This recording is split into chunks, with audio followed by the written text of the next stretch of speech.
Good morning. I made it. I'm here. Hello.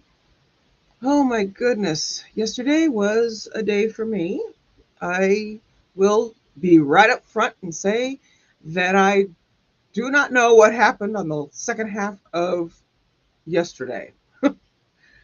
Oh, I am going to have to go back over the stuff at a later time and maybe try to catch up with some of our updates and stuff like that. But the reason is because I had stuff to do. As you saw at the end of my live, I was in the car and I didn't realize that the uh, court was going to stop the feed. I should have, made arrangements better, but I didn't know that they were going to do that because they really haven't done that, so far. So I was in the car trying to go, and I was trying to say, can I do what I need to do from my phone?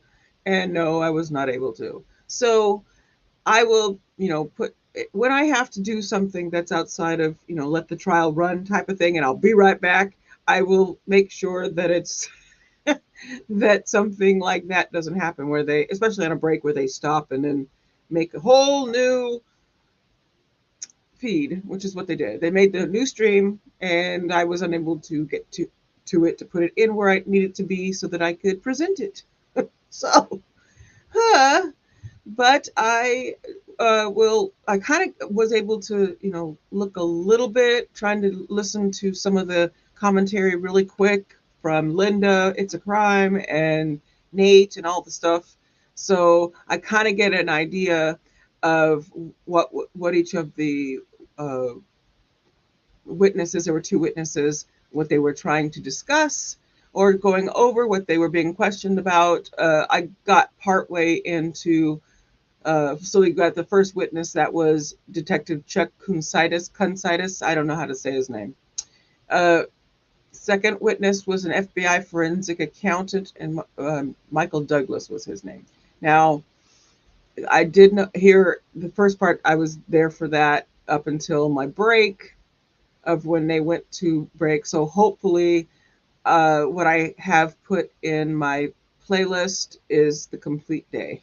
I did go back, get it, and stick it in there. So it is there. But I'm sure you guys, flittered around and got to see everything you needed to see. But if you didn't, there is the second part two that I added last night after I got back. So there we have it. But there was a lot of stuff that actually I did notice that the detective got emotional over, and that was something else. It was about JJ. That's about the time he got emotional over when the monies and stuff stopped for the kids and all that stuff.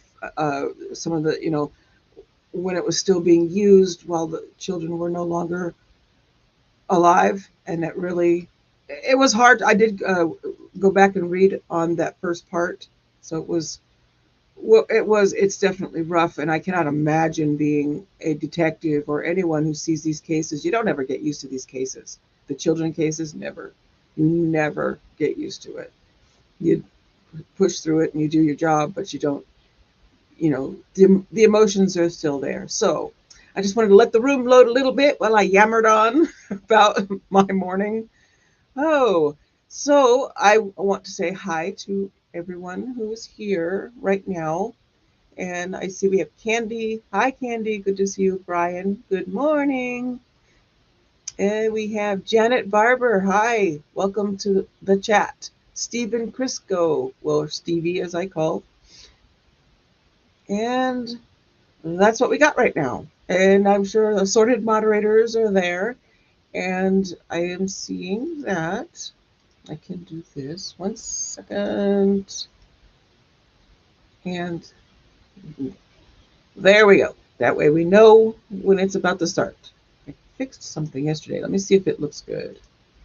There, that's better. I don't like being so big on the screen, so I did that. That shrinks me up a bit.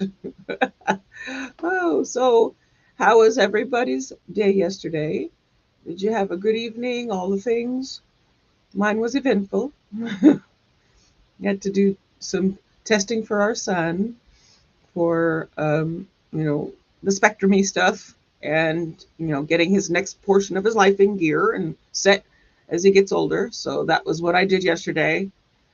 And I had to fill out a questionnaire that took me 2 hours.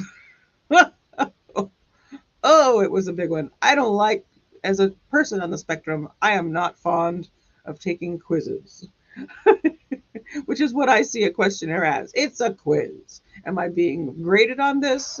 How good of a mother were you? That's what that's what I felt.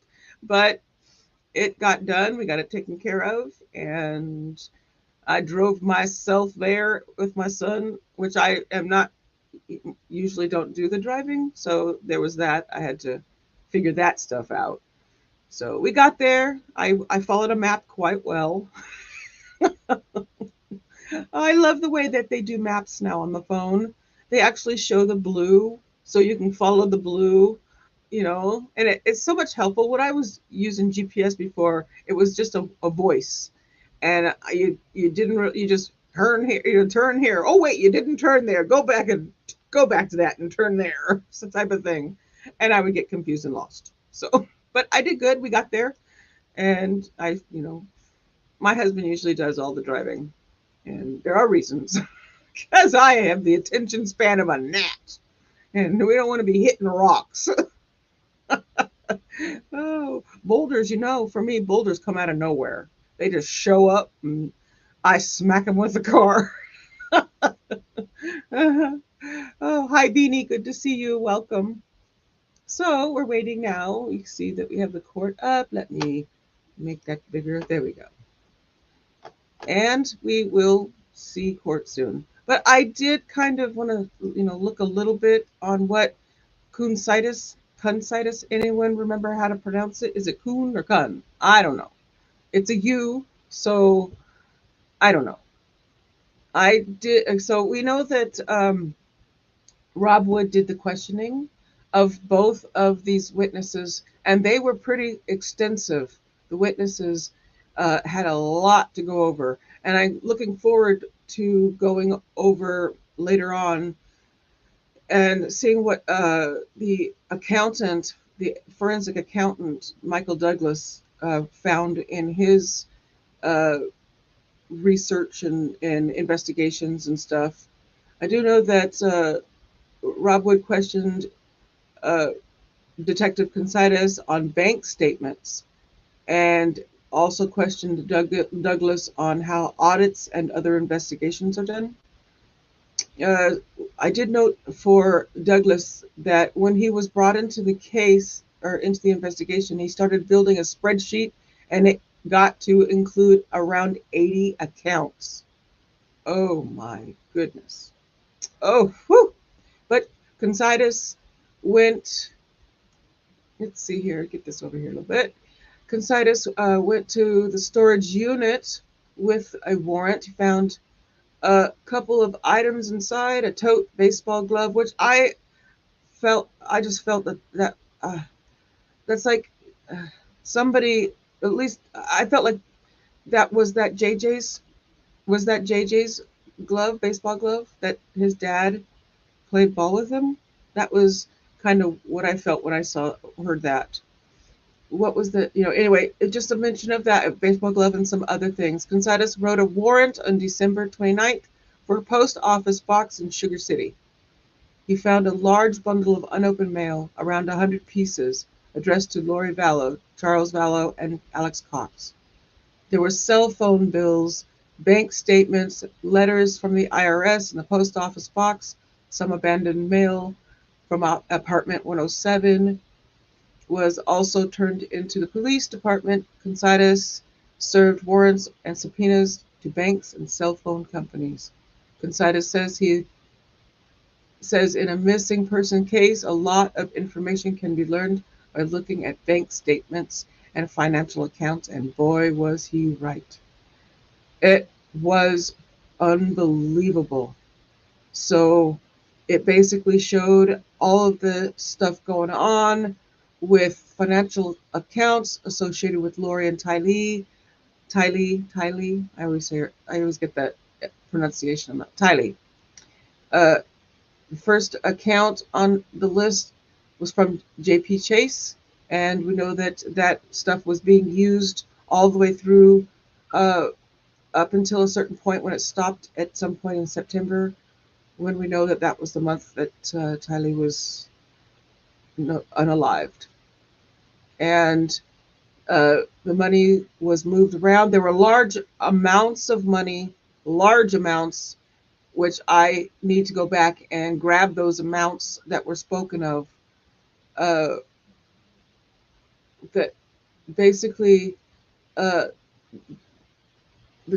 so uh, oh wait, I know. I'll talk about the document. So one document that was entered into evidence showed Tylee's activity on the bank account. That was the J.P. Morgan one. Uh, she used it regularly. The death benefits she got following her father's death went into the account. She was spending money at stores, fast food, gas stations on an almost daily basis. Considas says that majority of Tylee's spending happened at brick and mortar type of establishments. There were few online payments, but she was physically out spending money.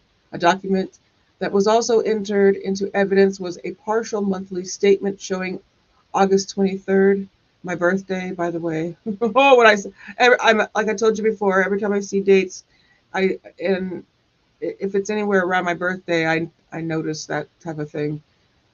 So on August 23rd through September 3rd in 2019, from Tylee. So it entered evidence was a partial monthly statement showing those dates in Tylee Ryan's accounts. Through August, she was actively outspending. Toward the 1st of September, it shows Tylee's financial activities moving from Arizona to Idaho, which we do know that did take place. Her last in-person use of her card was done at McDonald's in St. George, Utah. But who was doing that? Because that was on September 1st. And I believe we don't know the date of death, but we do know the time frame, and it's all put together because of the spending, and all of this stuff right here shows the activity and what changed and when things were known about the missing kids. Let's see. I'm, uh, I want to see what you guys are saying real quick before I continue. Hey, I said hi to Beanie. Hi, Beanie.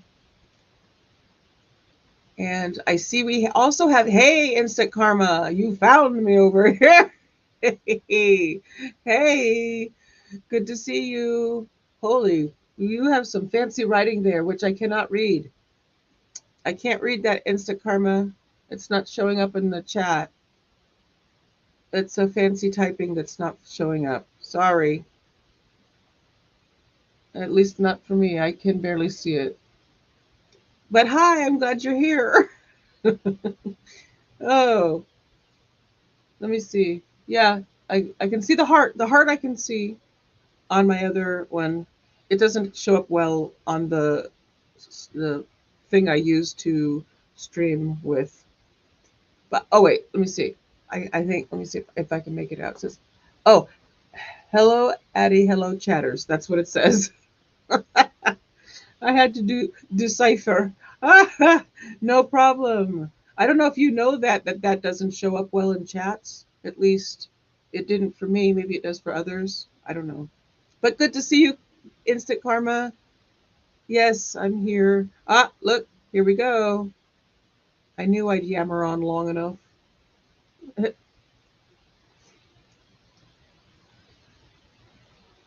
Not hearing any sound yet. Let me make sure. Oh, sound is on. I need to do something really quick.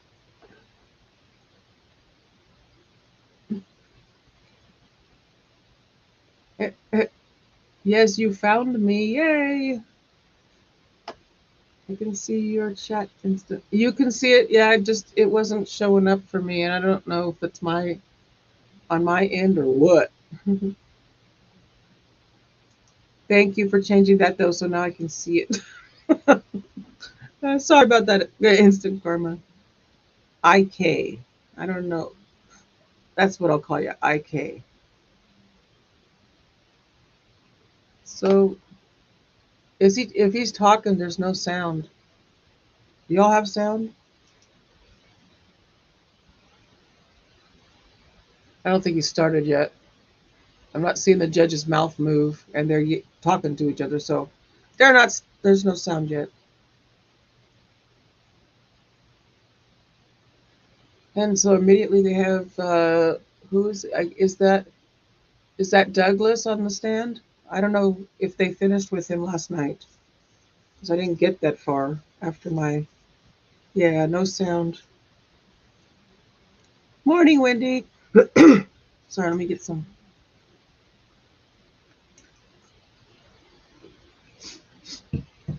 Yeah, no sound yet. Hi, Wendy. Good to see you. Hey, Weedu-sama. The Weedu-sama. I just found you too. You showed up in my recommended. I wondered if that was you. Yes, it's me. I'm showing up in recommended?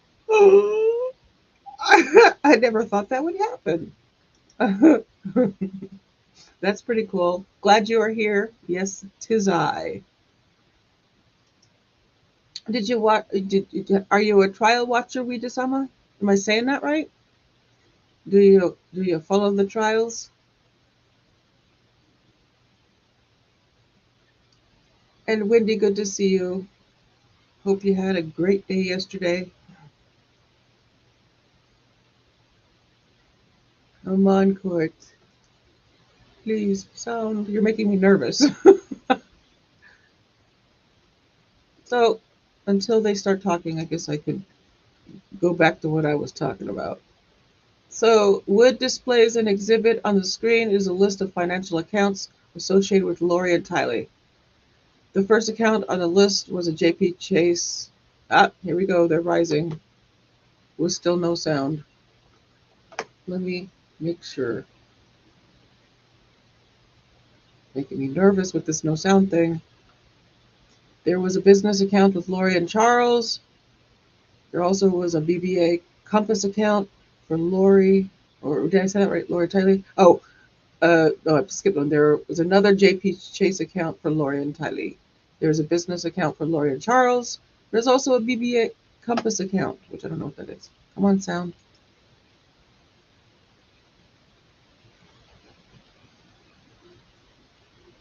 There's no sound on the. Everyone, we're on the record on case CR 2221-1623, State of Idaho versus Chad Guy Daybell, continuing with evidence from the state in their case in chief. Mr. Douglas on the stand. I'll remind the witness still under oath for testimony in this case. I'll also note the jurors are all present, all 18 jurors, and properly seated. The court's received the juror affirmations from this morning as well regarding following the court's admonishing instruction each day. So thank you, each of you, for following that instruction. I'll also please remind all those in attendance here, there's a courtroom conduct order in effect that will be enforced. So please make sure any devices or anything that would be disturbing to the court or the jurors not take place. And with that in mind, I think, Mr. Wood, if you'd like to continue with direct examination, you can go ahead and do that. Thank you.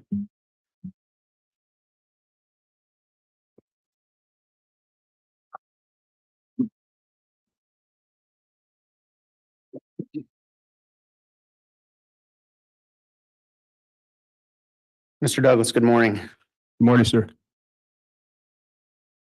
When we finished off yesterday, we'd gone over multiple financial timelines, correct? Correct. All right.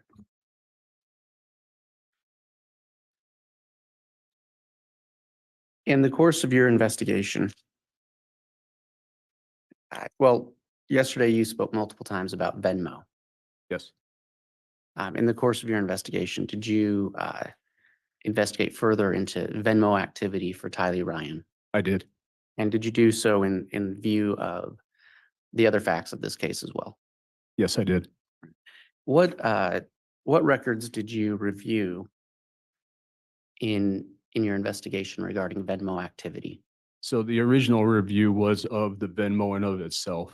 Tylee had a Venmo account and Lori had two. And after reviewing the Venmo activity in of itself, I reviewed what is also called the funding source for the Venmo, being the credit cards and debit cards, bank accounts associated with those, or what the funds would have been drawn from. Your Honor, I'd ask that the witness be handed State's Exhibit 117.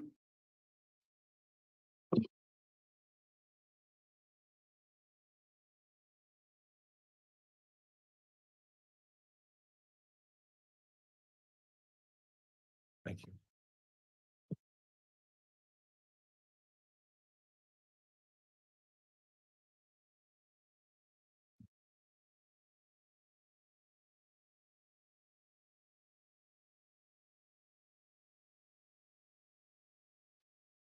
Mr. Douglas, do you recognize State's Exhibit 117?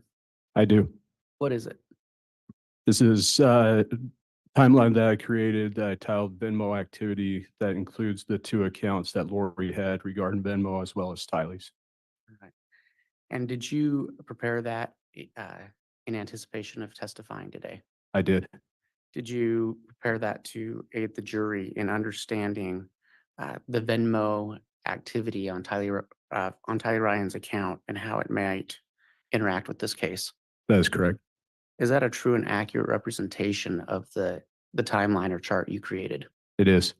Your Honor, I'd ask that for demonstrative purposes, that State's Exhibit 117 be entered into evidence. Any objection? No objection, Judge. Very well. Exhibit 117 is entered and admitted. May I publish? Yes.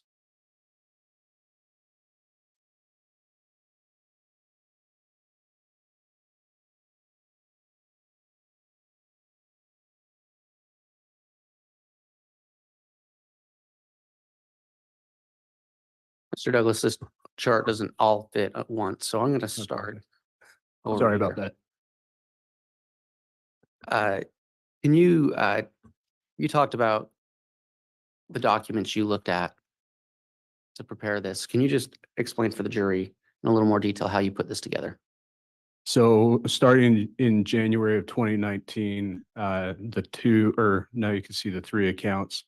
I labeled the funding sources that were associated with these accounts. As I stated yesterday, Lori had a few JP Morgan Chase accounts, but Tylee's JP Morgan Chase account was the only funding source associated with her Venmo account until September. And this also, the activity, the Venmo also provides who the funds are going to. And as associated would been how that individual labeled themselves in Venmo. All right. So can you tell us who was Tylee Venmoing money to? So if you could slide it up a little bit, please. So as you can see, as I labeled from January 7th to August 7th, Tylee's account was associated with her JP Morgan account ending 3918. Her primary Venmo activity was to Colby Ryan, who was her older brother, as well as Kelsey Benson, who is Colby's significant other. Also a friend of hers, two of her friends, this Jillian Kennedy and a McKenna Webb, to which there was only one transaction each. I'm going to point with my pen. So these payments, is that the number of payments being made? That is correct. Throughout that time frame, that is the amount of payments associated with that account. So how much did she send in that time frame to Colby Ryan? Tylee? Yes, I'm sorry, that wasn't very clear. How much No. did Tylee send to Colby Ryan? So throughout that time frame, Tylee had Venmoed Colby 4 times for $170 total. And so you talked about a change in the funding source. Is that represented on this chart? It is. Where is that? If you'll slide it over slightly. And the jury will be able to associate this chart with the chart that we referenced yesterday, Tylee's bank account records, the orange being associated with the orange on that account or that chart, as well as the red being associated with the red on that chart as well. And the funding source, I tried to get as close to even as possible, being changed per Venmo September 10th of 2019. And was there still Venmo activity after that? There was. And you have on here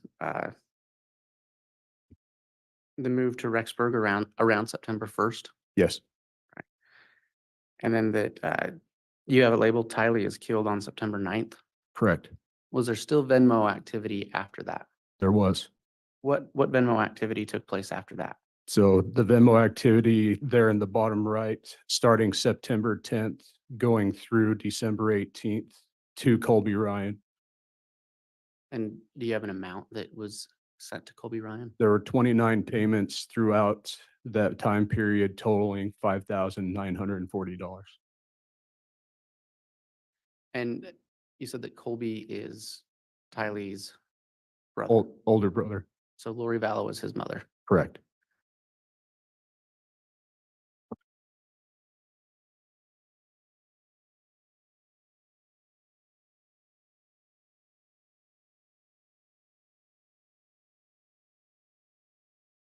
Your Honor, I'm going to ask that the witness be handed States Exhibit 97 and 97A. 97 is a business records affidavit, which is the one subpart A. I believe this comes in by way of stipulation. That's correct, Judge. Thank you. Okay, I'll just review those quickly.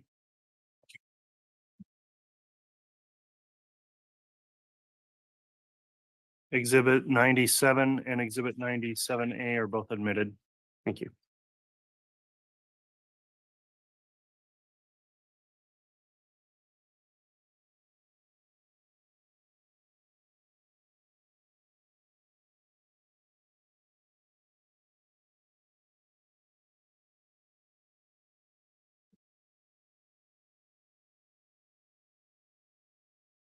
Mr. Douglas, do you recognize States Exhibit 97A? I do. What is it? These are records provided provided from Etsy. Okay. And what do they show?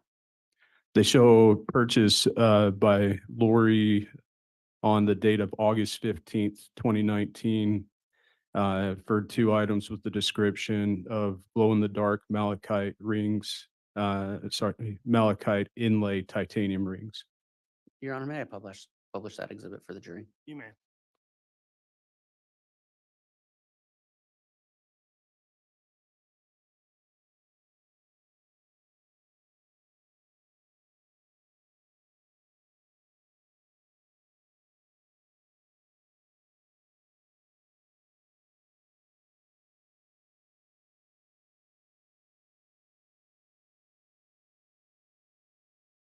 Mr. Douglas, if you can show the jury what you were just speaking of.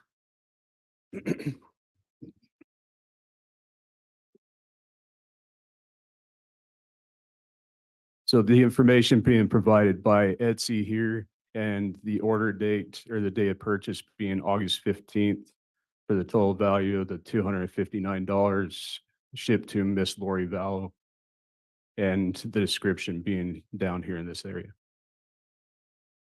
And was there an email associated with Lori Vallow on that document? Yes, there is. What is it? Lollytime@icloud.com. Detective, Mr. Douglas, I apologize. Did you do any further investigation into this purchase? I did. Was this purchase successful? This purchase was returned. It was refunded to Miss Vallow. And do you know why? No, but Not at this time for this one specifically. All right.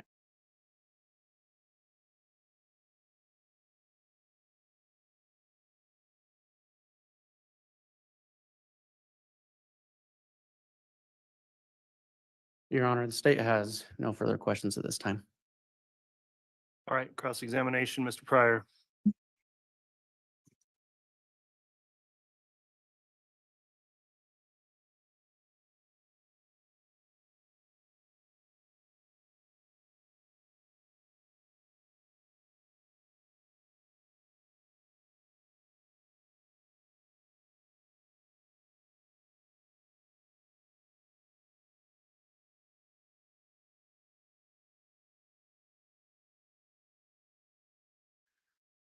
You previously mentioned that that we can refer to you as Mr. Douglas, right? Yes, sir, that'll be fine. Not agent. No, sir, not an agent, a forensic accountant, sir. Okay, okay.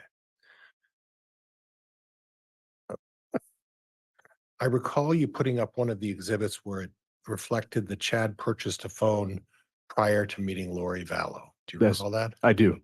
Okay, and what was the purpose of putting that particular identifier on the Tammy's or the life timeline that you created in that situation? So when we requested the information from Walmart that they provided regarding all the electronics, that being one, I found that substantial because of the continued pattern of the purchase of cell phones throughout the time frame.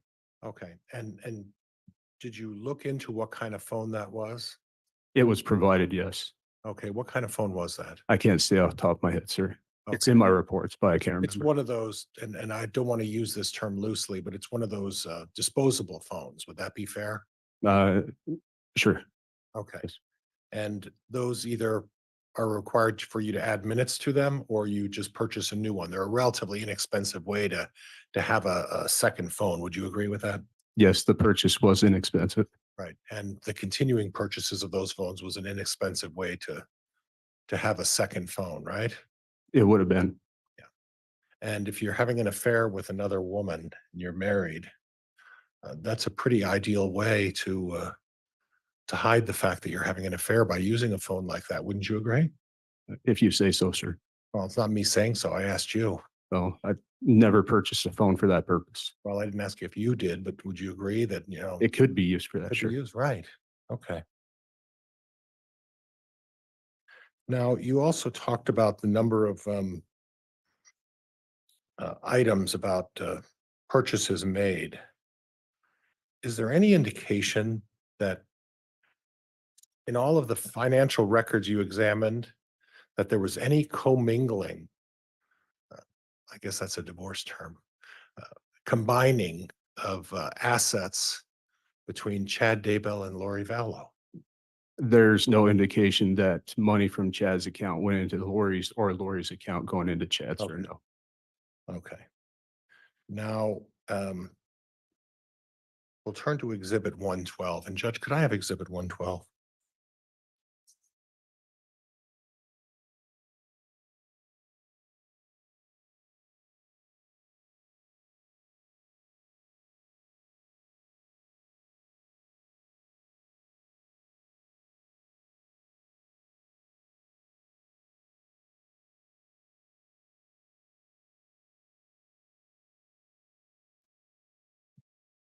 I have a copy, Judge, if you would prefer to. We've got the exhibit here. Okay, We'll thank have, Mr. Pryor will have the court's exhibit. If you'd like the witness to review that, you can have it taken him as well. Do you have a recollection of 112, or would it help for you to just? If you pull it up, sir, I'll know which one it is. If I could use the projector, Judge. Yeah, it's been admitted, so the projector can be turned on. Skill level here is at best. Okay, so we start this with 4/3 of 2018.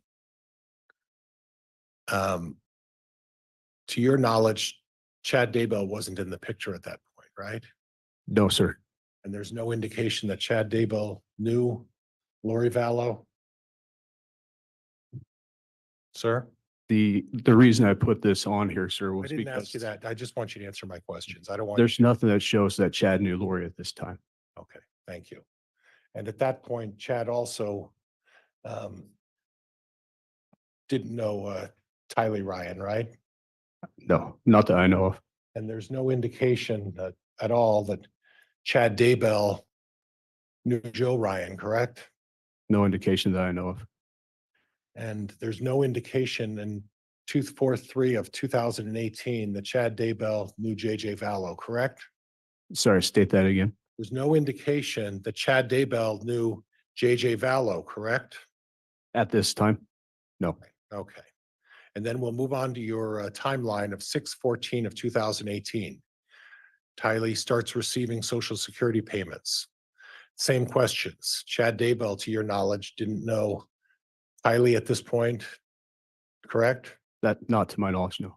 JJ, Nope, Lori? not to my knowledge. Okay. We can skip Tylee receiving her GED. Mhm. 10/23/18. Lori opens that BBVA account on 10/23 of 18. At that point, Chad Daybell doesn't know Lori at that point either, right? No, as indicated below, it would have been 3 days prior to that. 3 days prior? This account would have been opened on 10/23. Chad and Lori met on 10/26. Right. So 3 days I prior. see what you're saying. I'm sorry, I wasn't tracking. Sure. That's okay. That was my bad. That'll be fine. Thank you. So then we go to 10/26/18. And there's an indication that Lori Vallow came into a life insurance policy as the result of the death of Joseph Ryan. And she received a payment of $64,964.52. Is that correct? That is correct. Now, that's, and I need you to clarify this for me because it's important. That wouldn't have been the time she applied for the insurance money, correct? No, this is when it was paid into her account. Well, how She would have long? applied earlier. Okay, and I'm gonna slow down so I don't interrupt you again, or I'm gonna hear about it.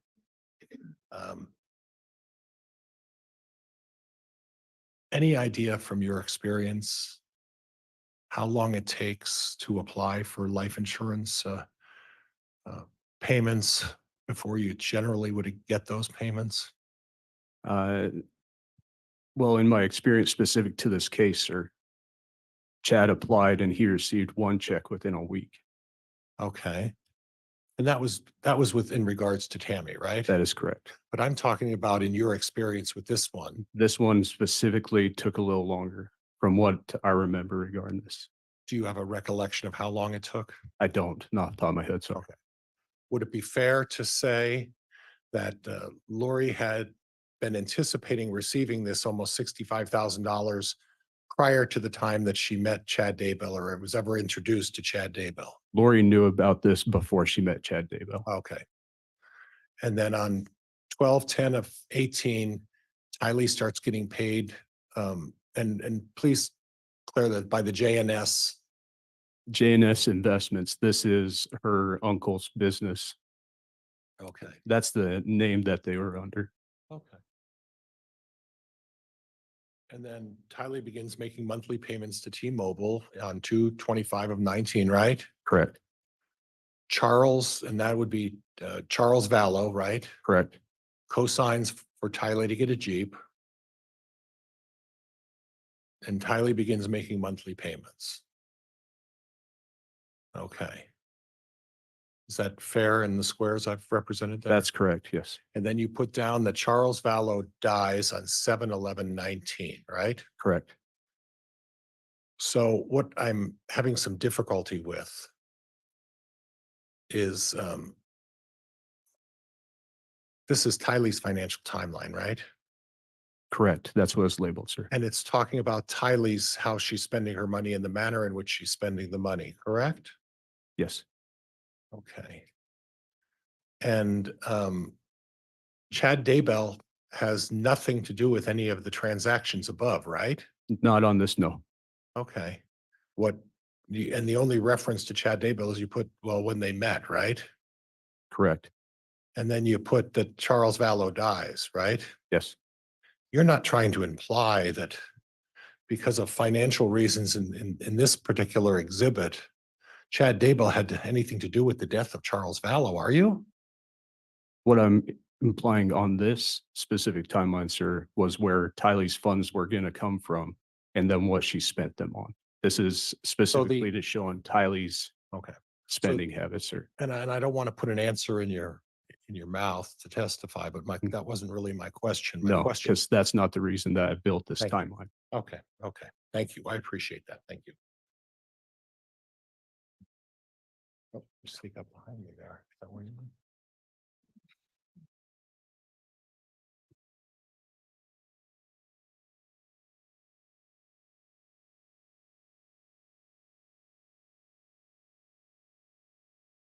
There was a discussion on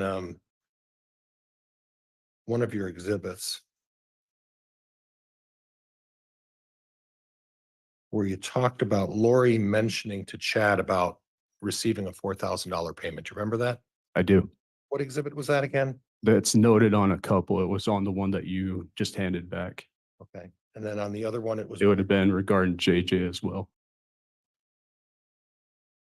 I'm just going to say both of you are kind of getting into a habit of talking over each other. Please try to avoid that. For our And if I could have reporter. exhibit Mr. 114. Pryor, you just talked right over me when I was I'm telling sorry, you, Judge. please not do that. Thank you. And if I could have exhibit 114, Judge.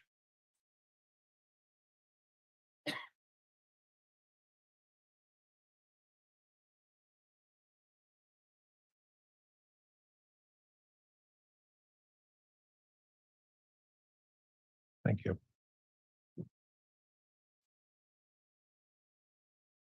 Judge, if I can publish this. You may. Oops.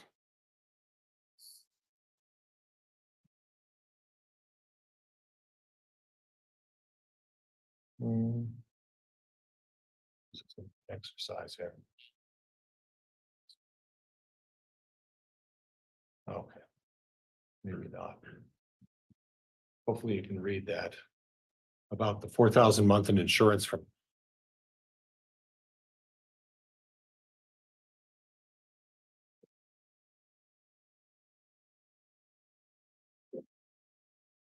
Oh, there.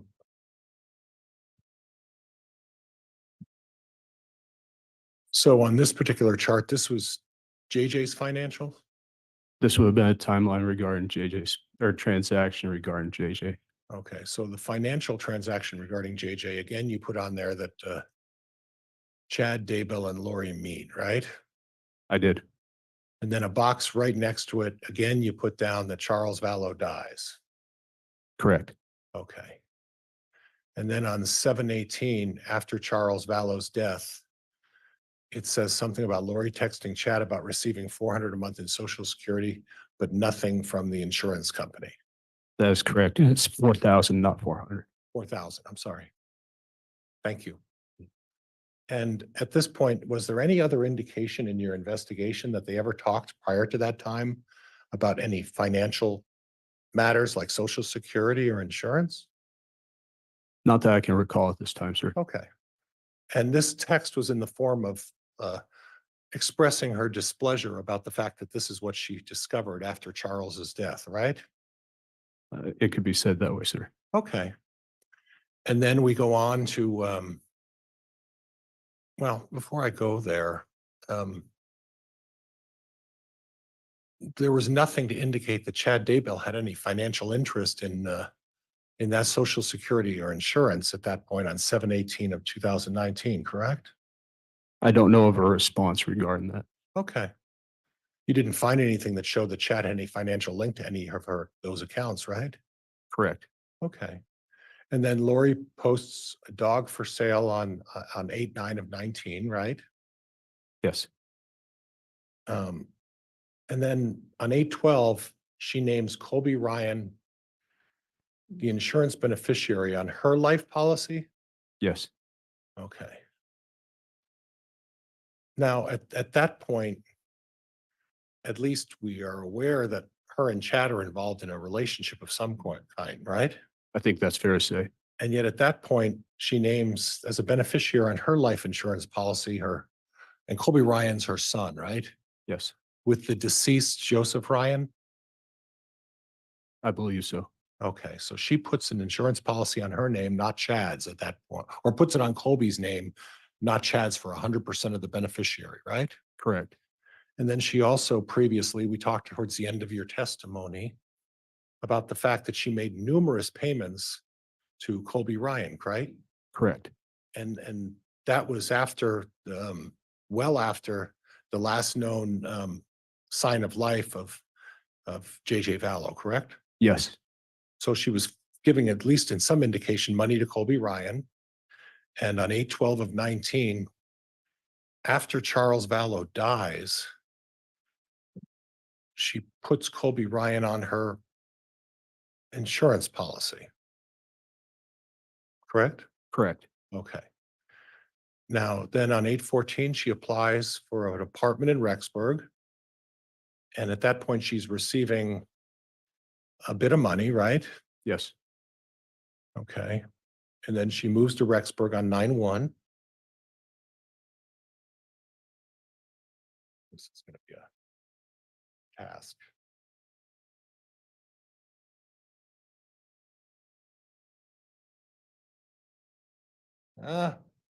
Bear with me, please. all right. I'm a lawyer, not a audiovisual person. But in any event, then we move on. She moves to Rexburg. And at this point, there's still no financial link between Chad Daybell and Lori Vallow, correct? Correct.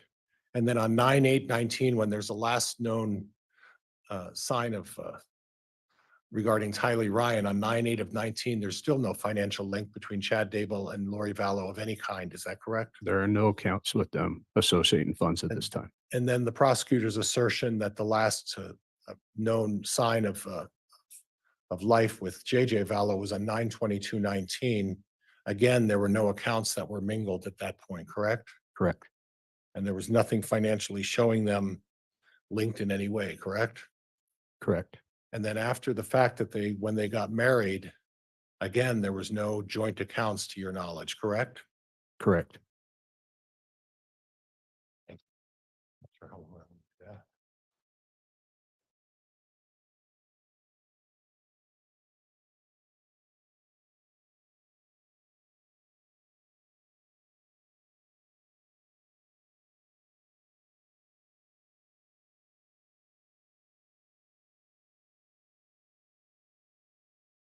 Now, on one of your exhibits, you talked something about a south-southwest wind.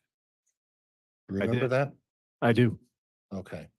And that was part of the email searching that you did as a result of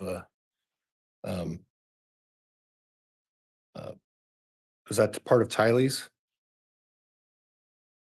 Yes, that would have been on Tylee, sir. Okay. And as far as financial, I found that a little unusual that you would include a Google search for the wind direction on Tylee's financial. Sure. Okay, that's not something of the ordinary, right? Not necessarily, sir. Okay. But you didn't include the emails after that talked about Mr. Daybell burning some tree limb. I didn't find that. sir. Objection, that's a fact, not an evidence. Sustained. There wasn't any mention of that. Did you have any occasion to review the emails and when you prepared all of this timeline? I was told about it, yes. Okay. That one I was told about. Okay, and that's not a fact of significance. The fact that there was the fact that you checked the wind isn't really relevant to Tylee's financial in terms of how the money was spent, right? Not regard, excuse me. It's not regarding the financial transactions, no. Okay. So when we're talking about Tylee's financial, the wind direction really isn't relevant to that issue, correct? Not to that, no. Okay. And then, so why wouldn't you mention the fact that Mr. Daybell, if the wind issue wasn't relevant to that, why wouldn't you mention the fact that Mr. Daybell sent a text message to his wife saying that he was burning limbs the next morning, the following morning? Because I didn't discover that, sir. Okay, fair enough.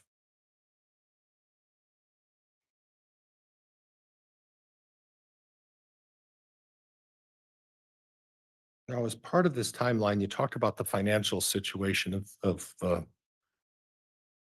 JJ, Lori, and Tylee. And in none of these timelines, I see a situation or a box where it talks about Lori sort of being out of the picture for a time during these range of events. Were you aware that Lori Vallow had temporarily relocated by herself to Hawaii around February 1st of 2019? There are transactions that support that. She was coming and going from Arizona to Hawaii, yes. Well, coming and going, or was she staying in Hawaii for 2 I couldn't months? prove that she relocated. Okay. But you can show that she was in Hawaii at least on around the 1st of February, correct? Yes, and so was Tylee. And from the whole time? Both of them came and went. And in 2019 also till about the end of March. Would that be consistent with what you found as well? I would say there's transactions that support that. Okay. Okay. And then in addition, during that time, did you have any indication of any transactions relating to JJ as to where he was during that time? I'd have to review. I can't say right now. Would it surprise you to learn that at about the same time frame of February 1st till the end of March that JJ Vallow was predominantly with Charles Vallow? He was his father, so it wouldn't surprise me, no. Okay. Okay. Would that have any impact? Would you be able to determine whether that being separated and the receiver of those benefits being in another part of the country and the child being with the father when the parties are separated, would that cause any financial troubles for Ms. Vallow What benefits are you speaking of, sir? as Social Security? Tylee was the only one receiving Social Security at that time. On February 1st of 2019? Correct. Tylee was the only receiving it. Oh, I'm sorry. There were other benefits that as a result of the death of Joseph. No, I'm sorry. You're right. That's correct. I stand corrected. Excuse me. I stand corrected. Now, we talked a little bit on Exhibit 116, or you did, about a life insurance situation with Tammy Daybell, correct? I did. Okay, and on 116, you talked about the map. I think it was Map Life is what you talked about, right? There were two. There was Life Map and Primerica. Okay. Do you have a recollection of when the initial life insurance policy with Tammy Daybell was put into place? Not off the top of my head, no. Were you aware that that policy was placed, one of the $300,000 policy was put in place back in approximately 2002? It wouldn't surprise me. Okay, but you don't have a recollection of that, Not off the top of my head right now. and you don't remember that fact, doesn't jar any memory of that fact, correct? Not right now, no. Okay. But it wouldn't surprise you, but that's the case, correct? No, she did have life insurance, correct. Prior to, Prior to. right. And then the amount of life insurance, other than the life insurance from back in 2002 that she had, what about the life map? What are we talking about there? You're talking specifically to Specifically, the yes. increase on 9/8? Yeah. Yeah. Okay, so initially she had a base because of the employment at the part-time employment, I guess, as a librarian, Mhm. right? Correct. I think that's what it was. So when you start the employment, you get an initial base of about 50,000, right? That's what it was in the beginning. Okay, so the insurance was at 50,000, and then on 9/8 of 2019, Tammy increased that to what? To 130. Okay, so the increase went up 80,000. Correct. So initially, before Tammy started employment with the school, her insurance was 300,000, There was 300,000 before, and then before she started school. and Like that you was stated. from some time ago, correct? Sure. Yes. Okay. Then she started at the school, and she had to have worked there for about a year before she was eligible to increase the insurance, correct? It was a year or two. Yes. A year or two. Mhm. And I don't know what it was per the rule, but I know it's at least a year, maybe Yes. more. You have to put a probationary period in. You don't automatically get that insurance, Mhm. right? Correct. And that's a financial decision made by the school district, and I would anticipate, right? That's, yeah, above me. So then after a year, she can apply for an increase in that insurance from the total of 350 and add an additional $80,000 onto that. Right? Yeah, Okay, and they elected to do that, correct? they did. Okay. And we don't know who elected to increase that insurance, correct? You weren't part of the family at that I point. wasn't right? there. Okay. And what I find interesting is that typically the school year would start the beginning of September for most school districts. Most. Yeah. And that's usually the time when the school districts say, this is your opportunity to elect whether you want to increase your insurance or not increase your insurance, correct? Yes. So it's not inconsistent that during the school year, just before the start of the school year, as a librarian or a teacher in that school district, the insurance is elected to go up after she served her 1-year probationary period, correct? Yes. Okay, thank you.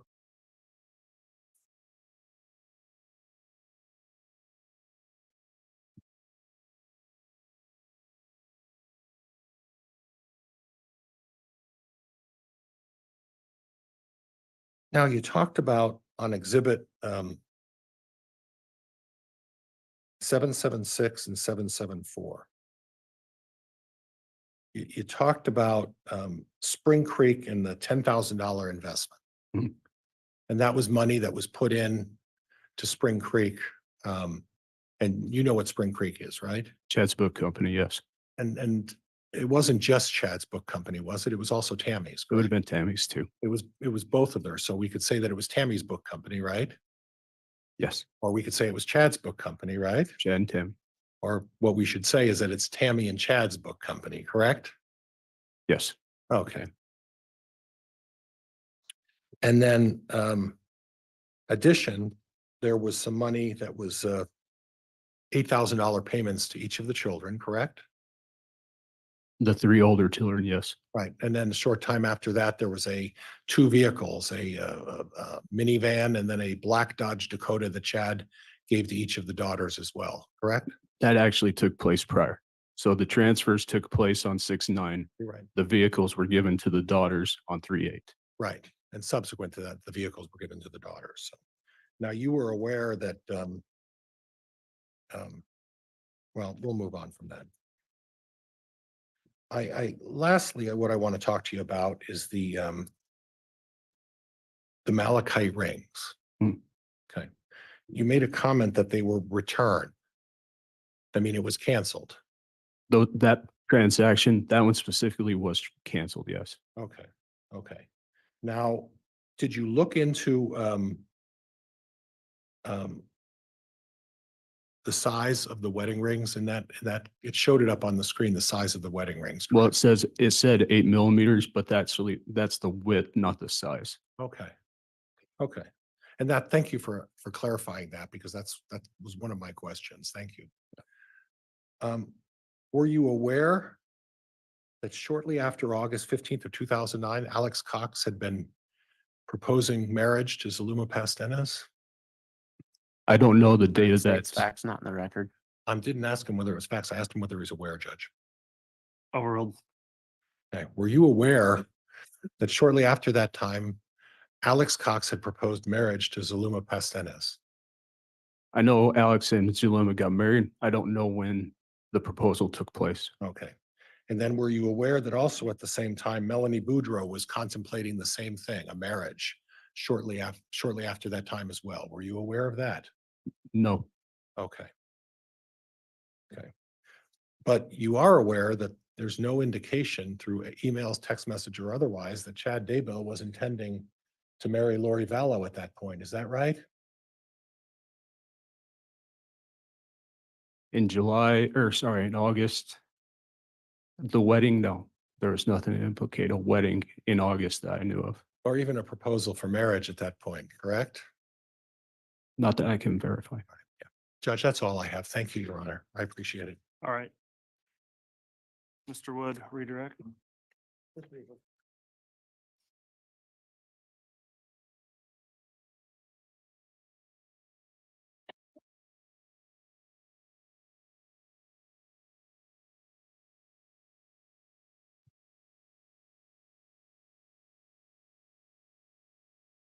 Mr. Douglas, we were just talking about rings.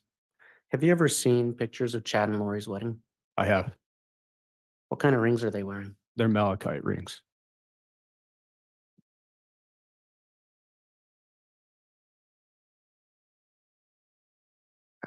Defense counsel asked you about why you put on the search for the south-southwest wind. Mhm.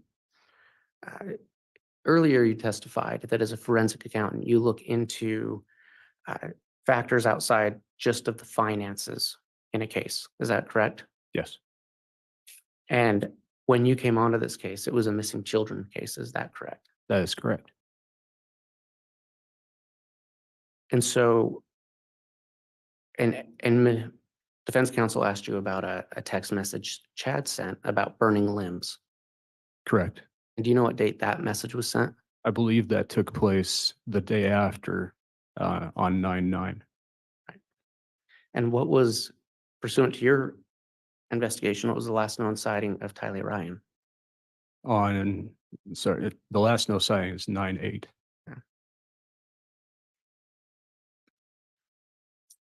Defense counsel asked you about the text message between Lori and Chad about the $4,000 in Social Security.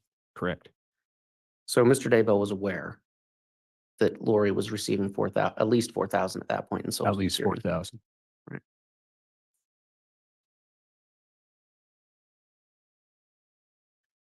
You testified that there's no joint account of Chad Daybell and Lori Vallow.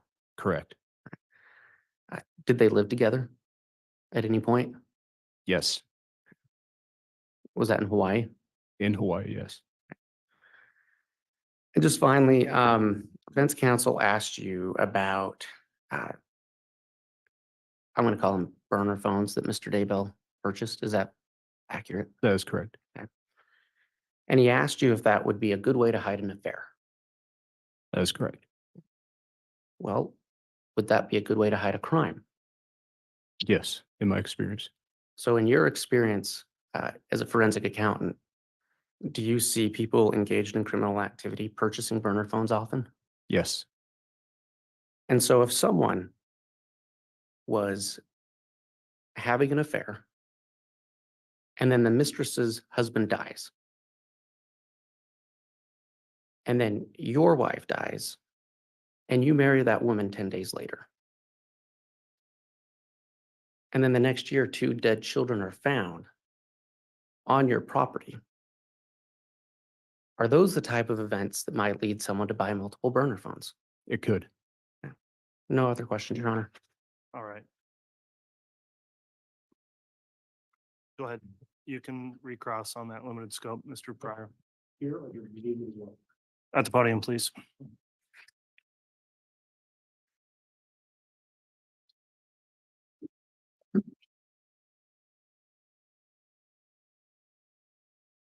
And actually 2 questions. The financial transactions and issues related to finances with Tylee Ryan and JJ started about or around when? The financial transactions that I was tracking with Tylee, we got data into 2018, but my charts are indicative of January of 2019. Okay. And then the marriage and the time they lived together in Hawaii, Chad and Lori, started when? So they got married November 5th of 2019. Okay, and they lived in Hawaii together until when? Until she was arrested, I believe, In January. in January, So 2 months. 2 months. And the financial transactions prior to that went back at least a year and a half. Yes. All right, yeah, nothing else, Judge. Thank you. All right, that'll conclude the testimony then of Mr. Douglas. Is he going to be recalled by either side? Your Honor, at this point, he can be released from the state subpoena. Okay, that'll conclude your testimony then, Mr. Douglas. Thank you for appearing. You can go ahead and step down, and if there are any exhibits on the bench, I'll have the bailiff grab those. I don't know if there are. Okay.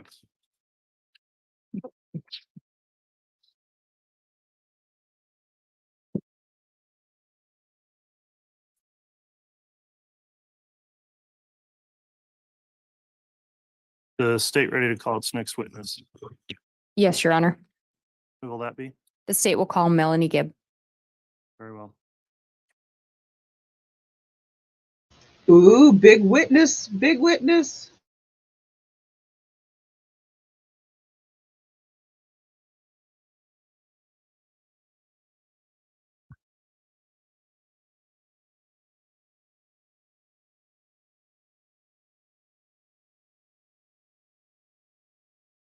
The testimony you're about to give will be the truth, the whole truth, and nothing.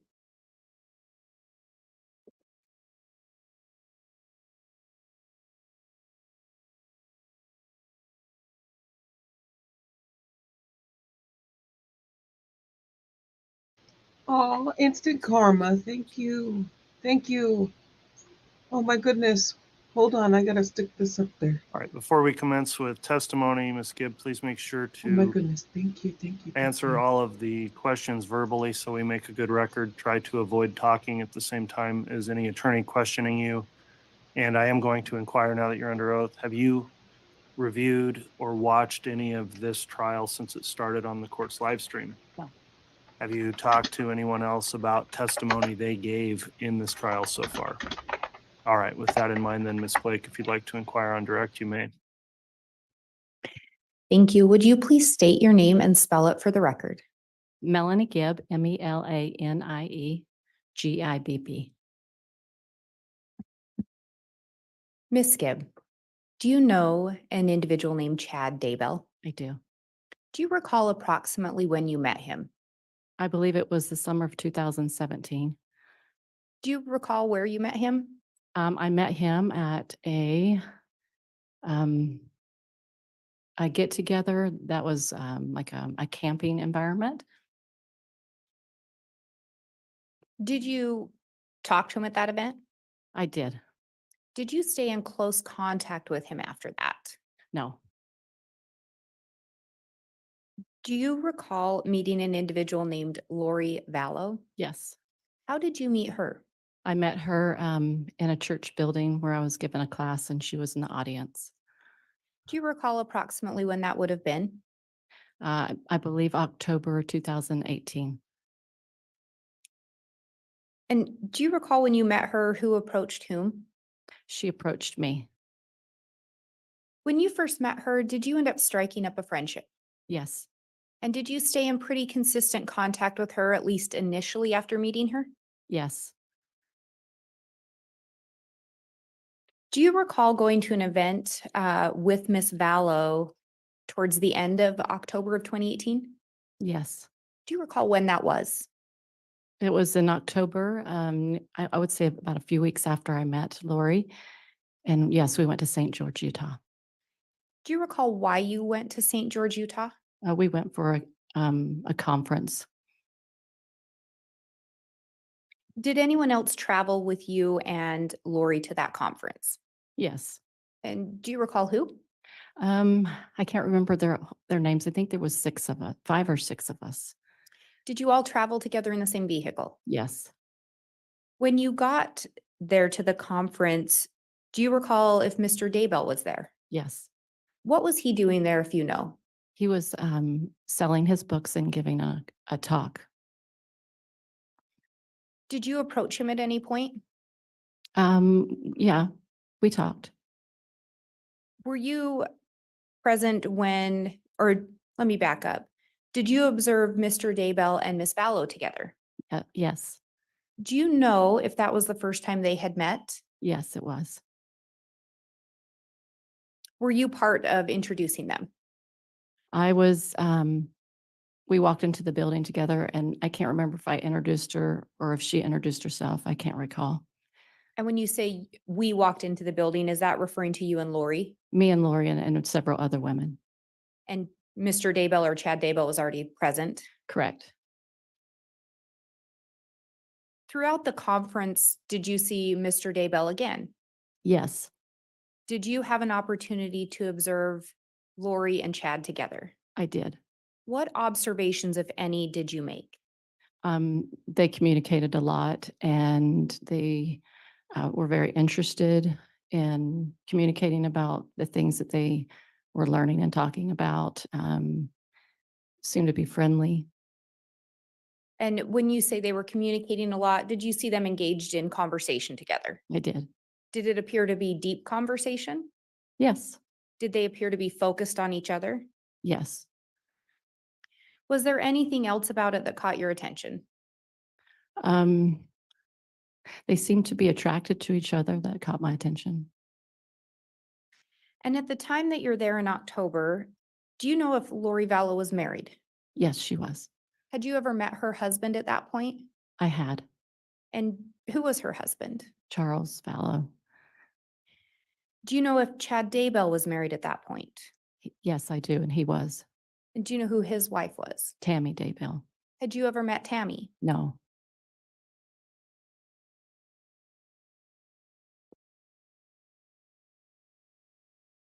After that conference, did you travel back to Arizona with Lori? I did. Do you recall sometime after the conference talking to her about what she and Chad discussed? Yes. What were some of the things she shared with you? He shared with her, according to what she shared with me, that Your Honor, if I may respond. Grounds to the objection?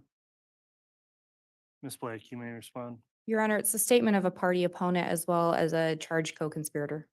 All right, the court does find that's an exception to the hearsay rule that applies here, so the witness can answer the question. Objections overruled. And do you recall the question? yes.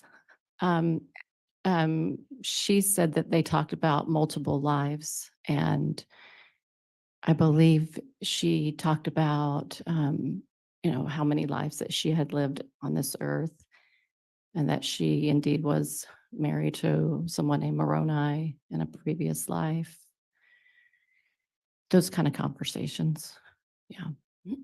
And prior to meeting Chad Daybell, did Lori tell you did Lori ever talk about multiple probations before that or multiple lives? She did. So she had some interest in that subject matter already. Yes. But when you talked to her about her conversation with Chad at that conference, she told you Chad gave her some additional information. That's right. Did she say anything regarding what Chad had told her about she and Chad? That they had been married in previous probations. Did Lori seem receptive of that information? She did. And we talked about you'd met Charles before, correct? That's right. Had you ever met Lori's children? Yes, And specifically, did you ever meet Tylee Ryan? I did. Did you ever meet JJ Vallow? I did. Do you recall where you met them? In Lori's house. Did you have an opportunity to observe Lori with her children? I did. What observations, if any, did you make about her and Tylee? They had a difficult relationship. They didn't necessarily get along very well. And what about Lori and JJ? I could tell she had a lot of affection for him, but he was autistic and he seemed to be very busy for her.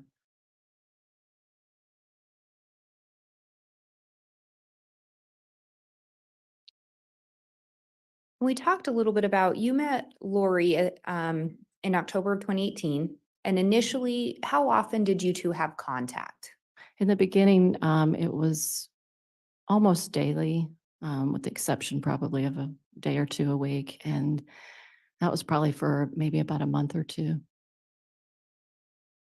Do you recall approximately when the contact wasn't as frequent or what was going on at that time? Yes, it was after January when she started to move around. She moved multiple times, so I couldn't keep in contact with her. And that would be January of 2019. Correct. And to be clear, she wasn't moving around to avoid contact with you, Right. but just as she moved around, Right. you'd lose track of her. Well, we wouldn't see each other. Yeah. Did you still talk to her on the phone? Yes. And after that first conference in October, do you recall the next time that you saw Chad Daybell? The next month, November 2018, he came down for a conference in Arizona. When he came down to Arizona, did his wife come with him? No, And at that conference in October, did you ever see his wife Tammy there? no, When he came down, so he came down to a conference in November in Arizona. that's right. Was Lori present for that conference? Yes, Outside of the conference, did you see him at any other gathering? yes, at her house. And when you say her house, is that Lori? That's right. Was her house in Arizona at the time? Yes. Can you tell me a little bit about the gathering? So the one at her house was a small group of people met before the conference. And so there was, I don't know, maybe 20 people there. And so Lori and her friends were there. Did you have an opportunity to observe Lori and Chad together at that meeting or the gathering at her house? Yes. What observations did you make? They talked often with each other. They seemed to be very interested in each other. Did Lori at any time tell you anything about she and Chad when he was down there in Arizona? Yes, she told me that they had been married before in previous probations. Is that when she first shared that information with you? I believe she shared it with me in St. George. So it's between St. George and November, she shared it. Did she talk about going to the temple with Chad? She did. What did she tell you about that?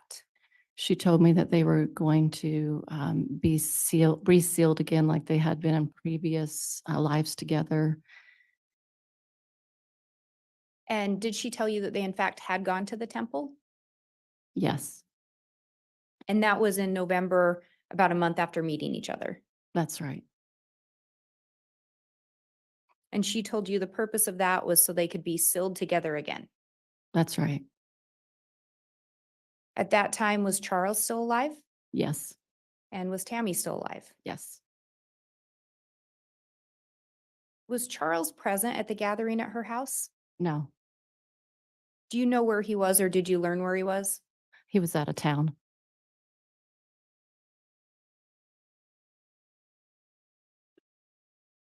Do you know what Chad did for a living? He was a sexton and he wrote books. With regard to his books, had you ever read any of his books? Yes, Do you know if Lori had read any of his books? yes, Did she seem interested in his books? yes.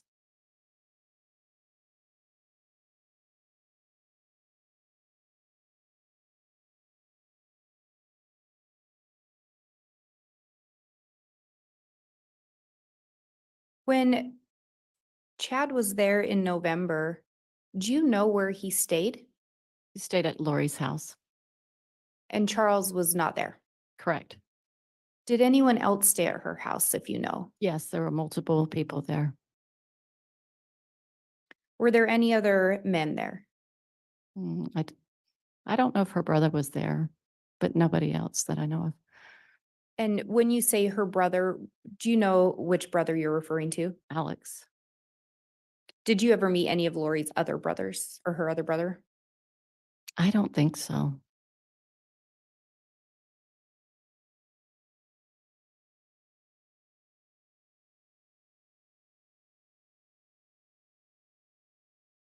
Did Lori ever talk to you about her conversations with Chad? Yes, Do you know, did Lori ever share with you if she turned to Chad for advice? she did.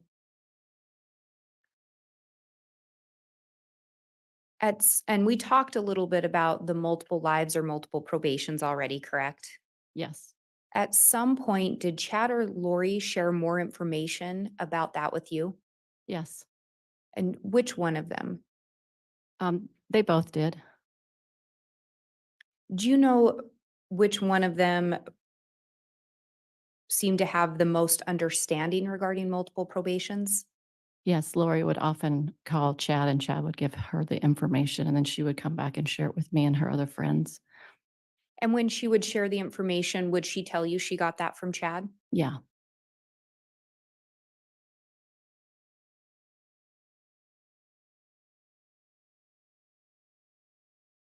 At some point, did Chad or Lori talk to you about the concept of light and dark? Yes. Do you recall who talked to you about that? Lori shared it with me. Did she tell you where she got that information from? She got it from Chad. What did she share with you about the concept of light and dark? So if someone was light, they had made contracts with Jesus Christ before they came here. And if they were dark, they had made contracts and promises with Satan. And it was a different scale level of how dark or light they were. So it was a decision before they came here to Earth. of a Yes, Contract. initially, yes. And then with regard to the multiple probations, as you learned more about that, what did Lori share with you regarding multiple probations? That people lived multiple times. And then she would find out, she would try to find out like when that was. And was there some kind of a rating system or a system to easily identify if someone was light or dark or what level they were? She would ask him and he would somehow find out. And he would find out, how many times they've been on this planet or any other planets, I guess. And he would just find that out by asking questions the way he did. And then she would share it with us. And the he you're referring to, is that Chad? Yes. At some point, were people designated with a number and then either an L or a D? Correct. Where would those designations originate?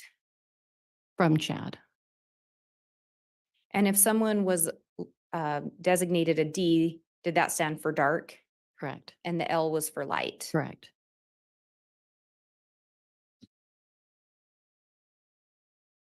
At some point, did Lori also share with you that she believed she had a mission here on Earth? Yes. What did she share with you she believed her mission to be? She felt that it was her mission to gather women to the 144,000, and that she would be the leader of it. At some point, she thought she was going to lead that. And when we talk about the 144,000, what's that in reference to? Could you explain a little bit? Yes, it's a biblical explanation for a certain amount of people that would go out and gather Israel in the last days and have the power and authority to do that. So gathering people in the end times. Correct. Do you know where Lori got the idea or the belief that she was meant to be one of the leaders or help gather? I think she got it from herself. Do you know if did she ever tell you if she talked to Chad about that? She did. What did she tell you in relation to that, if you recall? Well, she shared with him what she believed she was, which was the gatherer of that. And then he agreed that she was. And so he, told her that that's what her mission was.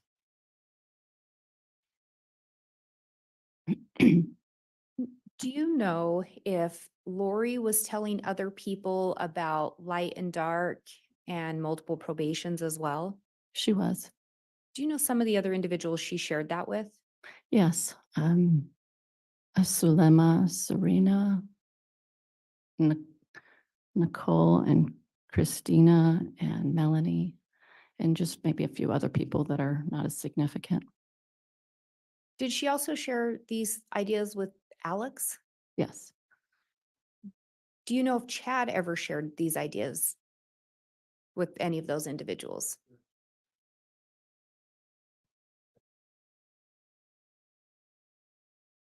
If I may respond. Okay, and I'll note on the record, it didn't pick up on the microphone. It's an objection based on lack of foundation.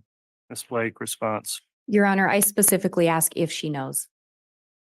I'm asking her personal knowledge. All right, well, she can answer the question if she knows, but not necessarily go into what she knows, because I do think there's no foundation at this point for what. Do you know if Chad ever shared those teachings or beliefs with any of those individuals? Yes, And did he? yes, Were you present? yes, And again, when Lori would tell you these things, she would explain she received the information from Chad. yes.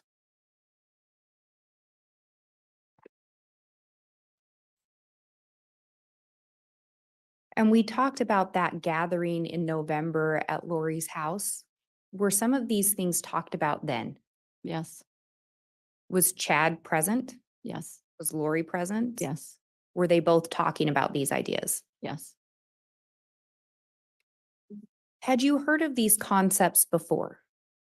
Yes, Had you heard of them in the way that Chad was teaching them? no,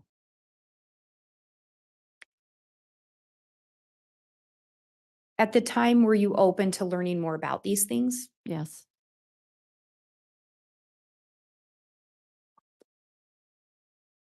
Did Lori or Chad ever talk to you about if a person could switch from being light to dark or vice versa? Yes, What did they tell you regarding that? that they might be light, for example, and then some maybe evil entity could enter them and then they would become dark. So a light person could become dark. That's right.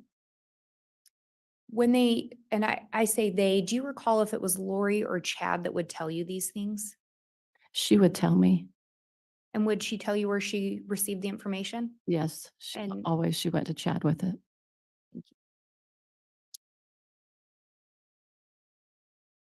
Do you recall when Lori first started talking to you about people becoming dark? I would say sometime between January and February of 2019. Do you recall the first person she talked to you about becoming dark? The first specific person? Yes, it was Charles Vallow. Did she tell you where she received that information? Yes, she received it from Chad.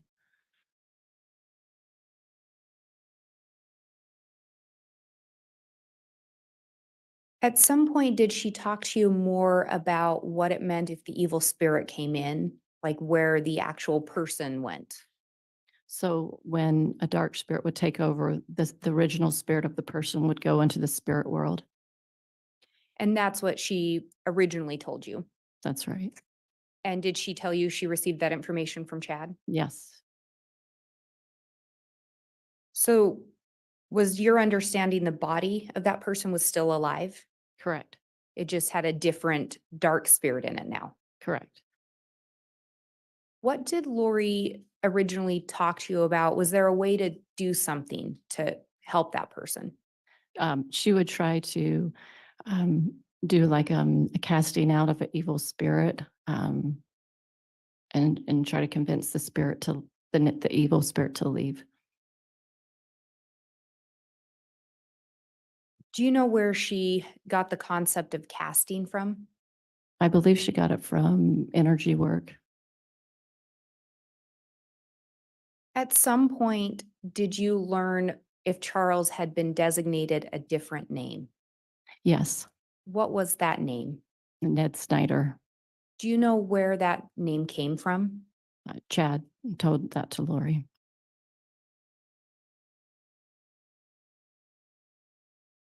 At some point, had Lori talked to you about her having a dream regarding Charles? Yes, What had she told you?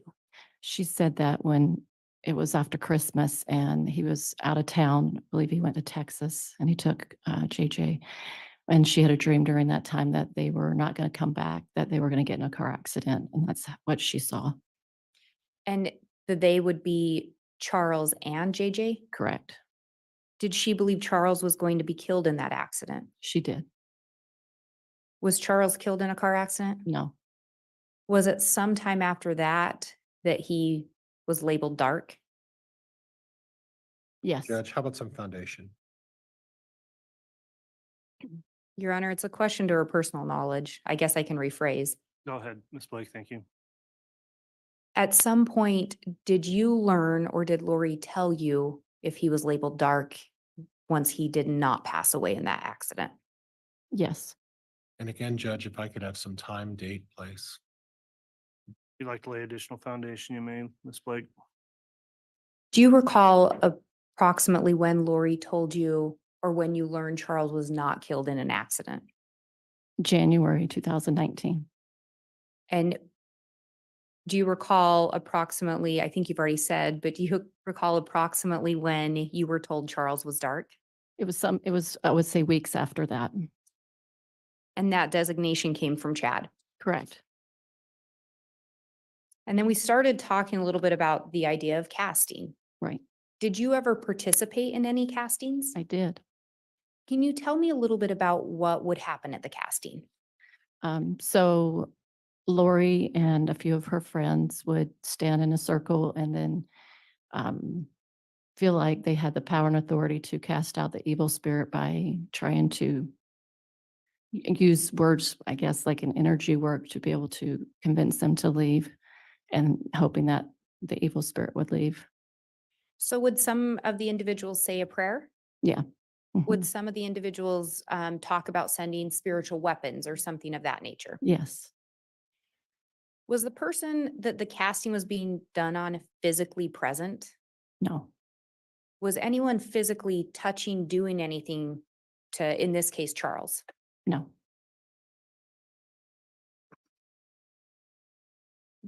Do you recall, did you participate in the castings for Charles? Yes. At any point, did Lori tell you whether or not the casting was successful? Yes. And what did she share with you?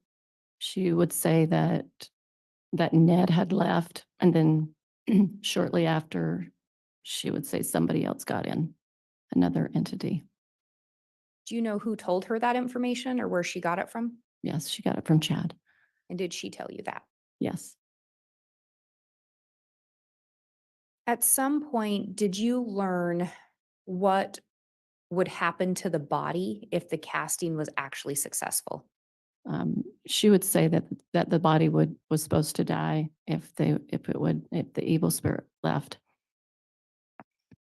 So in Charles' case, Ned's out and a new spirit's in. Correct. Do you know if there were additional castings Yes. in relation to Charles, I should say? Yes. Did you participate in any additional castings? Yes. Do you know if at any point the next entity or spirit was cast out of Charles, according to Lori? Yes. And was it? According to her, it was And did she tell you where she received that information? from Chad. And then what happened in relation to Charles when that next entity was removed, according to Lori? Nothing happened to Charles, Did a new entity come in? according to her. And did she tell you where she learned that from? Yes, Chad. Was Chad ever present for any of the castings? Yes. Were there castings done on other individuals besides Charles that you know of? Yes. And who were some of those individuals? Brandon Boudreaux was one that I know of. And did you participate in a casting on Brandon Boudreaux? I don't know if I said anything. I was there when they did it. Do you know if Chad was present at that one? Yes, he was. And who was Brandon Boudreaux? He was Lori's niece's, which her name is Melanie's husband. Had you met Brandon? Yes. At any point, did you learn if Brandon had been designated as dark? Yes, And had he? according to her. Did she tell you where she received that information? Yes, from Chad. Do you know if any castings were ever done on Tammy Daybell? Yes. Were you present for them that you recall? I don't recall. Do you know if castings were done on Tylee or JJ? Not that I know of. You were not involved in any if they were? I don't recall any of that. And the castings in relation to Charles, do you recall approximately what period of time those were occurring? So sometime between January and February 2019 up until um, I don't know, probably before he died. And was your understanding that if the casting was successful, the body would naturally expire? Yes, Were you ever told that there would be violence done to the body? never.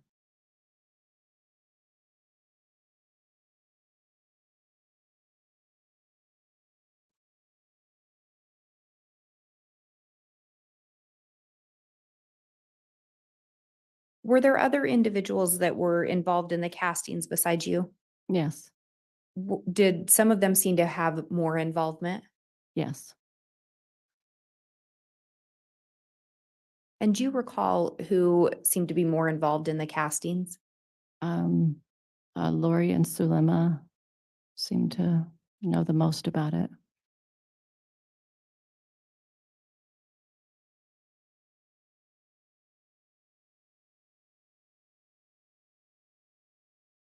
And the casting that we talked about Chad being present for, do you recall where that would have occurred? Yes, Where was that? that was in Arizona.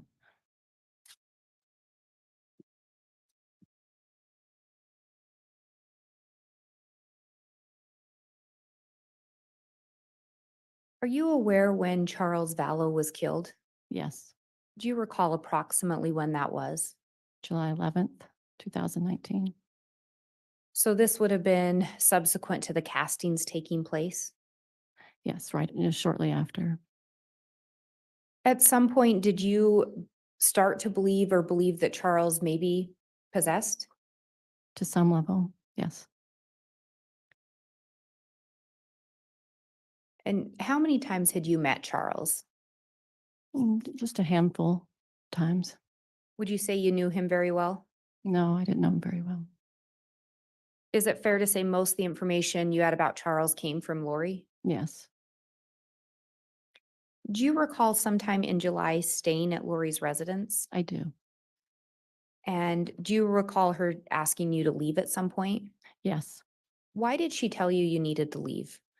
So I woke up early in the morning and she told me I needed to leave because Charles was going to be coming down. He's driving in from Texas and that he was going to kill her.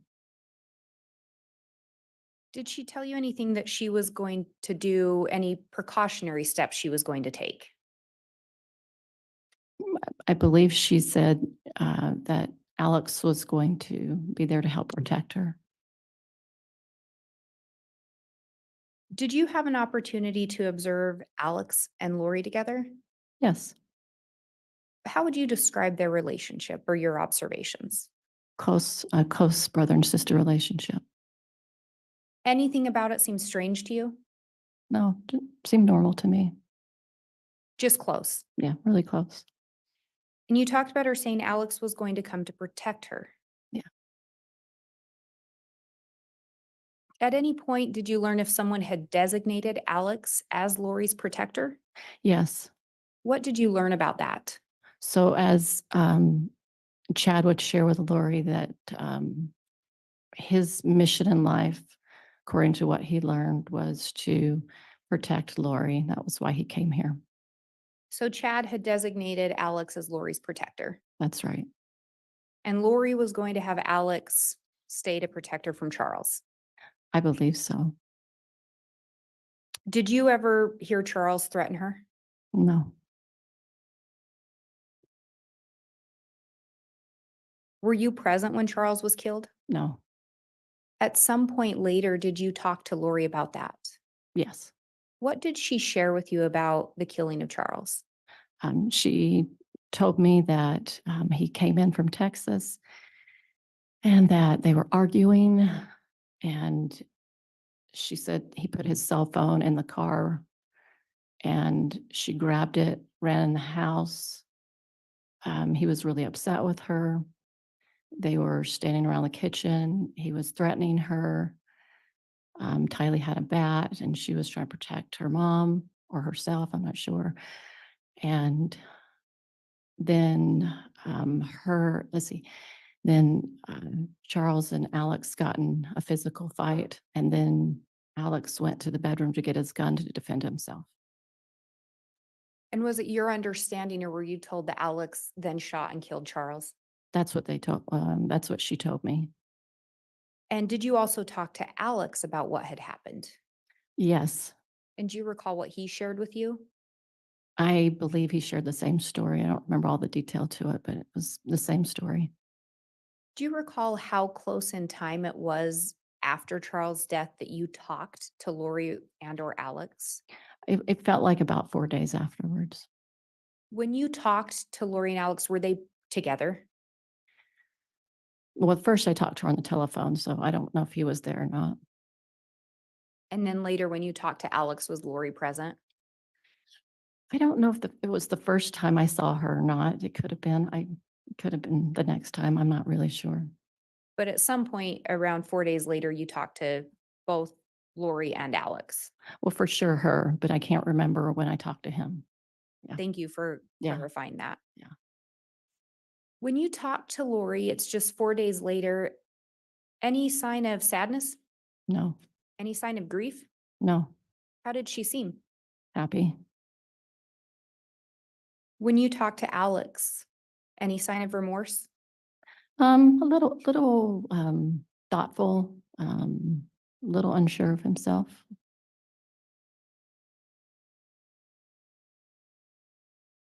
At some point after Charles is shot and killed, did you see Chad Daybell again? Yes. Do you recall approximately how long after?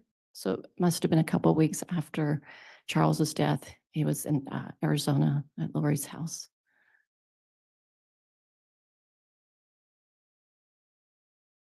So just a couple weeks after Charles' death, Chad Daybell's down in that house. Correct. Do you know at that time if Tammy Daybell was still alive? She was. Do you know where Chad stayed when he was back down in Arizona? I believe it was Lori's house. Did you have an opportunity to observe he and Lori together? Yes. What observations did you make? They seemed super excited to be together. They were standing, talking to several of us at the kitchen table, and they're standing side by side and, excited to share, their future plans together. Any sign of grief from Chad? No, And you talked about they were excited to share their future plans together. Yeah. So Chad and Lori were planning a future together? yes, Yeah. And Tammy was still alive? yes.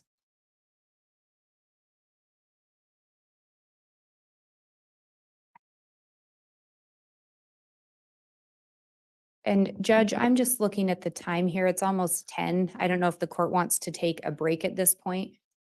I Or was keep going. thinking anytime between now and 10:15 or whenever you feel like is a logical break point is fine. I think this may be a logical break point. Okay, let's go ahead and take our mid-morning recess then. And it's right about 10, so we will resume right back about 10:30 with further testimony. All rise, please.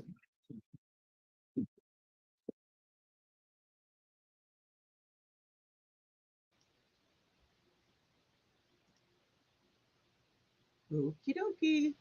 We are on break. Let me get me up here. 1 second. There we go. Oh my goodness. Oh, okay. I'm definitely going to be listening to that again and again and again until that sinks in my head.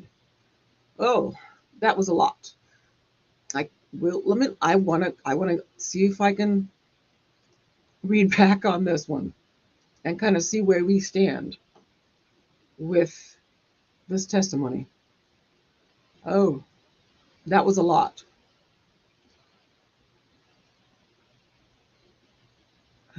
Okay. Wait, am I right on the right one? Oh wait, this might be it. Hold on a second. Let me figure out which one I'm at. Oh, let me, 1 second. Ah, there we are. Okay. I'm just going to reread it. I mean, oh my goodness. When I'm chatting and stuff in the chat, then my attention span is on that. And so now I have to reread. Oh, okay. So Melanie Gibb takes the stand. Lindsay Blake is questioning Gibb. She asks Gibb, let me go ahead and put this up on the screen so we can look at it together. Sorry.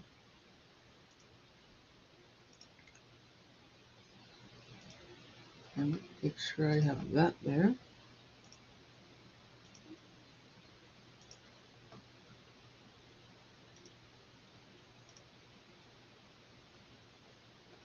Okay. Make sure y'all can see here and get it bigger. Let's do that. Or is that any better? Sure, we'll go with that. All right. So, Lindsay Blake is questioning Gibb. She asks Gibb when she met Chad Daybell. She says they met at a get-together in 2017. They spoke but did not keep in touch. Blake asks Gibb where she met Lori. It was in a church building in October of 2018. So she met Chad first, and then the next year met Lori. Lori approached Gibb. They started a friendship. A few weeks after they met, they went to St. George, Utah for a religious conference. Around 5 or 6 people all traveled to the conference in the same vehicle. So LDS have annual conferences. It's conference time. During the pandemic, they were at home watching the conference telecast on live television from a huge, gigantic temple, or I think so. I don't know where, in Salt Lake, Utah, I believe, Salt Lake City. I actually did watch a few of them, but it was too reminiscent of my JW background, so I could not concentrate on it. So then, let's see here. Chad was selling his books at the conference. Gibb observed Lori and Chad meeting, so she actually saw them meet. So I wonder if Melanie Gibb was interested in Chad prior to him meeting Lori. That's just a thought running around in my head. Gibb walked into the building with Lori and can't remember if she introduced Lori or to Chad, or Lori introduced herself. During testimony in the courtroom, Chad glances back and forth from the prosecutor to Gibb. There she is. And Nate says, I interviewed Melanie Gibb in May 2020. And then that video that I just passed by, that's the one. Here, let me close that. Whoops. Let's do that. Sorry.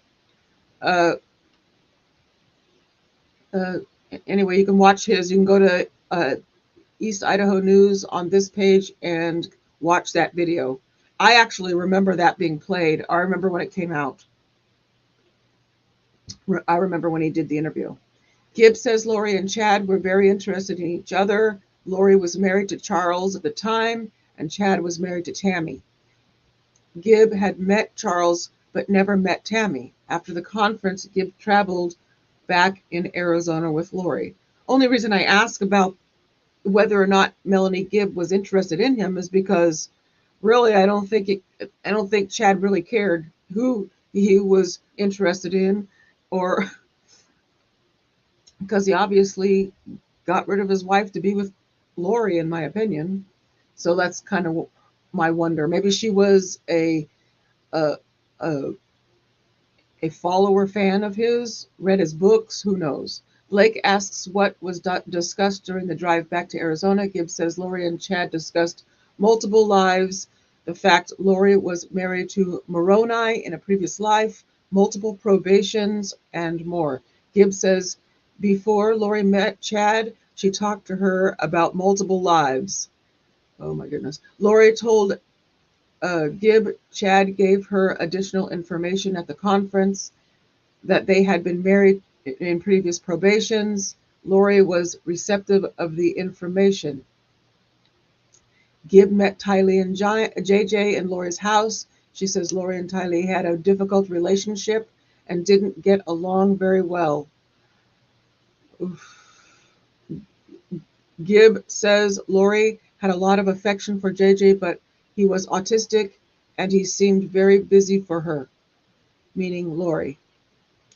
Gib had contact with Lori almost daily. After January 2019, Lori started to move multiple times, so it was hard for Gib to keep in touch with her. They still spoke on the phone.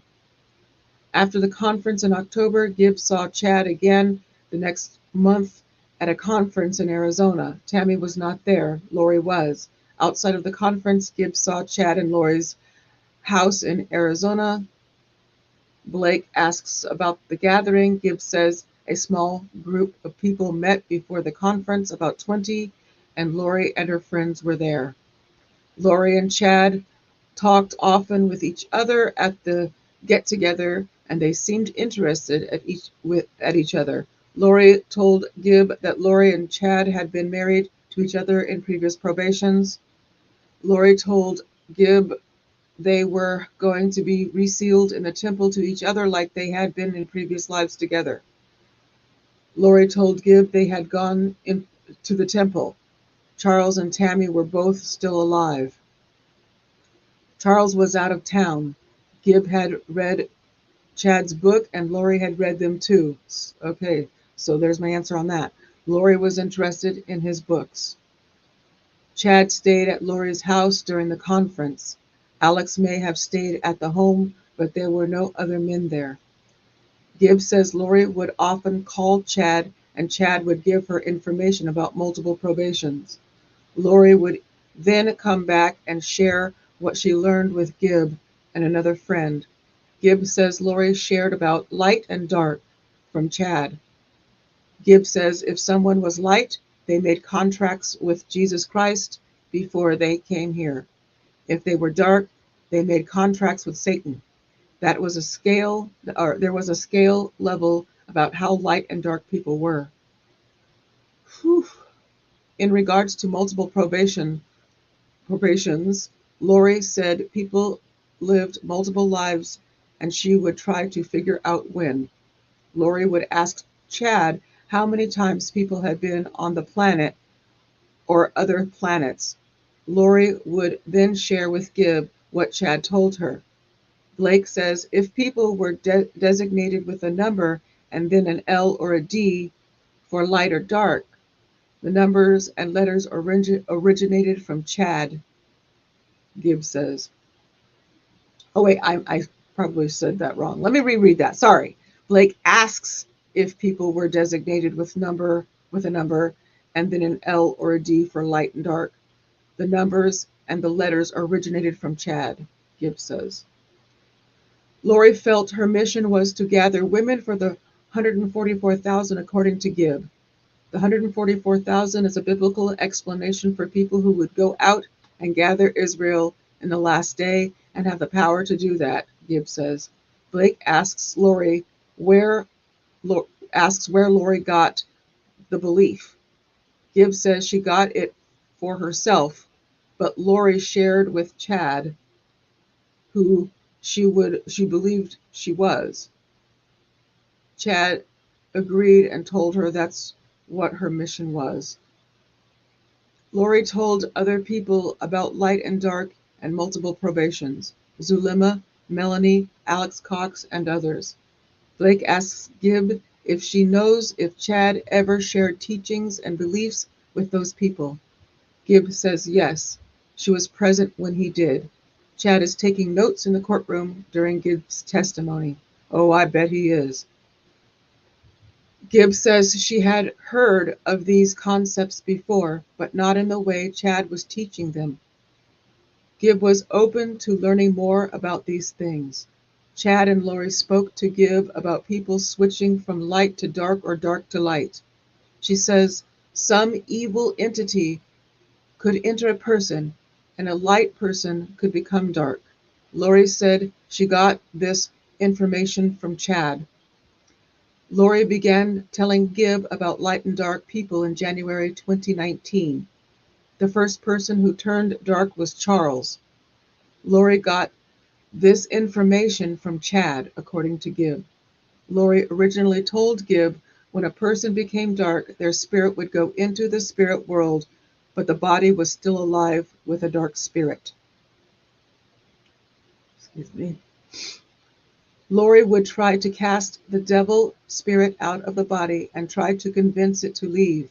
Gibb says Lori got the idea for casting from energy work. Gibb says Charles was designated a different name, Ned Schneider. Chad told Lori that the name was changed. Lori told Gibb about a dream she had when Charles was out of town. Lori says Charles and JJ were not going to come back. They were in a car crash and Charles was killed in the crash. Charles never died in a crash. After this dream, Lori told Gibb Charles turned dark. Blake asks about casting and if Gibb was ever there for a casting. She was. She describes the ladies would stand in a circle. Some would say a prayer. Some would send spiritual weapons. The people who were having the spirits cast out of them were not physically there. Gibb says when they did the casting for Charles, Ned left, but another entity incorporated his body, according to Chad. Gibb says there were additional castings in relation to Charles. Gibb participated. They tried to cast the next evil spirit out of Charles, but it worked, according to Lori. Lori said she received this information from Chad. Nothing happened to Charles, and then another entity came into his body. Lori learned about this from Chad, Gibb says. Chad was present for some of the castings, Gibb said. Another casting was done on Brandon Boudreaux. Chad was present, and so was Gibb. Chad shakes his head no. Gibb had met Brandon, and Brandon was designated as dark, according to Lori, who learned it from Chad. Blake asks if castings were ever done on Tammy. Gibb says yes. Blake asks if castings were done on JJ and Tylee. Gibb does not recall. Of course she doesn't. The casting started in February 2019 until before Charles died. If the casting was successful, the body would naturally expire, according to Gibb. Blake asks if she was ever told violence would be done to the body. Never, Gibb says. Gibb says others were involved in the castings more than her, people like Lori and Zulema. They knew the most about it, Gibb says. The casting Chad attended happened in Arizona, Gibb says. Chad shakes his head no in the courtroom and writes notes down on a pad in front of him. Gibb started to believe that Charles might be possessed. She had met him a few times but did not know him well. Most of what she knew about Charles came from Lori. In July 2019, Gibb stayed at Lori's house, but Lori asked her to leave. I woke up early in the morning and told, I think she said, I don't know. She woke up early in the morning and told me I needed to leave because Charles was driving in from Texas and was going to kill her, Gibb says.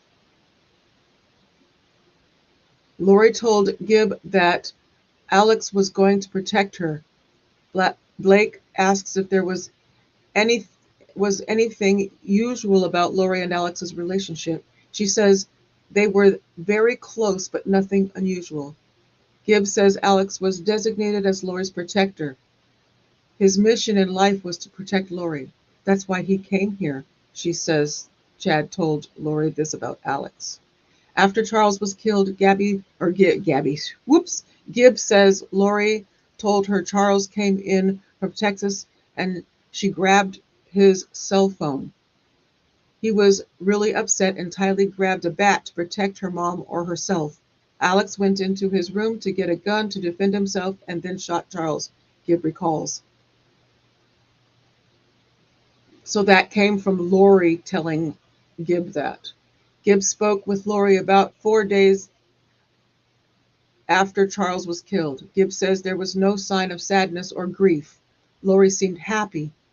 When Gibb spoke with Alex, she says he seemed thoughtful and unsure of himself. Gibb saw Chad a few weeks after Charles died.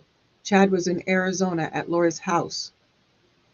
Chad and Lori were super excited to be together. They were talking to several people at the kitchen table and were excited to share their future plans together.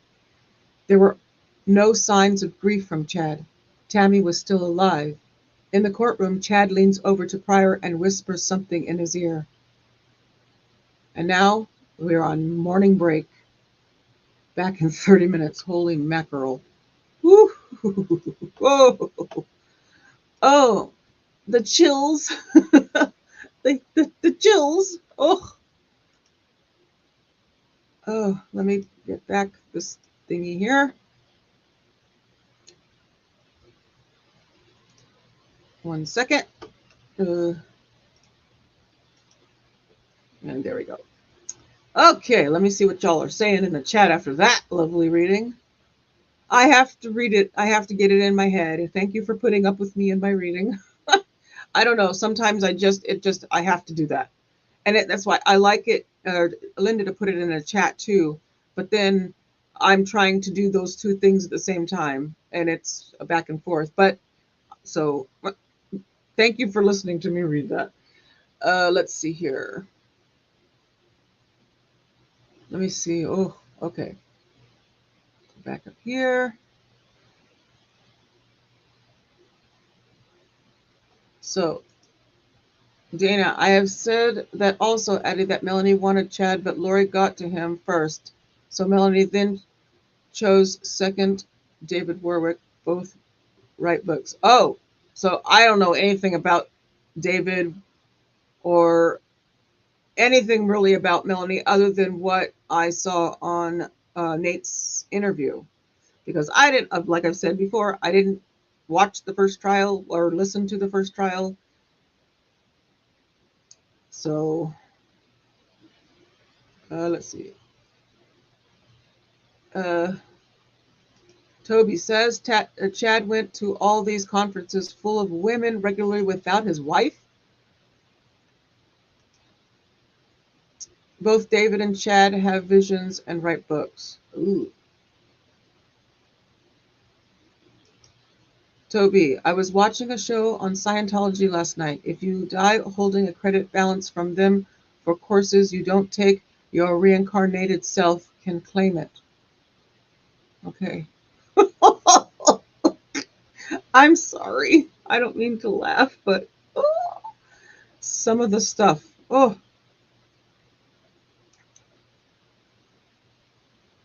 Hi,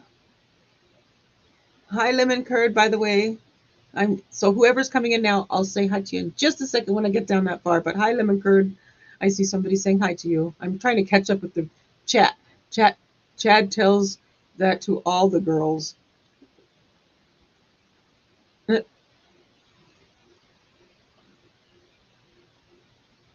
Brian says, what a schmoozer. Hi, Mikey. I miss Mikey. He probably isn't here now. Sorry, Mikey. Oh. Poor Mikey's going to go, she didn't say hi to me. I'll say hi to you in the other chat later on tonight, Mikey. Before they came here, so everybody in the spirit world is a functioning adult contracting for the life they all lead next. Oh, that's for the Scientology thing. Yeah, I remember, what's her name? Leah Remini. I liked all the stuff she did on the Scientology stuff. Nika says, I got a notification that I was gifted a membership. Thank you to whoever that was. That was Wendy H. She did it. She did it again. She's awesome. She is the best. Thank you, Wendy.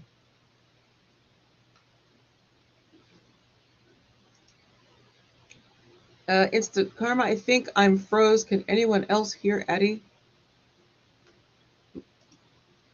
Is the sound okay? Because, hold on a second. I'm getting tech or host, whatever. Oh, never mind. Okay, forget that. All right, sorry.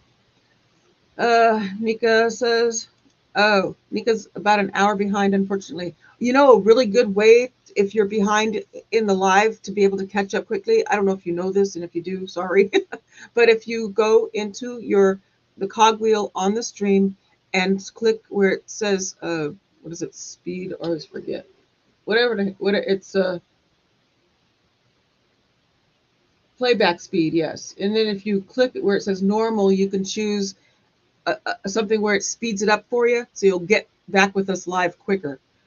I usually listen to stuff when I join somebody's live and they've been on for X amount of time. I will put that on and listen to it in fast motion. In this, it might, I don't know if it would be difficult, but that's how I do most of the times when I'm catching up with all other lives. Oh, good, they hear. So some were here, so at least somebody was hearing me. I should probably make sure before I start doing that. Oh, okay. Okay. These people make my skin. Oh, yes. All these people make my skin crawl. Ugh. Yes, it gives, like I say, it gives me the heebie-jeebies. That's the heebies. Sounds un-American. Not visit a Walmart at least every 3 months. Oh, Sylvia, Alex has a lot in common with Dobby. His mission in life is to protect me because I am the source of food. Is Dobby? I don't know what that is. Sorry, you're going to have to let me know what that is. I'm at the part where Pryor is talking over the judge again. Gosh, I can't stand him. He doesn't have court decorum, in my opinion. There are certain things that even those of us sitting here know that you can't talk over somebody else, or you can't be heard, and the court reporter can't get your words. Well, they can, but it makes it more difficult. But Dana says people should be scared of this kind so-called religion worship being spoken to people and people believing in it, but many get sucked in. Gib knows and understands it is scary. I think she's saving her butt. I'm sorry. I don't. I struggled with her. I think she's just as much a part of this stuff as all the rest of them, and I don't understand why she's not. Uh, she knew about all this stuff. I know she knew more, or I feel. It's my opinion. Here, let me put this. Hold on 1 second.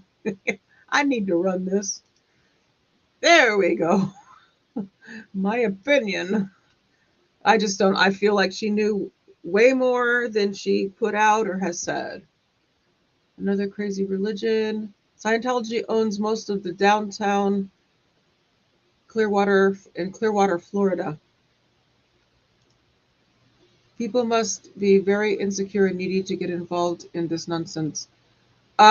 Religions such as this do seek people who are lonely, alone, seeking, troubled, and all the things. That's how that's what, in my opinion, that's what they do to get to go to people. They'll, in the conversation, they will bring out those parts. They'll see somebody looking sad or whatever. I'm not saying that's what LDS does. I'm just saying that in controlled religions like this kind of thing, they do seek out those in need or whatever.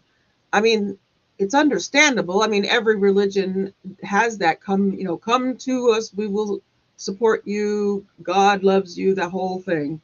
That's how I see it anyway. But not to say it's a bad thing, but that's how it works. I don't know. It's hard to say it right. and not sound like I'm bashing a religion. But it does. They do insecure, like, oh, it's our insecurities in the cosmos that leads to our need for religion from the start. I think that's said way better than what I was trying to do. But yes, there is, right, right, exactly. The crime is not in that. It's like the crime is what's happened here. That's how far does one take this stuff? They took it way too far. And that's one thing, if you believe that people are, have what I call wee beasties in them. Okay, I mean, everyone in a lot of religions do believe in that, in spirit possession and that kind of stuff. And so, yeah, it's a lot. It's a lot. Toby says LDS does reach out in the community to those in need. Yes, yes, that's what I'm saying. Not that, not we have them here. They do visit. They will actually um, talk to you from the car if you're driving. And okay, so one time my son was sitting on the passenger side and he had his window rolled down, and the car pulled up right next, and we're waiting at a light, and they rolled their window down and started talking to him and trying to conversate with him in the car. He said they started to, give their LDS stuff or trying to get to know him or whatever. And my son he's not really, he's antisocial. Just say he was like, um, no, thank you. Roll the window up. Well, I just did this. Wait, where's my hand? There. I just rolled the window up like this was the 1970s. But okay, sorry, he pushed the button, rolled the window up, and looked at me like, I said, those are LDS, the ones on the bike with the white shirts and the name tags. They were, trying to be nice and say hi and probably proselytize you, but you rolled the window up on him. And he wasn't being rude. He just, it took him by surprise because somebody's speaking to him and he doesn't do the back and forth conversation wise. We were just talking about that yesterday, about that whole issue. But yes, but the folks in this story have normal social lives, live bound together by religion.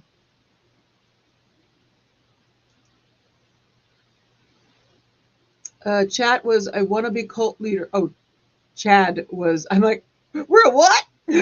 I not me. Chad was a wannabe cult leader, wanted a harem of blonde goddesses serving him. Tammy, who supported him financially in that way. That's an interesting thought. I just feel like he probably believed everything he was saying. I mean, if you've been in this situation and you've ever been around anything like this, you can see how it is possible someone can believe in something so deeply, even, and they can be very convincing to others. This situation goes beyond the LDS faith, though. This is outside of that. I think he was digging back into the past of the LDS and kind of latching onto things as far as the castings and all that stuff.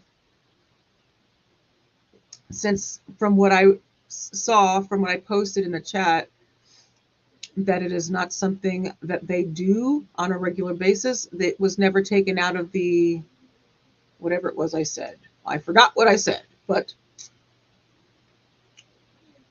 let's see here. We got Stephanie McCall. Hi, Stephanie. I can't remember if I said hi already. I'm sorry if I didn't.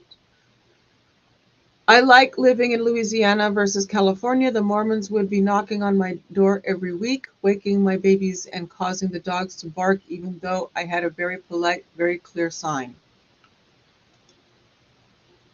Lemon Curd. Did anyone else hear about John Pryor was convicted? Yes. Yes. Yep. Yes, he, yeah. I think what happened with that? Did he settle with that. I forget how that ended, but yes, John has a past. Louisiana so far, in Louisiana so far in 2 years, not one. Christy says, back, had to run, say hi to some friends, be back with a sandwich and pretzels. But back with the sandwich and pretzels. Now I want pretzels. See, I'm easily convinced of stuff. I'm easily persuaded. It's probably not a good thing.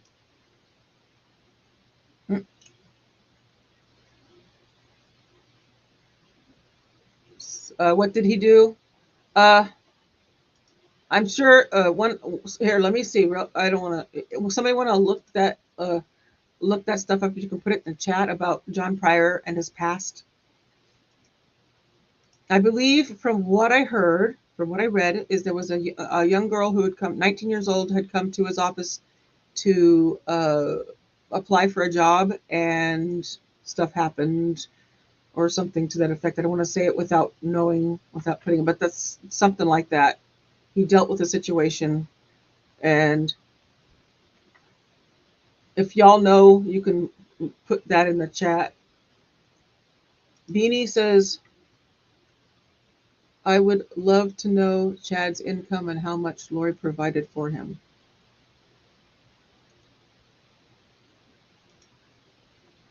Yes, they do.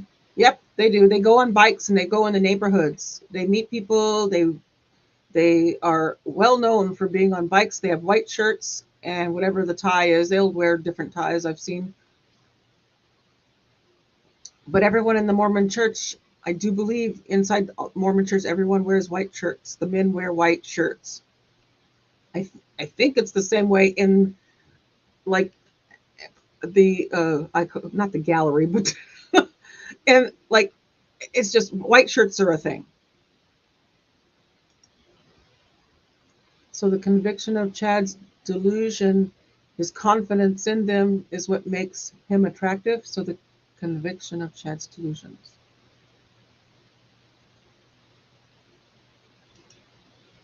That's what I love about country living. No one comes a knocking.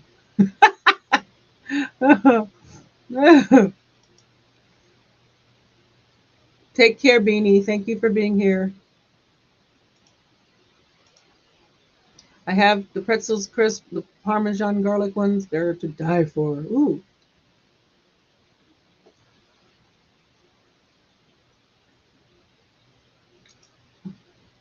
I had Mormons help move me once. I rented a van and 6 young people showed up. They are extremely helpful in that way. Yes. I have no issue against any religion except for whatever it is that I went through in my own life. But I had Mormons help me move once. I rented a van and 6 young people showed up, helped me move. I studied with them for about a year. I like the social philosophy, but not the supernatural stuff. Oh, I know people that went from one religion to the LDS because they like the family aspect of it. And I asked them one time, did you ever get to know the deeper parts of it? Like the inner, the deepy stuff that you don't, he said he never went past the family stuff. He stays very, surfacey, doesn't get too deep into the temple stuff. The temple stuff is interesting. There are videos out there that you can watch about it, temple ceremonies and stuff. It's a lot.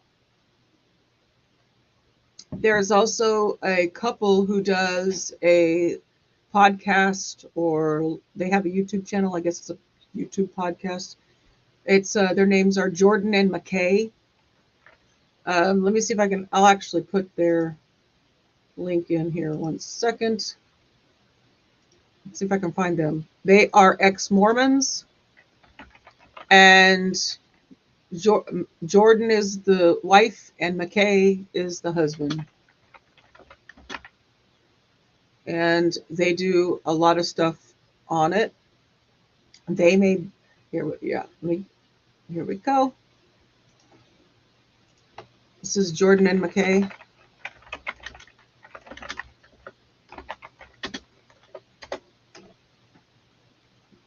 Should work. Hopefully it works. They do lives. They did a lot on recently they've done a lot on the Ruby Frankie case, but they talk a lot about all of the inner workings of the LDS Church, right down to the temple blessings and the temple stuff and all that. And then there's the one guy who filmed inside the temple. You're not allowed to actually film. He took a camera into a temple and went through the whole ritual thingy, whatever you call it, and secretly filmed it. His name, his channel, I forgot. Let me see if I can, what was it? If anyone remembers that channel. Whoops. Actually, I'll have to look for it later. But he's another one. I'm sorry, my dogs are about to bark because it's almost time for me to take them outside. So as soon as they start, I may have to go a little early and set this up. If she starts barking too much, I'll have to. She tells me when it's time to go potty. And she can't wait. She has Cushing's disease. She doesn't wait. She's about to be put in diapers pretty soon. It's getting to that point now. This Cushing's thing is not fun in a dog's older life. So anyway, I can't remember that other person's channel. I'd have to search for it.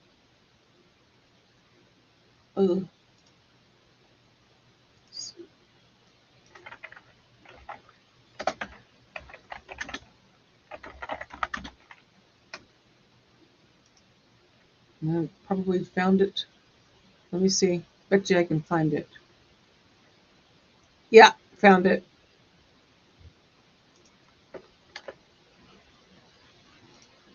Found it. Knew I would. New name, Noah. And there's his channel. There you go. He has all of the temple stuff. That's I don't know if y'all know that in temples in the Mormon Church, you're not allowed to enter the temple if you are not sealed. You have to be a sealed member in good standing to be able to enter the temple, which is why weddings are not open to everyone, and why that in a Mormon wedding, the reception is the main portion of a wedding, not the actual ceremony. If those two people are sealed in the church in good standing and are married in the church, and in the church they wear special garments. They have if they want to wear a wedding dress, it has to be approved. It has to be approved by the priests and whatnot and all the stuff. So yes, I do look into all this stuff. I do look into other religions and stuff, not because I want to join one, but because I like to know about everything that everyone believes. So there's that. Okay, so let me see here. We go back a little bit. Toby says, I know it is sad to people to fall for it. I have a friend who joined a cult years back, totally changed her. I've spent my whole life in major cities and military bases. I just want to be left alone and care for my kids. I understand. Their prior was accused of SA. Thank you, Lemingford. Prior was accused of SA. Victim immediately went to police and hospital. It went to court, but Prior eventually pled guilty to a misdemeanor and spent 120 days in prison. Thank you.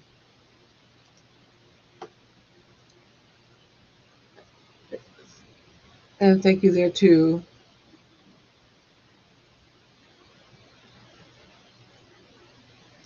And Christy says, anyone know how long they're predicting this trial to go? Yes, the trial is slated for 8 to 10 weeks. And I need to start marking in every Monday. I should start putting on Mondays live what week we're in. This is week 2. Are we 2? Is it? Well, if you count the way I've counted this trial, I may end up going back and changing my entire playlist and putting it back to the way I should have done it. In my head, I knew that I should have done the jury selection numbered days 1 to 5 and then started, or 6 or whatever it is. And then the trial itself, I should have started with day 1 and gone up. But I have it in the description on the very first line. If you look, I put this is day 6. Just to confuse you all, because I don't know. I was counting and I'm like, do I stop? And I always make that horrible decision. And the horrible decision was to continue to count. We're there. Hold on. Wait, hold on. Let me. Thank you. Please be seated. We have the jurors brought back in, please.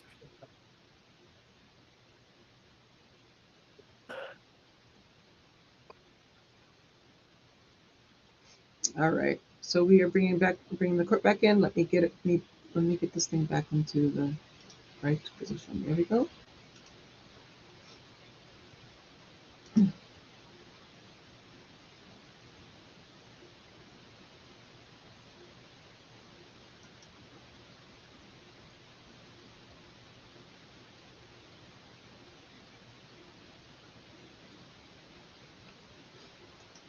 Thank you guys for putting all that in the chat.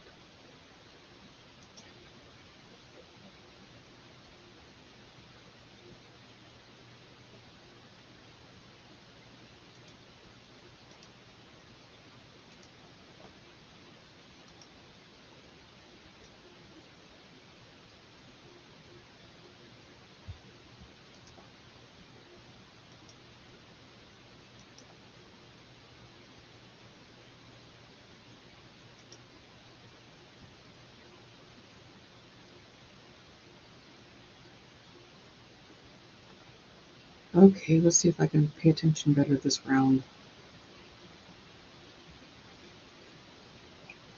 Nate said that they did reposition the camera to help with the lighting so you could see Chad and Pryor better, and I can tell a difference.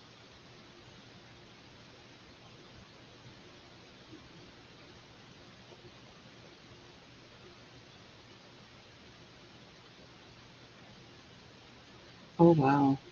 Sorry. Oh, my goodness. All rise.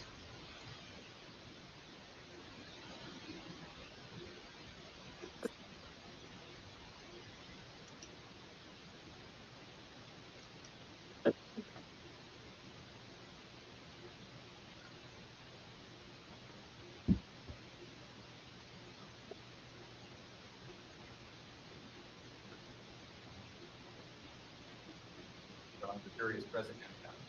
Okay, thank you. Please be seated.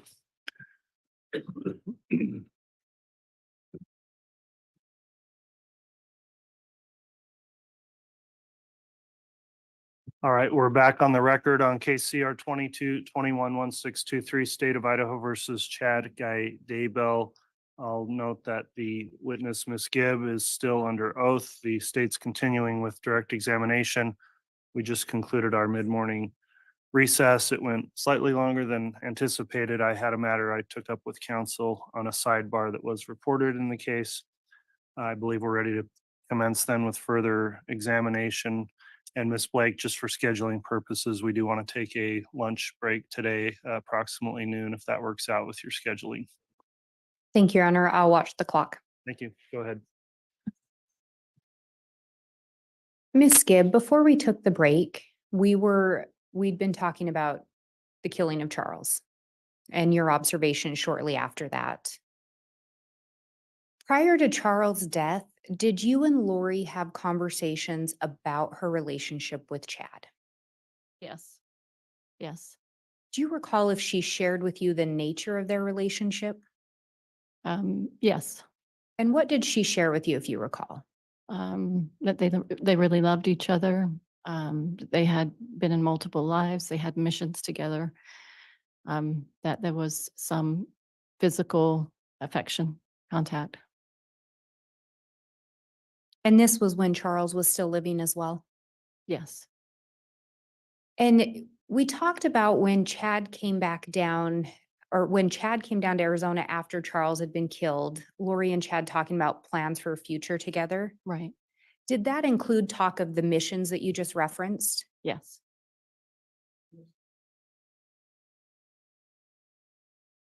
Your Honor, I believe we already went over that before the break. If you'd like me to go over it again. If that's a objection, then it's overruled.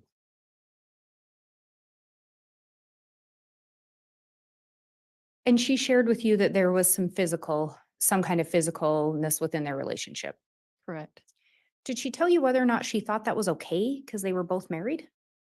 Yes, she said that every time she would get together with Chad, she would always ask Jesus if what was acceptable or appropriate that she could interact with Chad. And if she felt she had the affirmation that it was okay, then she would do it. I assume. Did she tell you where they would meet up? Hotels.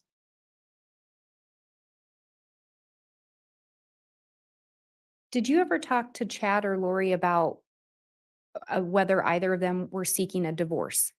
Yes. What did you learn in relation to that?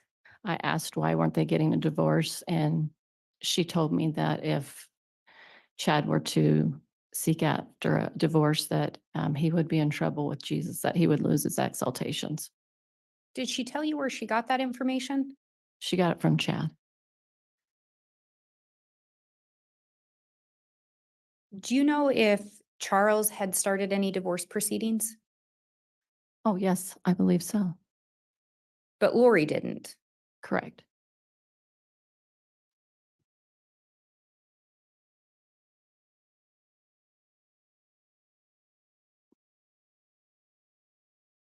Did you ever see Lori with more than one phone? Yes. Do you recall approximately how many phones you saw her with? 3. Did she ever tell you anything about why she had 3 phones? One was her own personal phone, and then one was she just had a connection with Chad through the other phone, and I'm not sure about the other one. So one of the phones was to communicate with Chad. Yes. Did you ever learn if Chad had more than one phone? I remember she saying he had a special phone just for her, but that's all I remember. Did Lori ever share with you how often she and Chad were in contact? It was mostly daily. I'm sure there was times where she said, she couldn't contact him for certain reasons, but mostly it was daily. And would that have been approximately since they met that they stayed in that type of contact, if you Yeah. know? Yes, that I know of.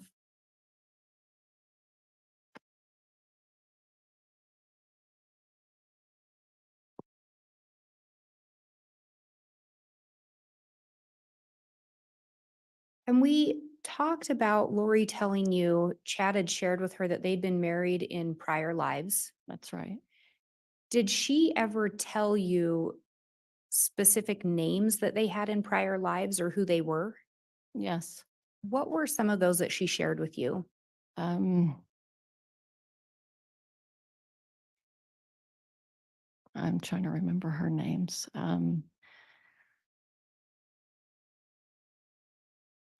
I'm not remembering her names. I remember certain positions though. And what were those positions? She was married to Moroni, and she was married to James,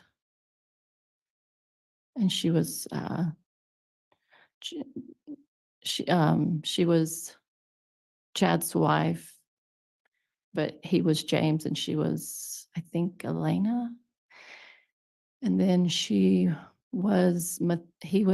was considered to be Methuselah, and she was his daughter, I believe, but I don't remember a name. Seemed like there was another time she was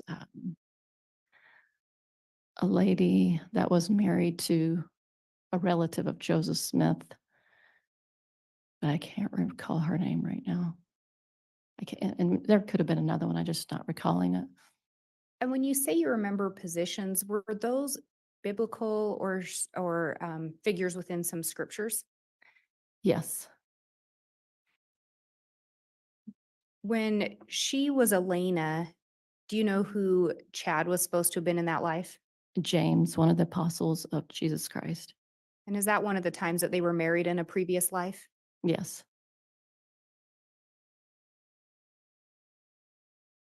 Did she tell you where she learned that information?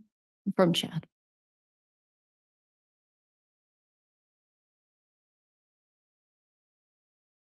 Did she ever tell you how Chad would get his information? She said that he would sit in his portal and ask questions. Did you ever see the portal that was referenced? Yes. Oh, well, not his, but hers. Yeah. And what did you observe in relation to Lori's portal? It was nothing but, just a spot in her closet. I mean, it didn't look like anything. She just considered it her portal, but it looked like just a regular space.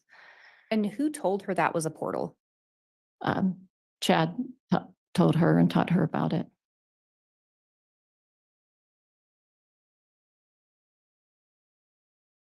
Had Lori ever talked to you about portals before meeting Chad? I can't recall.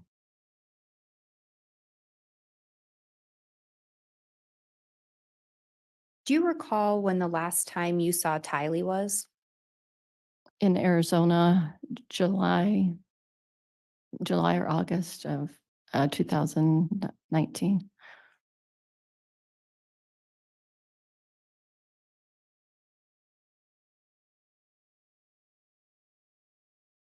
And after Charles' death, at some point, do you recall Lori leaving Arizona?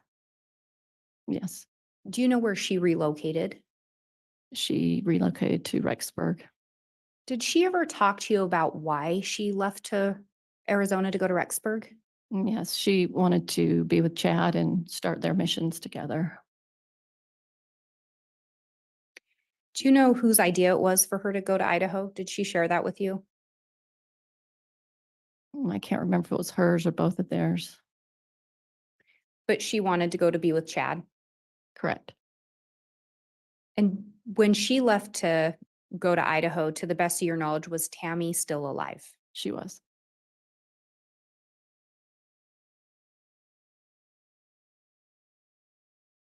We had talked about people being light and dark.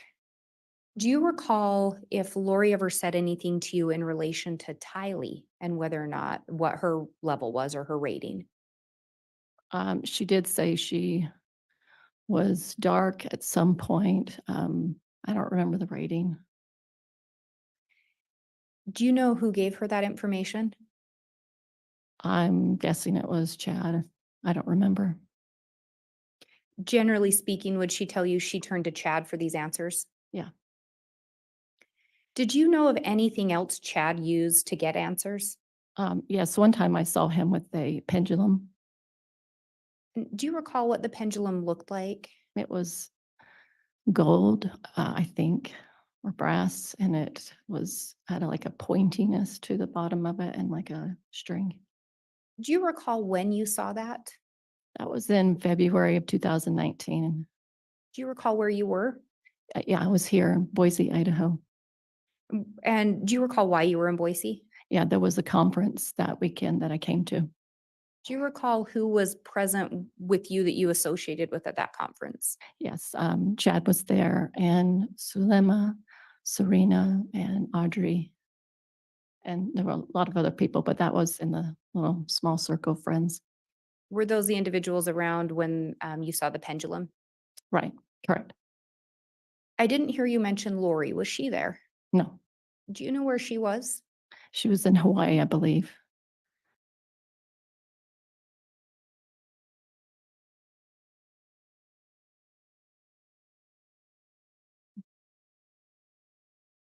When Lori moved to Idaho, do you recall who went with her? JJ and Tylee and Alex. He was either there before or after. I don't know. I know at some point he was up there. So Alex, her brother, moved around the same time she did? Yes, And this is after Charles has been killed, correct? correct. And it's after Chad has told Alex that he's Lori's protector. Is that correct? I believe so.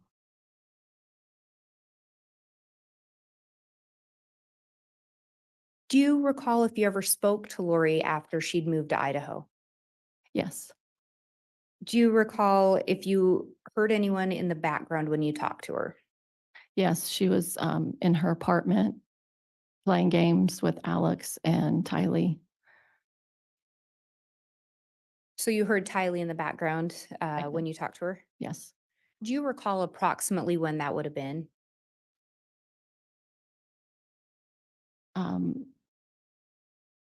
August or September, not sure. Would it have been shortly after they'd moved to Rexburg? Yes, they just moved in. At some point after Lori and Alex and the children moved to Idaho, did you end up visiting Lori? They did. Do you recall approximately when that was? The weekend of September 22nd, And was that of 2019? correct.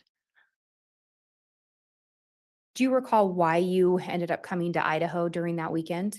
Yes, there was a conference in town and then I was going to record a podcast with her. Had you and Lori recorded podcasts before? Yes, When you came to Idaho, where did you end up staying? at Lori's house. And did you drive or fly? Do you recall?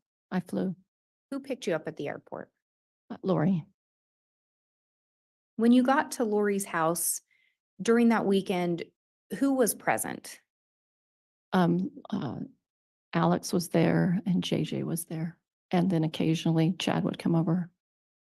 And then was there an individual named David Warwick that also ended up there? Oh, yes, And who was David Warwick? he's my husband now. And at the time? He was my boyfriend.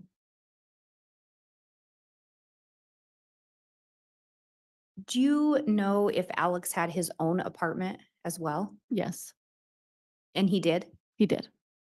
but he would be at Lori's at times? Yes. I didn't hear you say anything about Tylee. Did you ever see Tylee when you arrived in Idaho? No, Did you ask Lori at any point where Tylee was? yes. What were you told?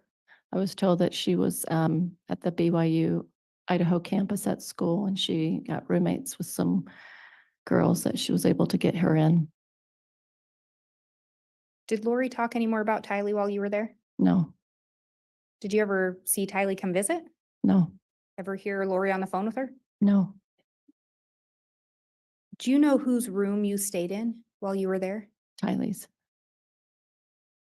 Were a lot of Tylee's items in the room? Nothing was in there. That was clothing or anything, just furniture.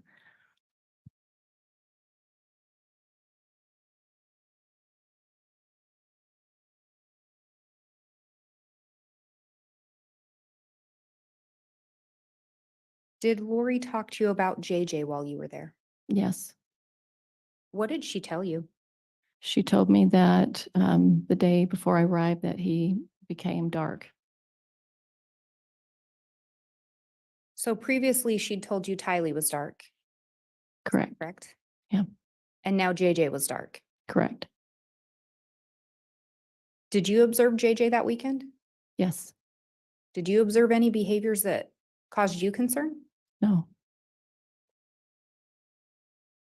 Do you recall her telling you why she believed he was dark? either Chad told her or she figured it out herself. I'm thinking it was Chad, but I'm not remembering. And Chad was present at times that weekend, Yes, correct? yes. Was he present when there was talk of JJ being dark? It's possible. Did you ever observe any interactions between JJ and Chad while you were there? Yes. And what were those? Um, JJ seemed to be upset, and so Chad took him upstairs with him, and they went into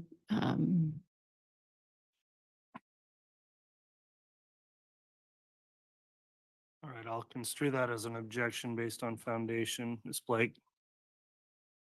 Miss Gibb, do you recall approximately when in your visit the interaction occurred? I feel like it was Thursday, like I got there on a Wednesday, I believe. I feel like it was the next day. And I guess for reference, how long were you there at Lori's? From Wednesday to Monday morning. So best of your recollection, this is around your second or your first full day there. I think so. And if you could go ahead and tell us again what you observed. Okay. He took him upstairs, and then after a period of time, he came back downstairs. I believe he was holding his hand, and that's what I observed with them. Did you observe any injuries to Chad? He had a red scratch on his neck. Did he tell you how he got that? I asked him, and he said that JJ had scratched him. Had you seen many interactions between Chad and JJ before that? No.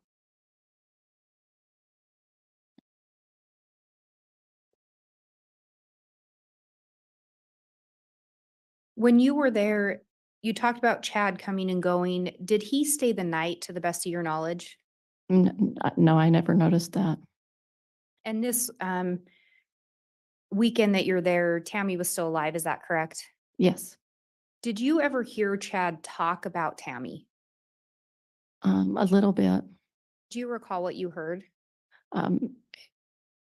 Chad and David Warwick were speaking at the island, and David was asking him questions about Tammy, and Chad said, "You know, please don't share this with anybody, my relationship with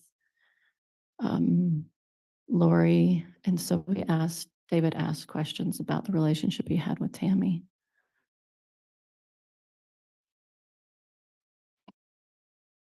Ms. Blake, objection based on foundation.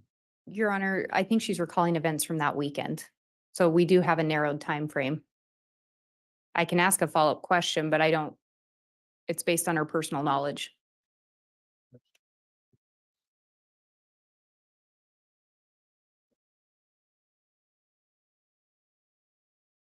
I'll sustain the objection if you want to ask additional foundational questions, Ms. Blake. Do you recall approximately when you heard this conversation between David and Chad during your stay? It would have been on the weekend because David was there already. He didn't come in until Friday, so it could have been like on a Saturday or Sunday. So sometime around Saturday or Sunday? Yes. And what did you hear Chad say about Tammy? That she was a good wife, I believe. I'm not recalling right now what he said. Do you recall him ever mentioning that he was going to divorce her? Never heard that. Ever hear him talk about getting separated? No. Did you observe Chad and Lori interact while you were there? Yes. Did you observe them interact several times through your stay? Yes. What were your observations of their interactions? They seemed to be a couple that was close and loved each other. There was affection, hugging. I saw her kiss him on the cheek. They were singing together, maybe a little dancing. So affectionate with each other. Yes. Do you recall ever seeing them act affectionate outside of the apartment? Yes. What do you recall about that?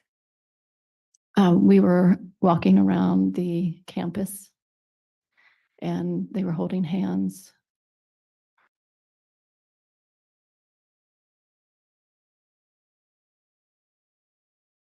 Campus is pretty broad, Ms. Blake. When you refer to campus, do you know which campus that was? The BYU Idaho. All right. The BYU Idaho campus is what you said? Yes. I'm going to pause so you can take a drink. Thank you.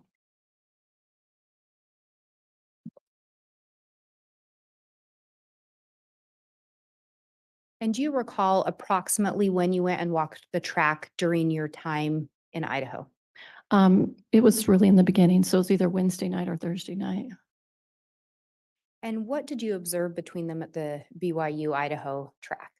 Very affectionate and loving towards each other. Did you ever ask them or did they ever say anything to you about that? I asked them if they were concerned, if they were worried if Tammy might see them together, and she let me know that Tammy, wasn't aware of his personal life like that, where he went.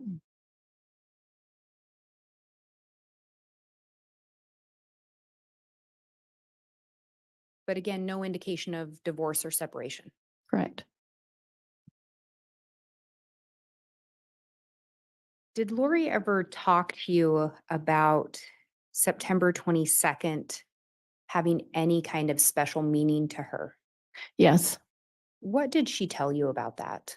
She told me that it was an anniversary for her of when she saw Moroni in the temple.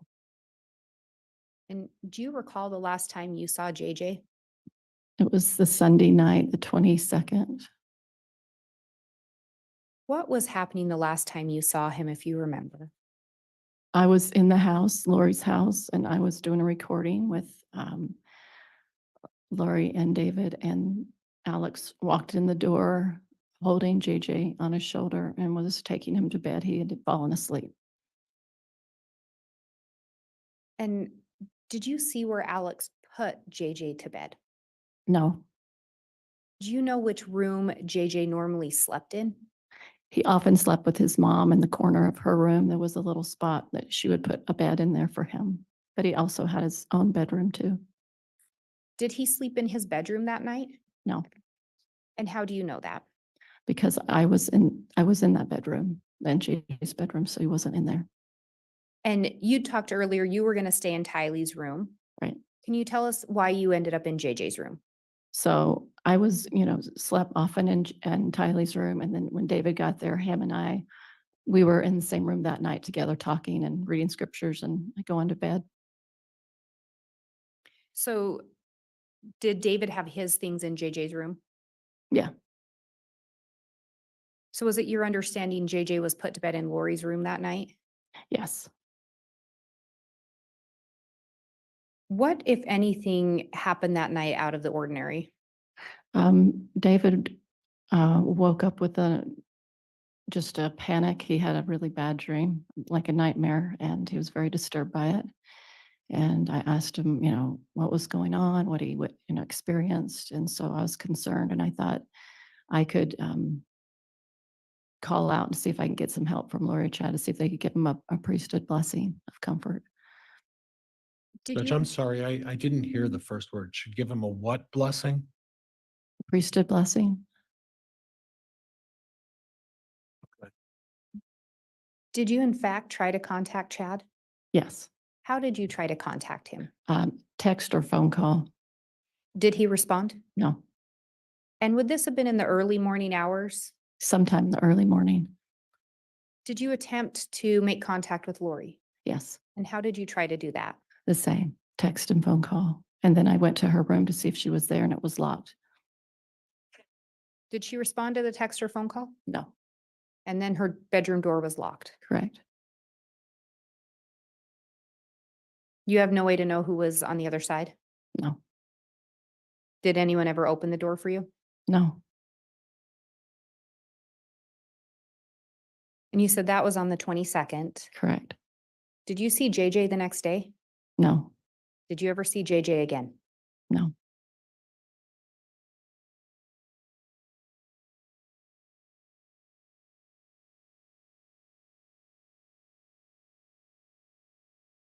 After Charles was killed, did Lori ever share with you how she was going to survive financially? She talked about money she received from JJ from his Social Security. She talked about, and let's see, she talked about, I think, like, was it Social Security for Charles, and then we talked about insurance a little bit, but I'm not sure if that's what you're thinking of. So do you know if she ever received any life insurance for Charles? I don't think so. So to the best of your knowledge, she was living off the Social Security money. Yeah, to my knowledge. Do you know if Lori ever got a job when she came to Idaho? No, not that I'm aware of. Did she ever tell you that she had a job lined up and that's why she was moving to Idaho? No.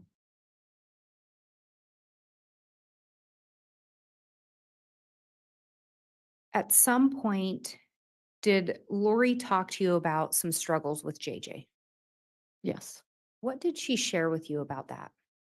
She said that he was acting out more as far as the weekend that I was there in September, that he was acting like he was possessed. He was, 1 minute he would be upset, 1 minute she would say he was talking very intelligent, just a variety of different behaviors. She seemed troubled by it, that he had been taken over by evil spirit, that he was upsetting. I don't know. She just seemed kind of upset by it. Did she ever indicate any kind of a plan of how she was going to handle that? Yes. What did she tell you? She said that she wanted Kay to have JJ. Did she ever talk to you about a plan to get JJ to Kay? Yes. What did she tell you? She said that she wanted to meet together with her in the airport and talk to her about her, like she had cancer or something like that. And that if she would take him, or a relative that was close by to Kay's family that would take him.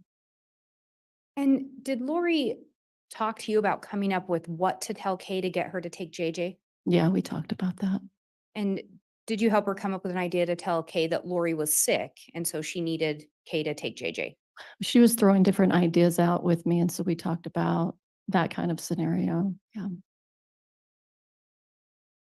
Was it your understanding that Lori actually did in fact contact Kay? Is that what she told you? Yeah, she did.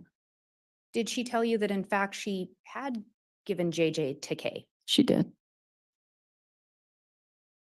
And we go back to the last time you saw JJ is the night of September 22nd.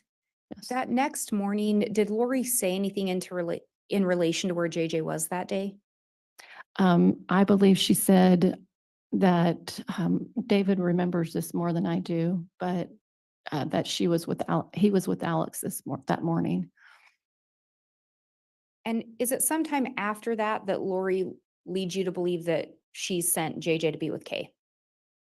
Yes.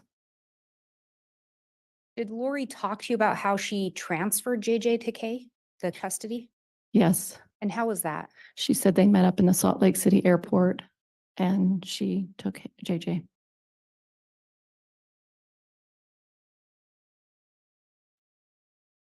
And we'd talked, actually, let me back up. Sometime later so you're there in September. Mm-hmm. Did you continue to be in contact with Lori after that trip? Yes. Did you ever hear JJ in the background on any phone calls? No. Do you recall getting a call from Chad sometime in November of Yes. 2019? Yes. Do you recall where you were when you got that call? Yes, I was in Utah. Do you recall approximately when it was? I felt like it was like 2 or 3 days before Thanksgiving. Do you recall what Chad told you or why he was calling? Yes. And why was that? He told me that the Rexburg police were going to call me and ask about JJ. What, if anything, did he tell you to do in regards to that? He asked me not to pick up the phone and talk to them. Did he tell you why he thought the police were going to call you? because he said that Lori had told the police that I had JJ. How did Chad sound in that phone call? Nervous.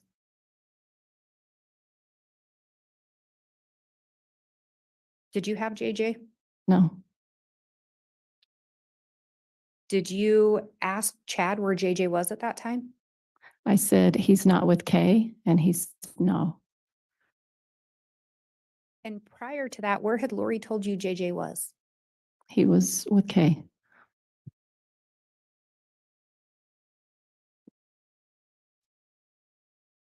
Did Chad tell you anything else that you recall? He said that Lori would shortly be calling me after that, but she was talking to the police. I can't remember right now everything else. It was very brief. Do you recall if Chad indicated where he was when he placed that phone call?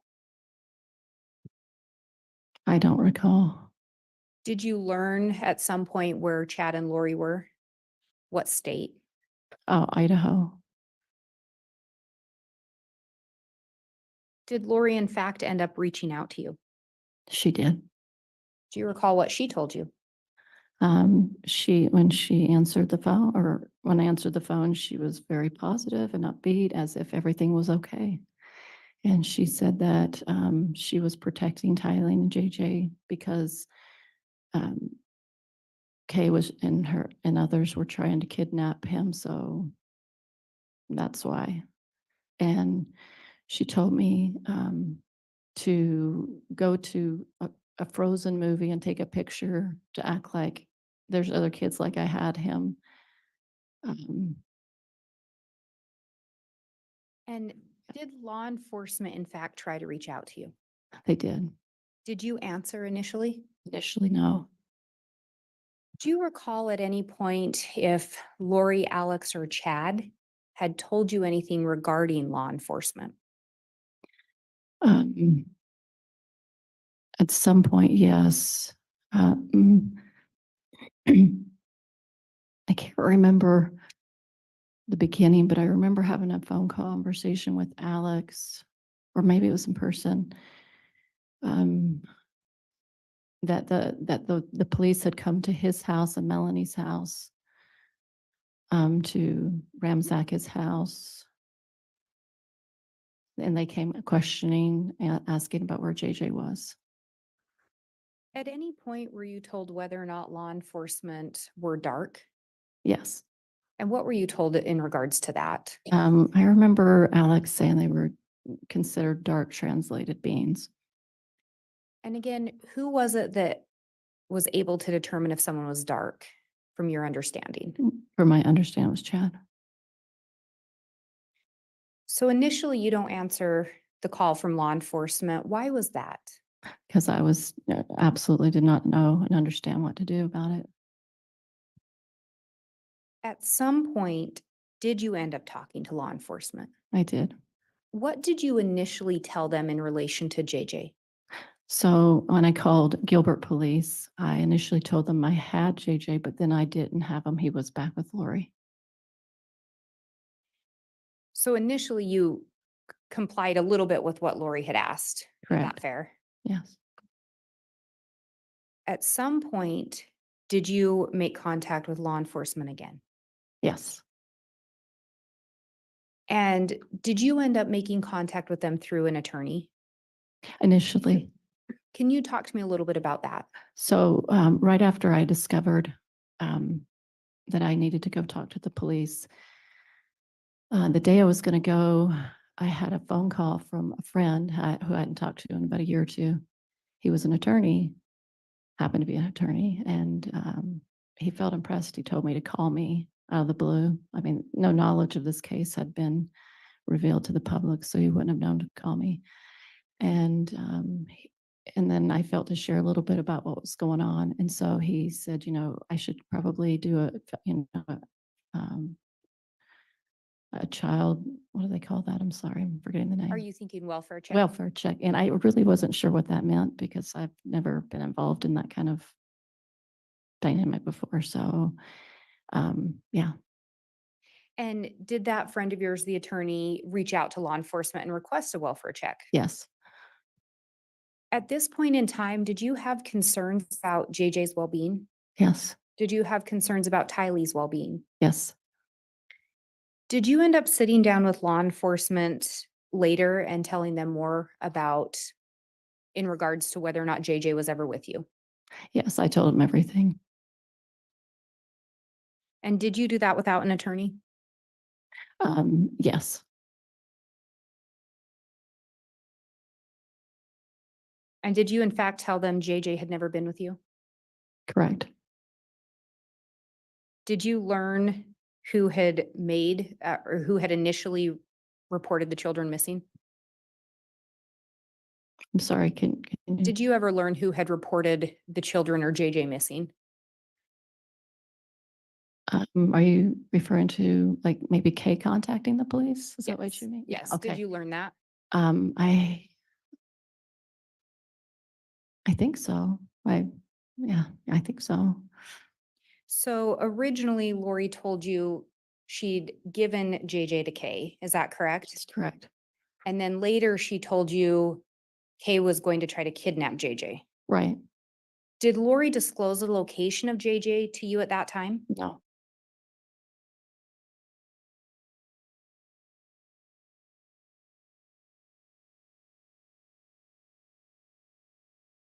At some point, did you end up, or let me back up. After those calls from Chad and Lori around Thanksgiving, did you have further contact with Chad and or Lori? so after, yes,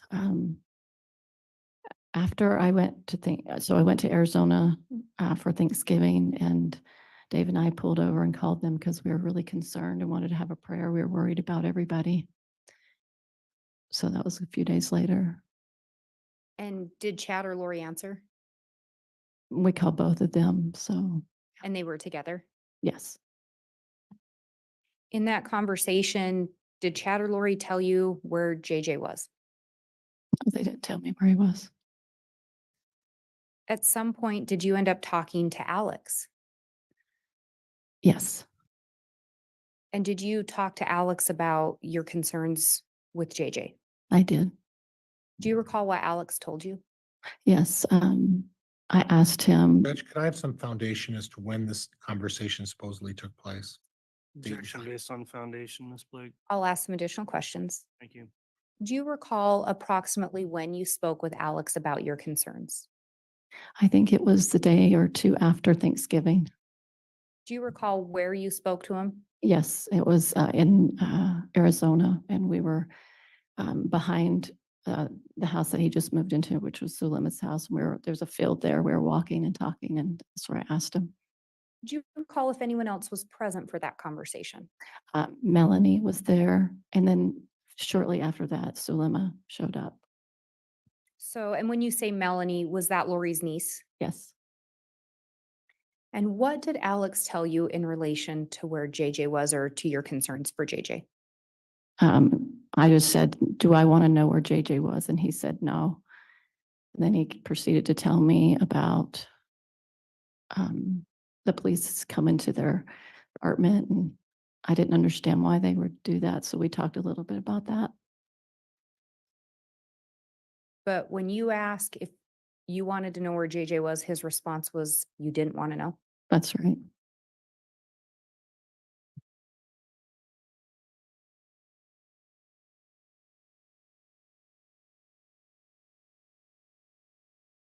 At some point, did you end up making a phone call to Chad and Lori on December 8th of 2019?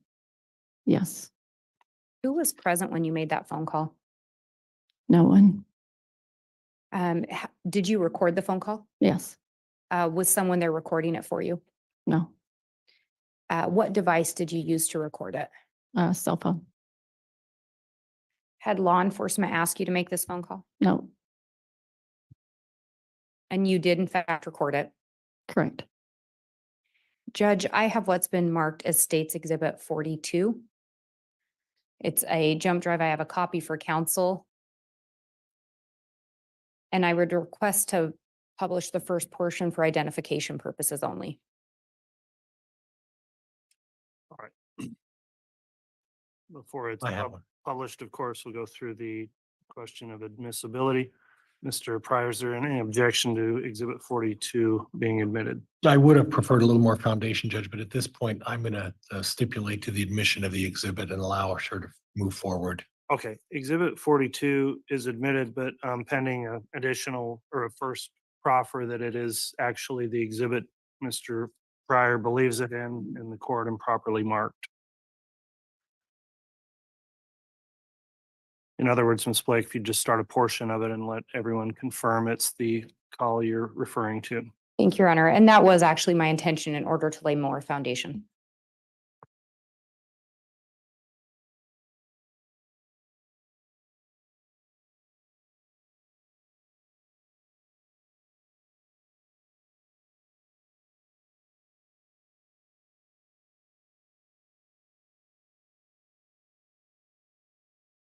And it wants to give me difficulties. Let me try one of the other discs.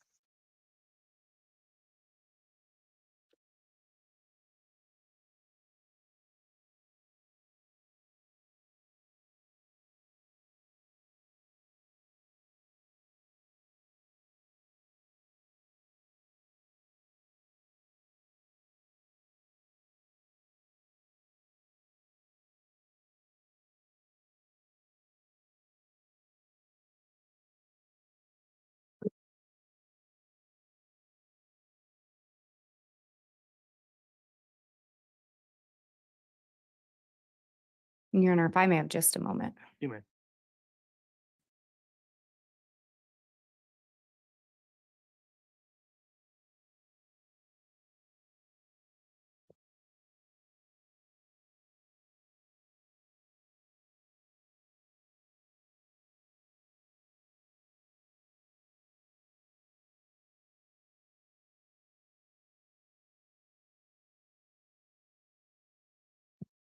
Sorry about that technical problem. I think I have it figured out.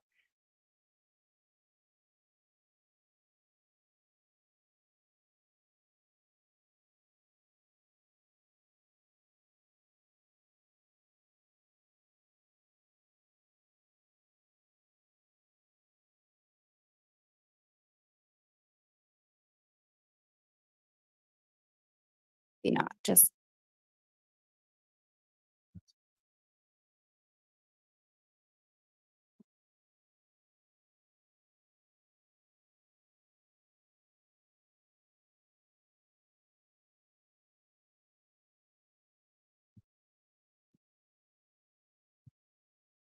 okay. Hopefully third time's a charm.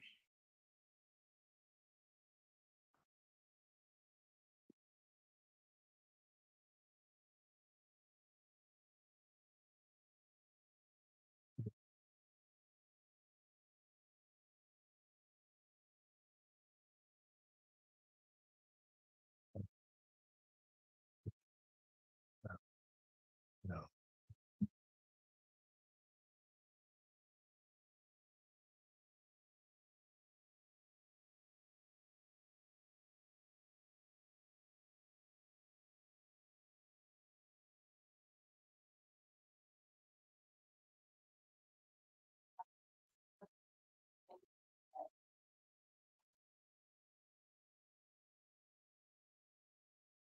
I'm going to pause there briefly.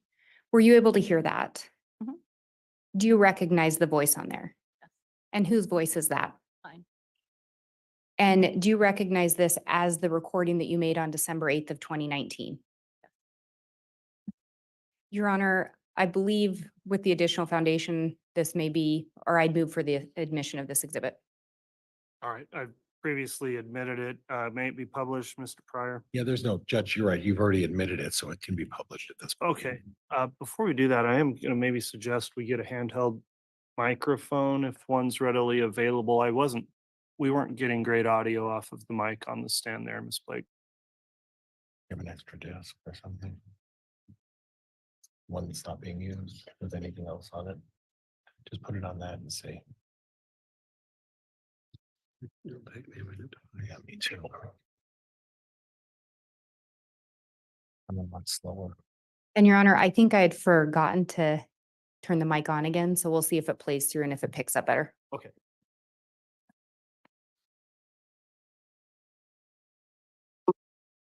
And I am calling Chad Daybell's phone number, and hopefully I will be talking to both of them, Chad and Lori.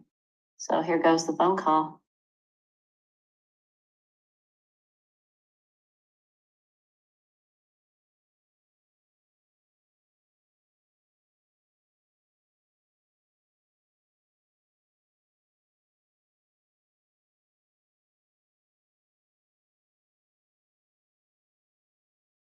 Sweet Melanie. Hi, Chad. Hey, Lori.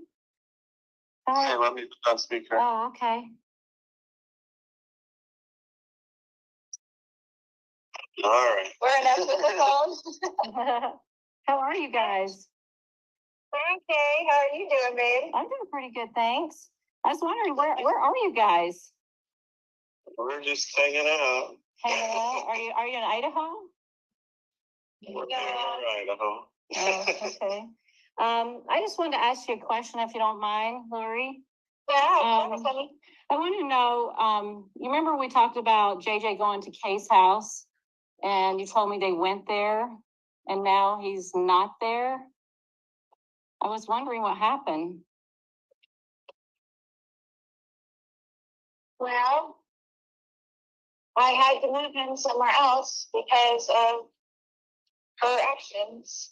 So, Was she doing something? Like, was she trying to come get him or something, or like trying to kidnap him? well, she said that lots of times before, but Okay, when I asked Chad the other day, I was like, hey, where is JJ? And he said, for my security, he didn't want me to know. So is there a reason I should be in danger to know where he is? no, it's nobody. It's his danger. It's the danger that there's people after me. Okay. So, if you knew, that puts you in a danger. well, just in a bad position. Yeah, bad position. Everybody, if they don't know anything, then they don't have to say they know. Right, so you're just worried. Okay. I'm just to keep him protected and keep you protected. and keep everybody else. I appreciate that. Well, I was wondering why you told the police why he was with me.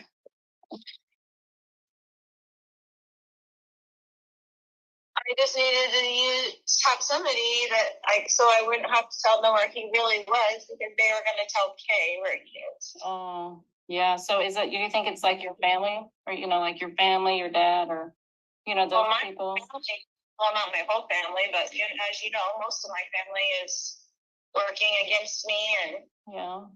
with her, basically. Yeah. Is JJ safe? He is safe and happy.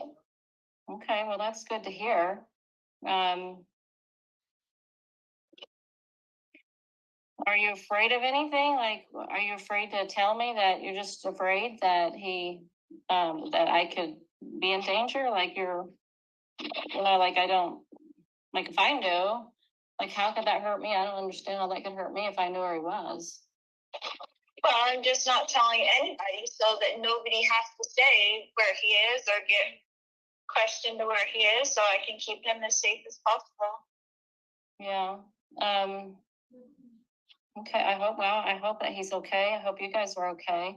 But I did have a question that I asked Al at one point, your brother, if I wanted to know, like where he was, and he said I did not want to know, and that he could not be found. So what does that mean? I don't know if he would say that, but it's the same story. Like I don't even want Al to know. I don't want anybody to know, so that nobody has to be worried about it. I mean, nobody has to be questioned about it, so he can be safe. Yeah. So how long are you gonna be away for? Like are you ever gonna be able to come out and come back to society again? Or are you gonna keep, come back? I mean, like, what does that look like? I will do whatever the Lord needs me to do every day. So we'll see. I just wondered if I was ever going to see you again. Absolutely, you will. Okay, so Yeah. so maybe when they're done chasing you, you'll be able to come out again, or? Yeah, I mean, it's a ridiculous thing for them to be working with Kay to find me. There's nothing that's gone on that's, you know what I'm saying? Like, they're working with her in some dark capacity. The police are working with her in some dark capacity. There's no reason for them to be after me in the first place. Yeah, has she threatened you at all? Yes, lots of times. Oh boy, like what did she say? Well, it's in emails and everything. So. So like she said she was going to come take them, or she was. There's a lot of things. Yeah. Nellie. I know it sounds like it. I'm just worried for you guys because, you know, he's missing, and you know. I know exactly where he is. He's perfectly fine. Okay, well, I hope so. I had a scripture I wanted to share with you, if you don't mind. I'd love it. I was thinking about some of the things you guys have gone through, and I saw this scripture today, and I want you to Let me ask you a question. About the scripture. Okay. So, did Alma turn himself into King Noah, or what was he required to do? Well, King Noah was incredibly wicked. Yeah. So he fled his evil ways, which is adultery and living riotously and breaking all the commandments. He was right. A very so what was he required to do, Alma? He had to go and flee so that he would be safe, and then help other people realize how, you know, jacked up the system was and the government was. What about Moroni? What was he required to do at the end? To carry on those plates and bury them. That was his responsibility. What did he have to do to do that? Did he hide? He had to hide. He had to hide because they were so everybody was killing everybody in the society. Everybody was dying. They were killing all the Nephites. And the scriptures had to hide in the cavity of a rock by day and go out by night. The prophets did. They did. Yeah. Okay, so thank you for sharing that with me. Okay, this scripture is just something that may be thoughtful for you. For behold, this is Doctrine and Covenants, section 3, verse 7 and 8. It says, for behold, you should not have feared man more than God. Although men set not the counsels of God and despise his words, yet you should have been faithful, and he would have extended his arm and supported you against all the fiery darts of the adversary. He would have been with you in every trouble. So when we work with the Lord and are obedient, He's going to protect us from adversarial darts and all kinds of negativity. But when we open the door to Satan, he comes in and then he attacks. And then he takes away to make it look like somebody else took it away. But that's not how God works. He doesn't work in darkness. I agree with you 100%. And that's what the Lord is doing for me. Exactly what he's doing for me. Oh, it just sounds weird. For darkness, Mel. Darkness is knocking on the door all the time because that's the way dark works with the light. And I promise you that I have done nothing wrong in this case, but sometimes you have to hide in the cavity of a rock for your own life safety. And that's what the Lord requires of you sometimes. And that's how it is. And I'm sorry that's how it is, because there is a lot of darkness on the earth. I know. It's been after me for zero reason besides the darkness of Kay, which you already know she's dark. I haven't met her enough to know if she is dark or not. I've just met her slightly, and she seemed like a normal kind of person, but then I haven't engaged with her that much, so I don't know that personally. So you don't know about her changing the thing for herself to be the beneficiary of a policy and all that stuff. None of that's dark, right? Well, I haven't seen those documents, so I have no way of knowing. You've seen them on my computer. No, I have not. I haven't even looked in on your computer before. You haven't showed me anything. being controversial to me, or if you're recording this conversation for the police or whatever, I don't know what your intention is on this phone call. Well, but I love you with all my heart, and I have forever, and I will Well, always love you. I appreciate those words, but if you really love me, you wouldn't have told the police that I had Jeju with me. That's not what a friend does. I mean, that just makes me look weird, and it's not safe for me. That doesn't look good. I mean, you had to think of my welfare if you love me. I do, and I did exactly what I felt the Lord was instructing me to do. And I appreciate you, and I love you. I'm just and I never do anything to harm you. And you can have all of this confirmed to you by the Lord. I have. And my conscience is clear. I feel very understanding what's really going on, Lori. And I believe that you have been very deceived by Satan. I believe that he has tricked you. And I don't believe that what you're doing is correct. I just don't. I mean, Tammy dies, and then your husband died, and then he's missing. It just doesn't sound like God's plan to me. It gives me a gut feeling, like in my gut, it feels weird. It doesn't feel right. I don't have peace about it. I never have felt 100% peace about it. I always felt like a little weird in my stomach about all these things. You know me, Mel. You know me. This does not sound like you. This sounds like you've been influenced by somebody dark who wants you to believe dark things and have fear of the celestial world. I don't have fear. You obviously do. No, I have a peace of conscience, and I can see clearly. Well, I'm sorry that you feel that way. I love you so much. I know you do.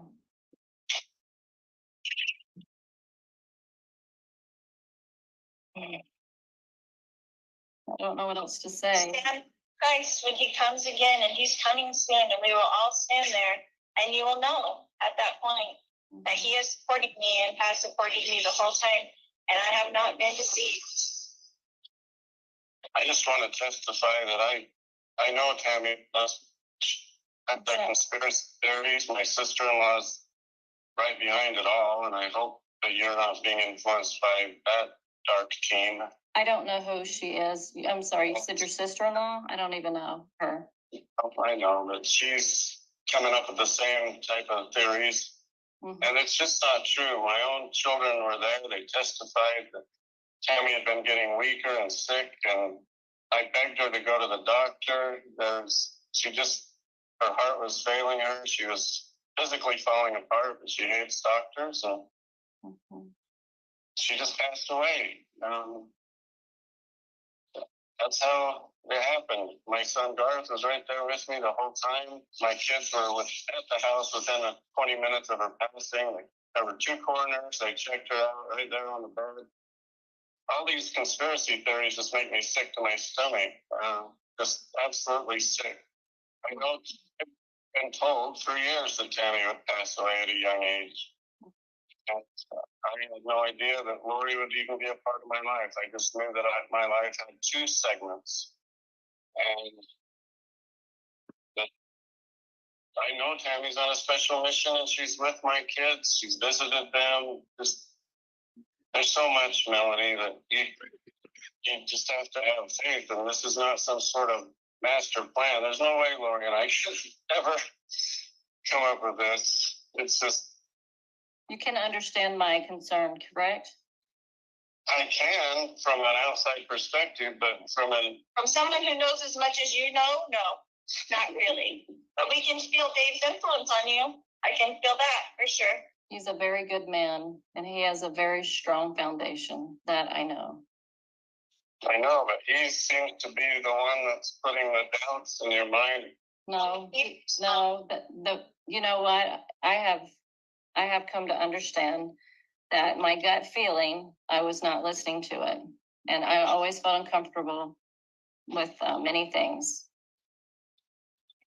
Okay. Well, I'm sorry that I included you in those teachings then for your own sake, because I wish that you didn't have as much knowledge as you have. is you will be accountable for the knowledge that you do have, Mom. So are you. I agree, So are you. 100%. Yeah, so are you. 100%. I have no fear. Yeah. I have no fear of that. But I The really, Lord- you know, as I was reading the story of Korihor, and it is so very similar to this. You just can't see it, but he did it because he was trying to reclaim a people, and he thought at the very end, because of his carnal and natural desires, that's what influenced him. And he was very, very That's deceiving. natural desires. Well, honey, you got a lot of natural desires. We all know that. That's what you think is me, Korihor? Are you kidding me right now? I think both of you have Too far. similarities. It's in the scriptures. It's in the scriptures. And the scriptures are very powerful. Yes, they are. I live by the scriptures, as you know. I know, but we can rest the scriptures for our own vain glory. I rested the scriptures. We can do that. And I feel that you have I to see can't. our belief systems. Do I rest the scriptures? Is that what you're accusing me of at this point? I feel that you have. Why do you feel that way? I need an explanation on this. Because if you look, like the scripture just here, okay, the scriptures every single day, you know? I know you read them. I don't doubt that. But this scripture right here says that you will be supported by all against the fiery darts of the adversary. You would have been supported if you had not opened dark portals and dark junk. You would have been safe if you would have obeyed God. He would have had your back. But you have been chased and tortured and this or not, I'm sorry. he had back. So well, if he has your back, you would not be able to tell me where you are, and we couldn't find JJ. Like, where is he? I've been asking, where is he? And you know what I mean? Like, that's I could tell everything where JJ is right now, and that would not be good, JJ. So I'm sorry that you don't want me to protect my children, but I would never ask you to not protect your children. Of course you wouldn't. So I can tell that you're just adversarial, Mel. I love you. I'm sorry that you feel this way. Because I actually do care. I'm sharing what I feel for you because I know your salvation's in trouble for what you've done. Okay, my salvation is not in trouble at all. And I think you should check that with the Lord again. So I felt a lot of things from the Lord. And this doesn't feel right. Well, I'm sorry that you feel that way, sweetheart. I'm sorry that you're friends with all those who are against me. Joseph Smith's friends turned against me. I'm not a friend. I'm not friends with people that are against you. Apparently you are. I am not. I don't know Kay. I don't know who you're talking about. Your sister. I don't even know what her name or who she is. I don't know any of those people. Why would they contact me anyway? How would I even know about that? Well, you're friends with Dave, and he's currently, you know. Well, David is a very righteous man, and I've always known that grounding about him. And he has a lot of beautiful experiences with the Lord, and these are not the same. You know, when you get the priesthood, that's Peter, James, and John shows up, and then he confirms all of those in the circle that are to get it, and everybody's a witness of that. Everybody's a witness that the pattern is in the scriptures. There's no witness that you ever receive what you think you received. Nobody has seen that but you. There's no witness. The witness, Joseph Smith, Oliver Cowdery, Martin Harris, the 8 witnesses, they all showed up. Is there a witness when Jesus, Heavenly Father, gave that to Joseph Smith by himself in the grove? Was there witness? No, but they had it later with other people. That was one experience, but others joined in later. When he brought other people into it, they had experiences. Scriptures, yes or no? I'm sorry? Is that in the scriptures, yes or no? That Joseph was alone when he saw God the Father and Jesus Christ? Yes, he was alone. He was alone. But he had to open it up first. That's not a pattern at all. Honey, what I'm saying is that after he saw that and other people joined in, they saw the things with him. He wasn't alone. There was a witness for them. There was no witness. Anybody's never seen what you've seen or experienced what you've seen. That's your own witness, but nobody said that.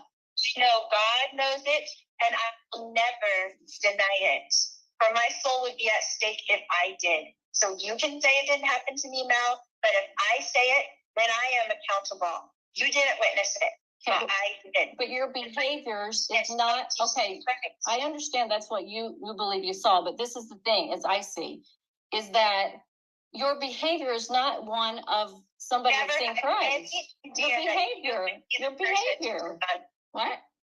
Never had any idea that you would be the person of all people to turn me. I cannot I believe am it. asking questions and I am concerned for you. That is what somebody does when they care. You don't sound like you're concerned. You sound like you're accusatory. You do not sound concerned. You sound pissed off. I'm not. I am troubled. Maybe that's the better word. Troubled. Because these things, like you being with Chad before he's even divorced, is unusual behavior for a person that's seen It's Jesus not. Christ. I was never with him and he was never divorced. Honey, I've seen you guys together. Oh, so I haven't ever seen you with, I've never seen you with Chad kiss him and walk around the track at BYU with him. I never saw that. You see, See, you're the one that's feeling guilty about being with someone before they were divorced. Oh, honey. I think that's not what we're talking about here. Wait, it's not what we're talking about here. That's what I'm saying. You are going off the deep end. But Well, I'm just saying, this is not a behavior of someone that sees Jesus Christ. It's not the behavior. really? Have you Really? ever seen Jesus Christ? So do you know what the future behavior would be if you had seen Jesus Christ? I know that when I prayed, He to do every day, and he does protect me, and he is protecting me, and he will protect me against this accusation as well. And we will both stand there with him, and you tell me if I was lying or not. But we're both standing there with Jesus Christ. okay.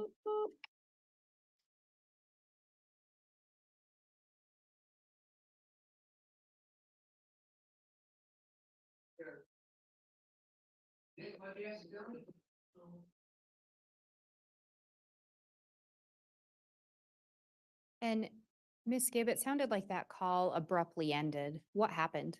Just disconnected. Sometimes it disconnects in that particular area that we're in.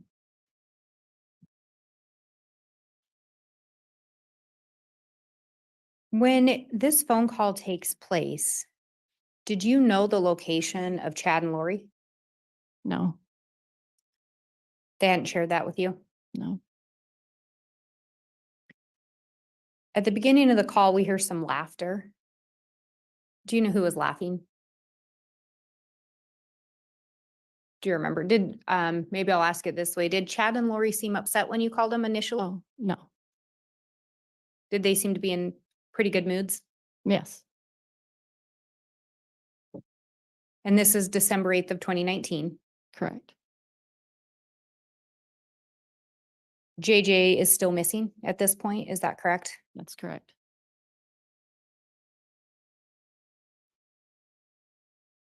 Lori talks to you about there being a danger that there's people after me. Do you know what she was referencing? Had she ever talked to you about that? She just said that she felt Kay and her father and her other brother, not Alex, seemed like there might have been another, like a cousin or something. And possibly she put in there the police. It's kind of, lots of conversations together. But anyway, that they were all after her. Did she ever express why these people were after her, why she thought they were? Because she considered them dark. They knew who she was spiritually, and so their goal was to take JJ, and possibly her life might have been in danger. And again, to the best of your knowledge, who was it that would determine if someone was light or dark? And that was Chad.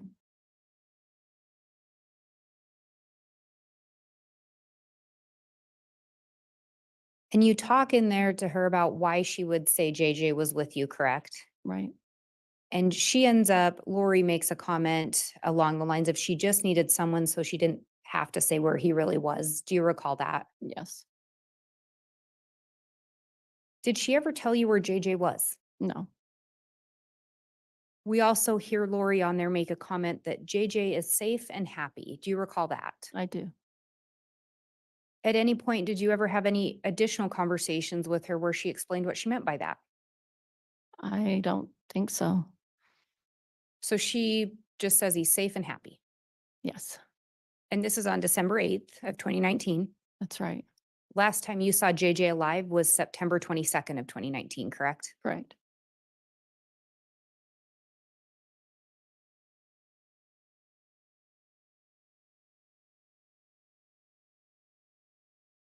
And in this recording, Lori mentions Kay as being dark, correct?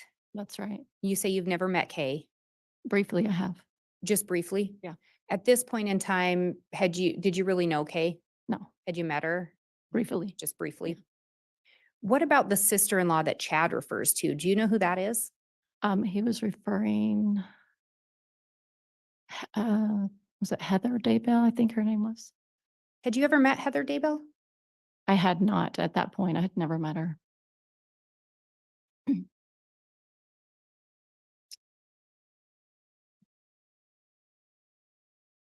And we hear Chad in there as well talk about that Tammy was physically falling apart and she just passed away. Do you recall that? Yes, But yeah, in there we also hear Chad say that he knew Tammy was going to die.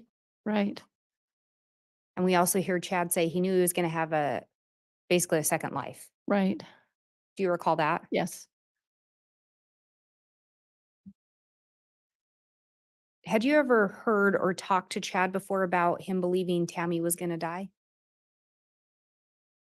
He was shared that information publicly at a few conferences that she was going to pass away at some point early.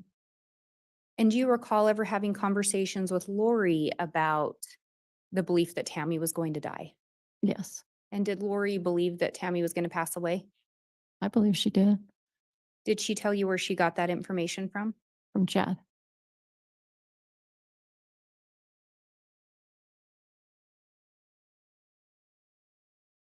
There's a statement in there for someone who knows as much as you know, from Lori to you. Do you know what she's referring to there? Well, she referenced also the word teachings in there, the teachings that they had. They felt that their teachings of light and dark and multiple lives were a more of a higher, kind of more of a mystery learning. And so she felt that I would be in danger before God for knowing that and then turning on all that knowledge that she shared.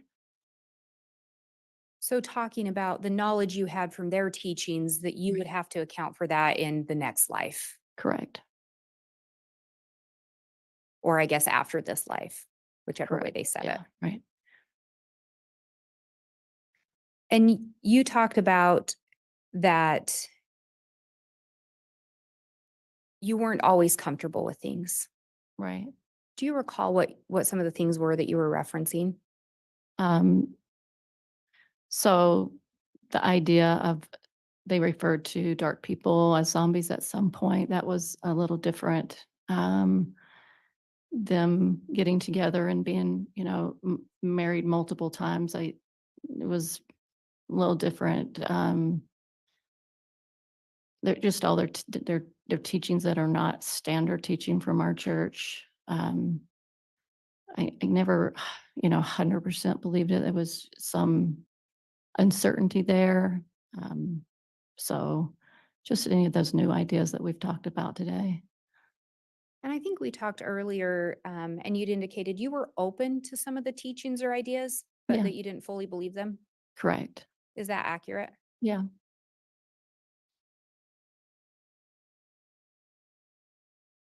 And in that recording, Lori, again, she indicates that she knows where JJ is, correct? That's correct. And Chad's right there with her when you're talking to her. That's right.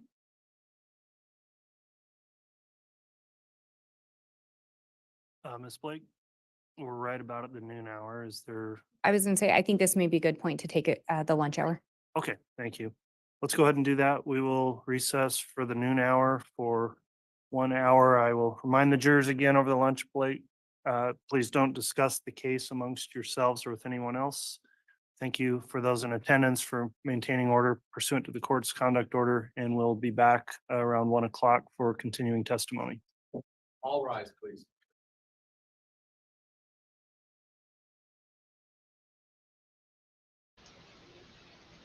Okie dokie, we are now on a lunch break. That there for a second. Oh, I don't like that one. We want that one. There we go. Less of me. Farther back. So, oh my goodness. Oh, sorry, I have to take a break. I mean, I have to take a breath. That is a lot. That is a very much a lot. Uh, does the stress of it show on me? Oh, so what are your guys' thoughts on all that? Have you guys ever heard any of this before? Did you guys listen to the first trial and hear anything about this from Melanie before? I did not hear her first when she testified. I bet that it's on the East Idaho News website, and I'm thinking I may listen to that over the weekend if I am not too busy. I would like to see how it compares to what she's saying now. Kind of hear both sides. And this is exactly what I kind of thought was going to be what she was going to say. That all this stuff, all of this, all this dark and light and all the beliefs and stuff that they're talking about came from Chad, and that Lori, in my opinion, basically bought it hook, line, and sinker, which does happen. You know, it's amazing how sometimes, even when things sound so far-fetched, that you're looking at somebody as your uh, like the sun rises and sets in their eyes type of thing, or whatever. They are your guru or whatever. How easy it is to accept what they're saying, even if it's the most the wildest thing you've ever heard. And that's what I see here. And I want to know truthfully, how much did Melanie believe this entire time that she was with them? Did she buy it herself at some point and then eventually just say, yeah, no, this is too much for me? Was it up until the police contacted her? Or where was her, you know what I mean? How far in was she into this when it was all starting to fall apart, where Lori had said that JJ was with her? That probably was the kicker, finding that out, that she was that one, the fall guy, scapegoat. I don't know what you want to call that. But anyway, that was a lot. I am actually going to take a minute. We're going to take a quick break. I need to clip this part real quick and do it while I'm sitting here. I'm going to take care of this real quick and then I'll be right back. So just hold on tight and I'm going to make me a clip. 1 second. You get to watch me do it. Hopefully I don't make any weird faces. 1 second.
Still working on it.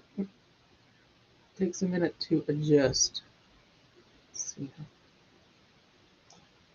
Let's see here. If that's good.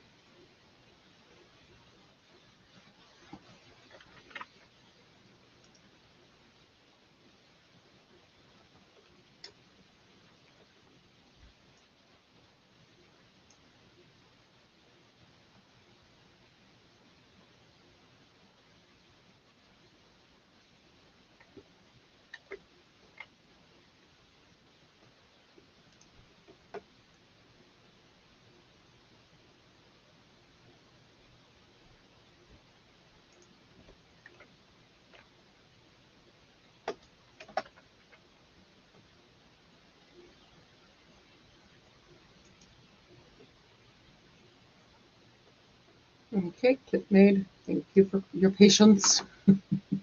I had to do that. Okay. So, let's see.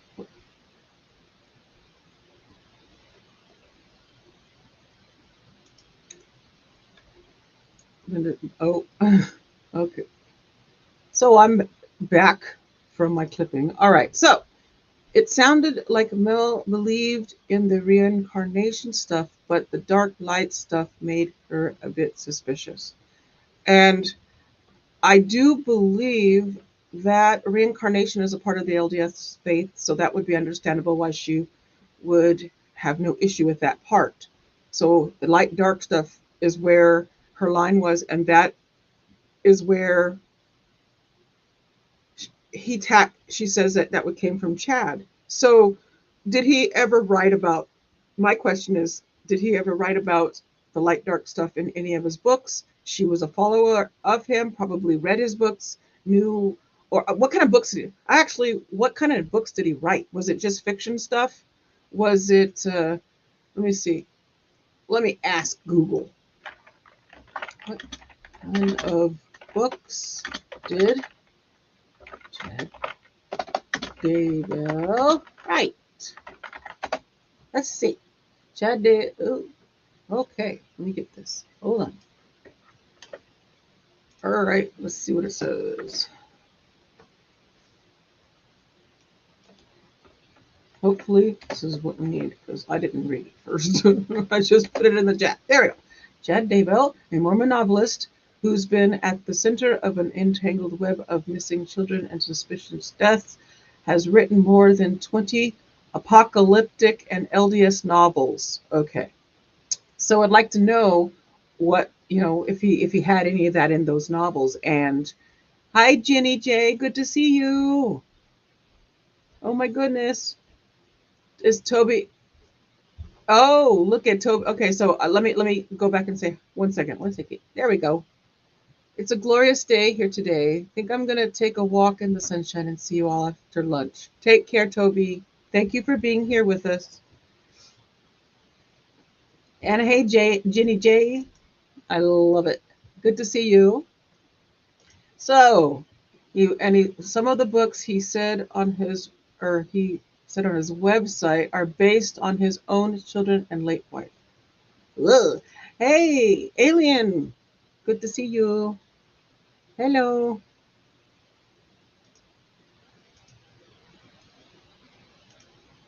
I can't remember. Jenny J, did you just find us or you've been with us for a bit? I don't remember. Sorry. My memory is that of a goldfish.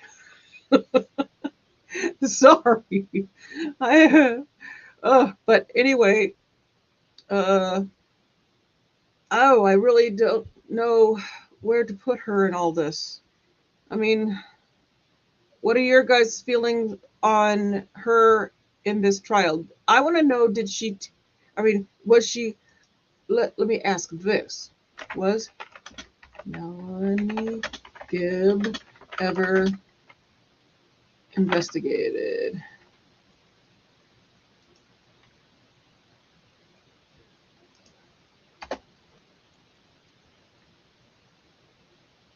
Don't know. I'm not seeing anything that if she was Melanie Gibb related to, no, is Melanie Gibb related to Lori Vallow?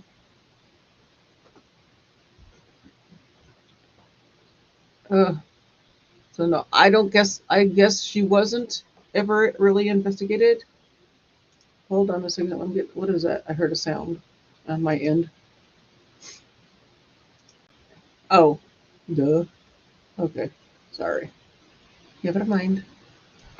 So I'm guessing that she was not, and it's not looked at as far as any part of this trial, which is why she's a witness and probably. But oh, I don't know. Oh. Okay. So, keeping an eye on lunch. We are 11 minutes into lunch. Oh my goodness. So I want to see if I can, or I think we need a breather. We need to see what's going on in the streets, in the YouTubes. Let me see. Maybe we got some stuff we can take a look at on YouTube. Hold on one second. Anything? Oh, so I'm looking at what some people are talking about.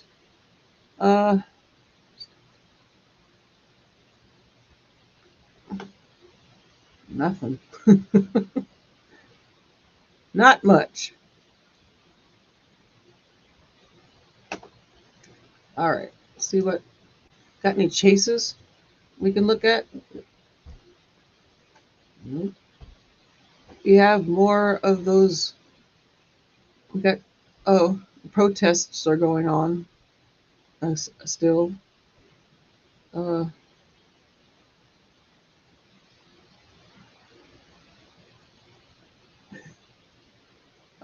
all right. Well, we're stuck here, sitting here for lunch. What can we talk about during lunch? I'm trying to find somebody doing something. Not seeing much.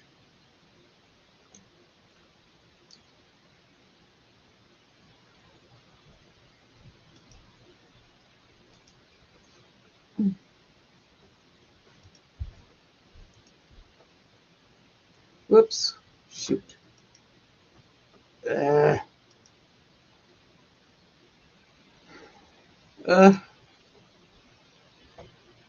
meant to delete that.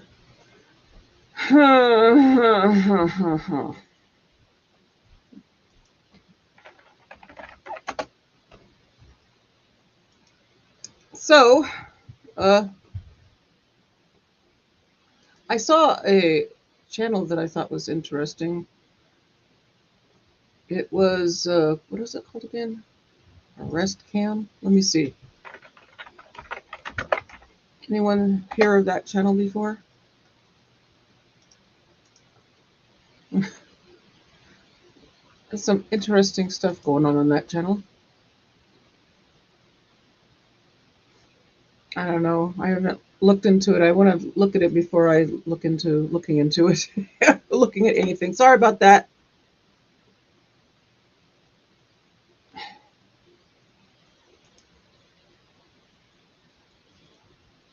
So Stephanie says, Wikipedia says a mix of both an autobiography of his time as a sexton, two near-death experiences. I do remember him speaking about that he did write up on the his near-death experiences, apocalyptic fiction surrounding his family.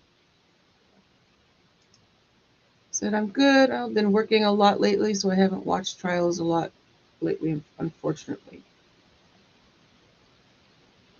I'm glad you found us. Oh, is it? Is it that time? 112 years ago? Has it been that long?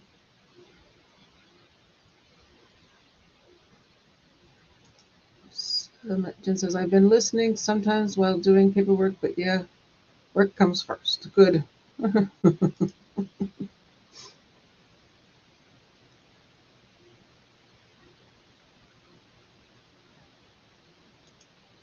Hey, Rebecca, good to see you.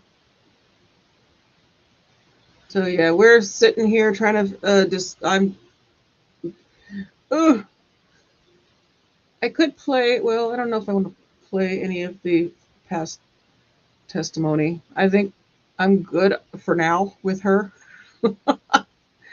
I was looking at maybe reading a little bit of it, but I don't know. So what,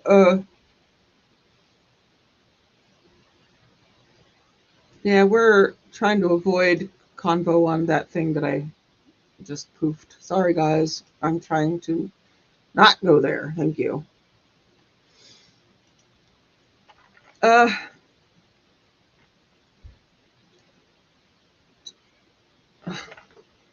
still looking.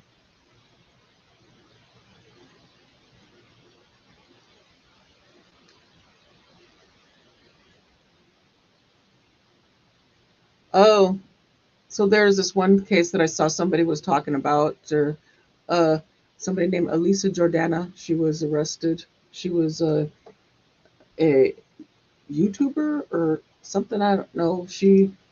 It's a horrible case. I just happened to see that she was arrested.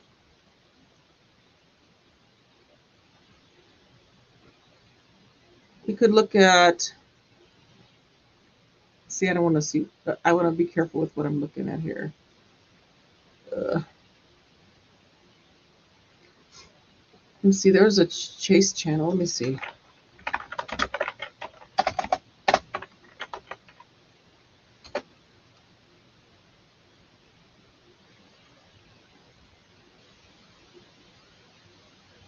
I'm sorry, it's just, oh, I love the New Orleans earth cams. Trying to find something. Just so much protesting going on. That's just about it right now.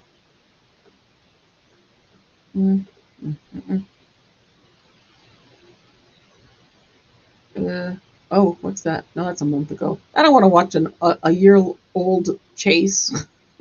Looking for something recent. I don't know. I like car chases.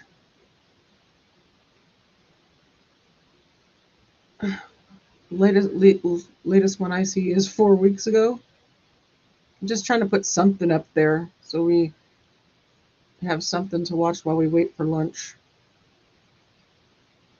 I don't have anything prepared for today because last night was a rough night dealing with some stuff, and I didn't get anything put together for today. So now I sit here yammering with nothing to show you guys. So if you guys know of anything or see anything out there, you can let me know the name of it, and I can put it up, and we can watch it together. Yeah, I'm not even seeing anything.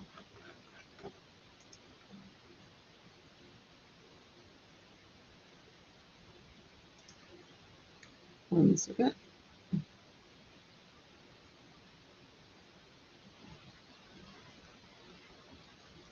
The Coburger case is going to be a doozy too. Oof.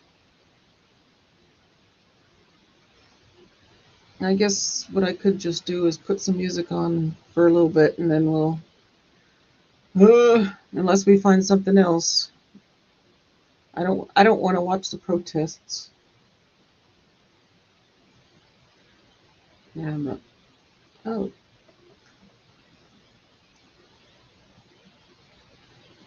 There is a Judge McBurney. He's got Judge McBurney criminal calendar for 1824. He's doing some stuff. Did you want to peek into that? We could put that up.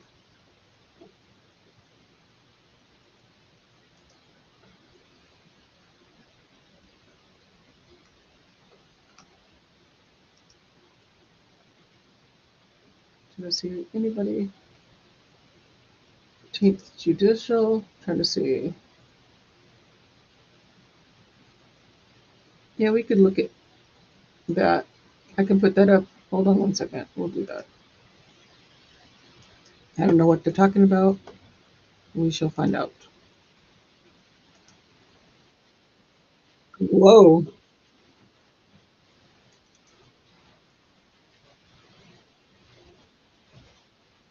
This is awful.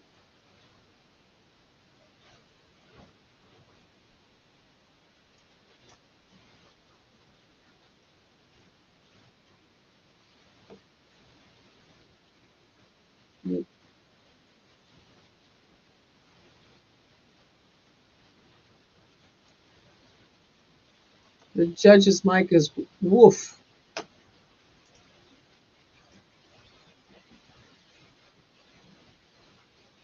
You get it.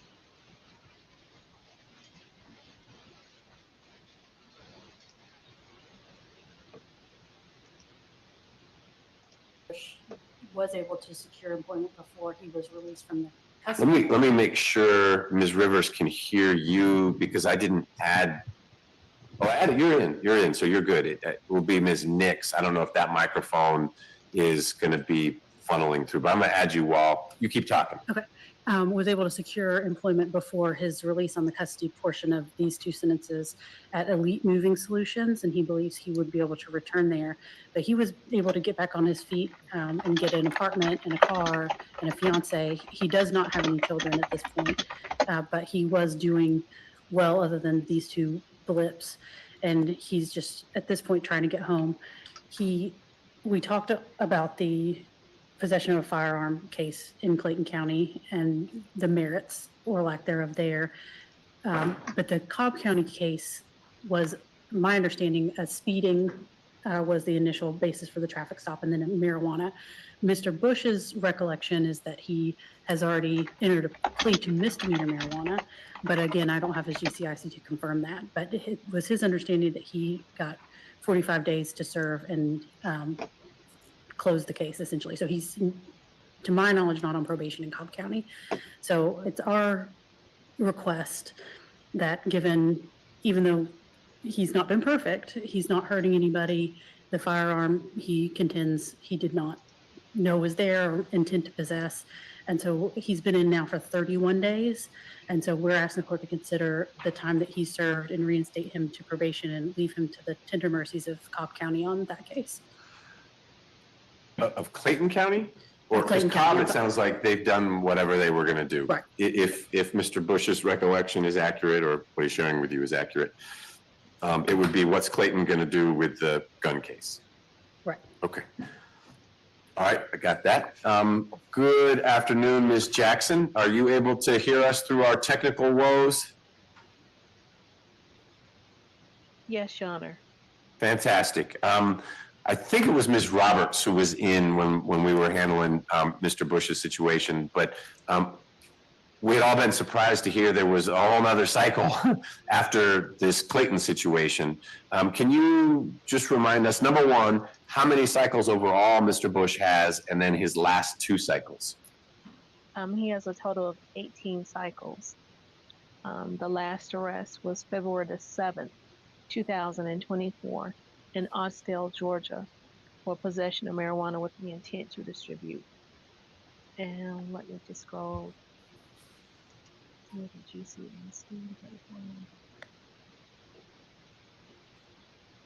do see prior to that, he was arrested May the 28th, 2023 in Forest Park, Georgia for receipt, possession, or transport of a firearm by a convicted felon.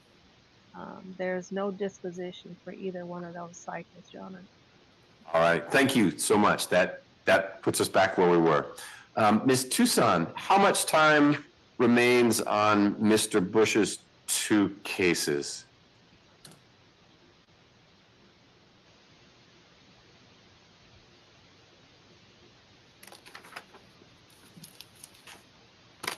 I'm gonna Okay, 19 SC 171153. switch to He the other one. has, 1 second. This is 3 years, 9 months, boring. 19 days remaining. All right.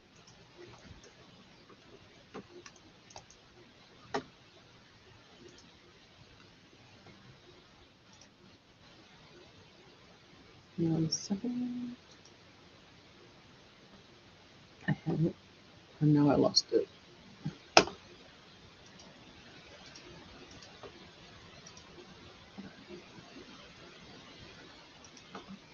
There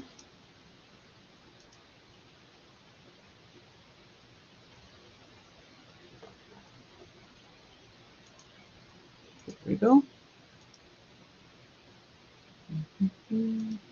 This one's not live, but we can just watch it for a bit. Your name gets called, please stand up. do this. There we go.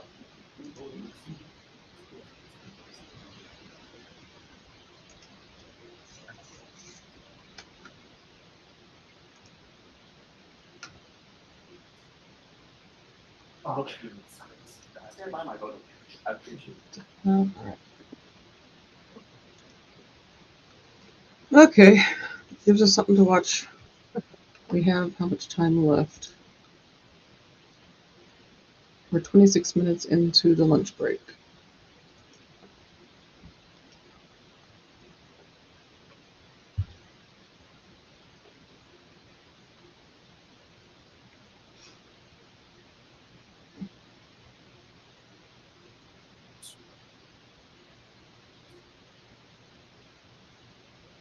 Okay, I'll let it sit here for a second. All right, everyone, and I am going to, oh, I'm sorry, Zach. Yes, sir.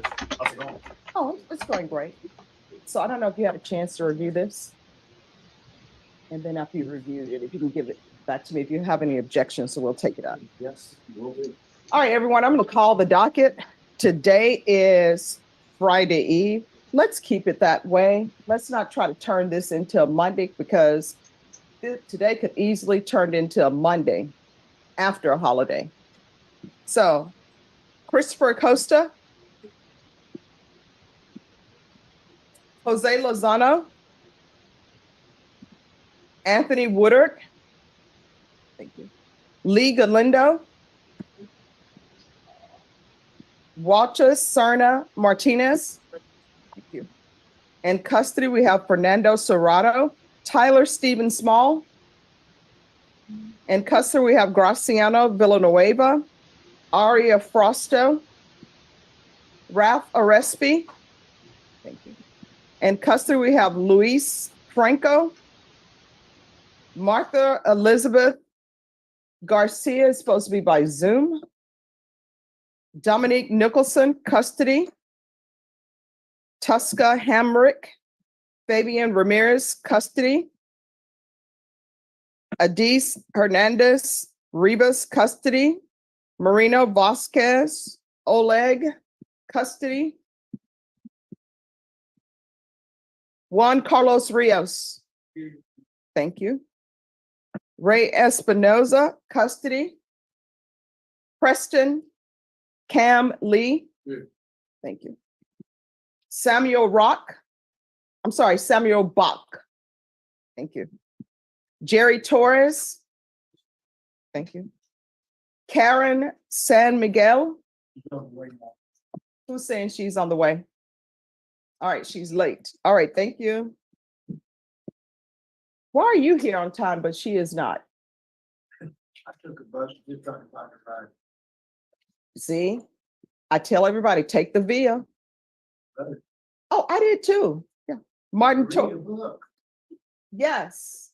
And when I was starting out as a defense attorney, clients were on that bus. Yeah. Anybody who has a DWI should take via. Yeah. Martin Torres. Thank you. Frederico Ojeda. Thank you. Dario Herrera. Dario Leos Herrera. They never show up when I don't pronounce the H. Raymond Sanchez. Thank you. Michael Johnson, custody. Humberto Cáceres, custody. Valentin Saldana, custody. Jesus Lopez, Louis Thompson, Joe Angel Flores, custody.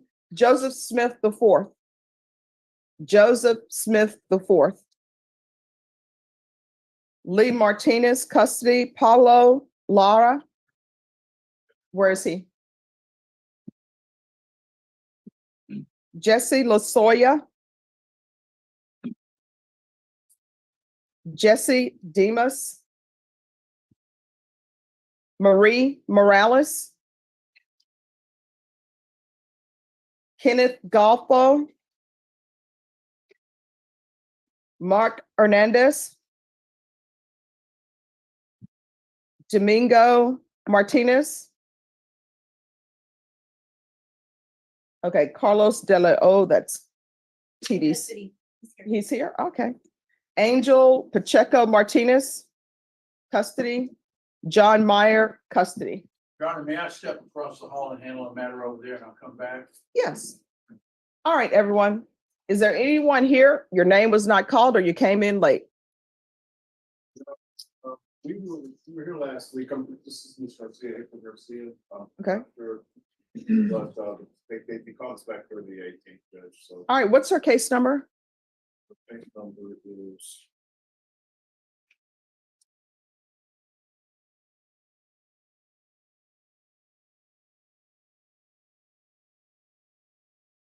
All right, who are these three people on the front row? They're with the Big Mountain. Okay. All right. Oh, I didn't see you. Hank, what you were hiding behind Hank.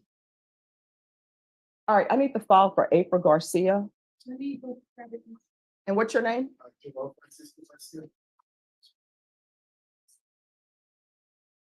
Do you have a case number or SID number? See number 838-5130. Do you know who your attorney is? Michael Daybell. All right, just have a seat. Well, have you had contact with him? All right, we'll make sure he gets here. I have the SID number, Judge. Yes. It's 1189082. All right, and your name? Good morning, Your Honor. Renee Cantu, SID number 994734. Attorney Roy Valera Jr. We filed for a motion for continuance till after my probation passes on May 4th. So I don't know, he said show up just in case. All right, because that motion hasn't been heard. Okay, yes, ma'am. All right, thank you. Yes, ma'am. All right, anyone else who came in late or your name was not called? All right, so everyone, we have a busy docket today. We have a lot of people who are in custody. Once you request your client, if they are in custody, do not leave the courtroom because the deputies, for security reasons, can only bring out so many inmates. If you leave, once you requested your client, you're being selfish. So let's not make this a selfish Thursday. And you're being selfish because if your colleague shows up and they want somebody brought out, it's not going to happen because there's a limited number of inmates that can be out at one time. Remember the rules. If you remember these rules, the court will flow smoothly and efficiently. First thing, do not approach the court unless you've conferred with the state and conferred with your client. If your client needs an interpreter, when will they need an interpreter? If they wish to speak to the court in a language other than English, approach, request an interpreter. Once you requested that interpreter, do not leave because we have a limited number of interpreters and they like to come in and be able to go to help in other courts. Once you have conferred with your client, conferred with the state, if you're ready to approach the court, just approach the coordinator, ask that your file will be pulled. Once your file has been pulled, just have a seat. There's no need to stand in line and look at me like, hey, I'm here. I know you are here. I'm calling cases in the order of appearance. The only exception to that is if your client needs an interpreter. Do not, I repeat, do not approach the coordinator. Do not approach the clerk while we're on the record. You will know we're on the record because I will have called the style of the case. If we do these things, it will be truly a Thursday's Eve and everything will flow smoothly. And if your client is in custody, yes, they need to be brought out. Probation is right back there. She is here because you all need to confer with her. If you have a client who is on probation, confer with probation. PSI report. Probation has the PSI reports. So everyone, keep your voice at this same level when you come before me so it can be easy for the court reporter. So I already know I'm claiming it. It's going to be a great Thursday. So everyone, please confer.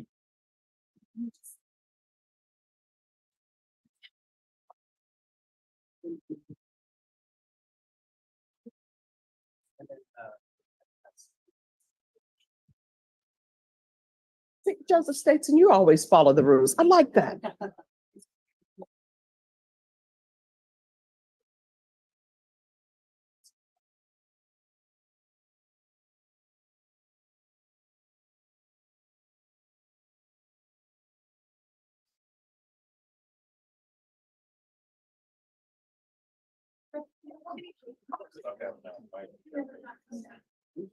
The SID number for who? All right, good. All right, let me see. Mr. Simmons, do you have the case number? They're having a hard time pulling up April's.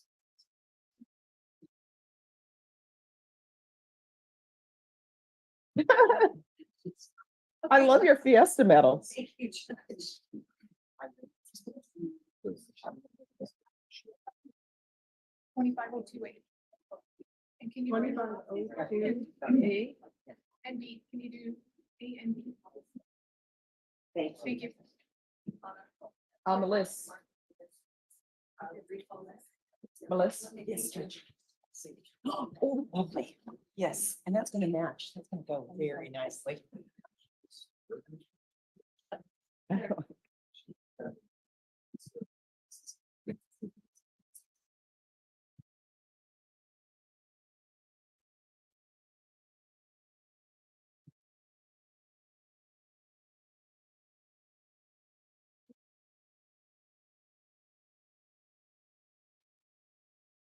Deputy Laura, I just sent you an email.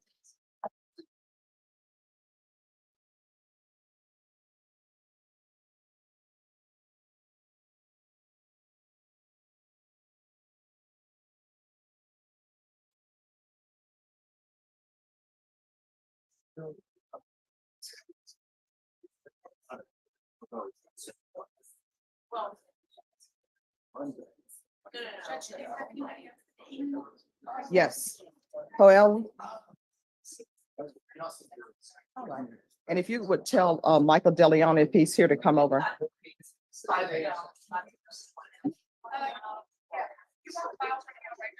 Yes.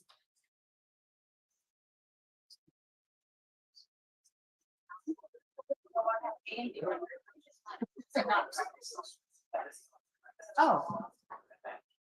Okay. Oh. On these two, the attorney is here, so just whenever the attorney is ready to approach. And on this one, we're waiting for Michael DeLeon. Yes, thanks.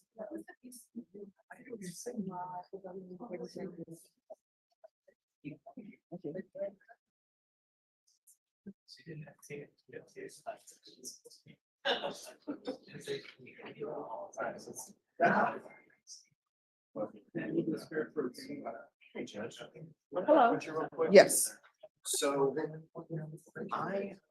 it's funny you give me this. This is, of course, with respect to the defendant was picked up, and I think they're essentially hoping for a PR bond and then to kind of be placed in university hospital care. If he takes them today, Judge, another separate person will be coming in. They have a brain bleed. They are in BCJ, and we have an agreement with counsel, Sally Unkefer, like, hey, let's get this person on a PR bond in the care of University Hospital. So oddly enough, again, this other person, hopefully James Hunt Defense will come in. I emailed them first thing this morning. Hopefully they come in and we can get a B page to you with like a really formalized agreement. I think this seems like the same exact thing. So I do have no opposition to this, but I'd love to talk with them. Okay, so you can call them over and talk with them because I have some I have some questions. Yeah, about that absolutely. one. Yes. Yes, about this one, Judge. Yes. And I'm sure for the other one you may as well, but that one has been, they've been working with the chief and Victoria on intake. Okay. And I guess Teresa, is this, I know she's with Bear, but you have to know who the defense, there's no defense attorney. No, if you can check so did you look in the system to see if he was appointed attorney or no? I believe he has not been appointed an attorney yet, but I can double check if you'd like. All right, and then if he hasn't, let's see if we can get, if Norman can send someone down from Mac. Absolutely. All right. Thank you, Judge. Sure, no problem. Yeah. I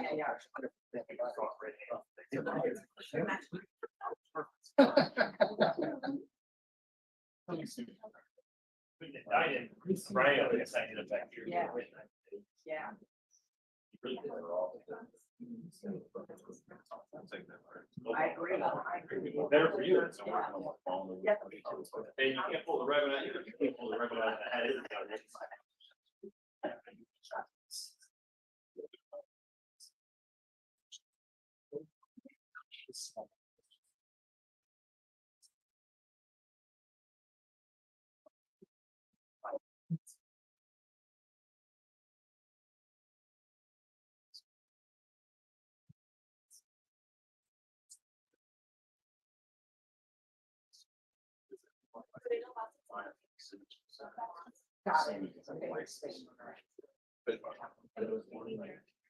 Thank you. Okay, no.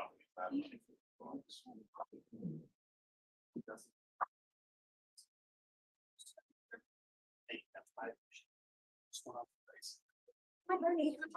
So, just Oh, you want to stay? I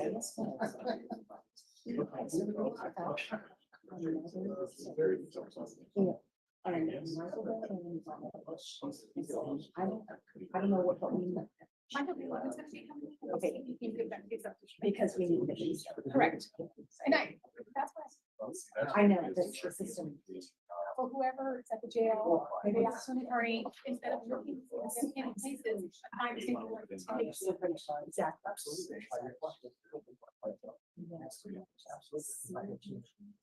No worries. Okay. That's it. Possible. Yeah, absolutely. See it. So what I'll do is I have Adriana Okay, just. put it- file staff them, Okay. and then she'll send them over to have them. Well, she needs to Right. review and sign. Correct. But when she's done with it. About 50 years. Okay, and then I got. Before you guys. You didn't know what to talk about, ma'am. Okay. So you want to, now, I'll just, yeah, may I just put a bug in your ear? Yes, I mean, but not a real bug. Not a real. Okay. I said it was on the docket and we were really approaching. But I just need to put. Okay. And I'll go. All right, sure. Thank you. All right, I'll take care of that now. And if you have any questions. Pay it forward, Judge. Yes. All right, who's your client? Martha Garcia, Judge. All right, is this the one that says owner? Okay. Okay. And what's her name? Martha Garcia, Judge. Let me see. and she should be on page 5. Okay. Like the third from the top. So what is, it's been transferred to mental health? Yes, Judge. She's almost on her way to graduate. She was at Pay It Forward. She is discharging from Pay It Forward successfully on the 22nd. So All right, and they're watching a video oh, on a case. That's okay. That's what the noise is in the background. oh, sorry. Can I continue? No, yes, continue. Okay, so her new prospective graduation time is August 10th, Your Honor. But she's on track and she's doing well. We just want to make sure she steps down into sober living and has just a little bit, a month or so more of treatment to make sure she's doing well on her. All right, Miss Martha Elizabeth Garcia, if you can unmute, please.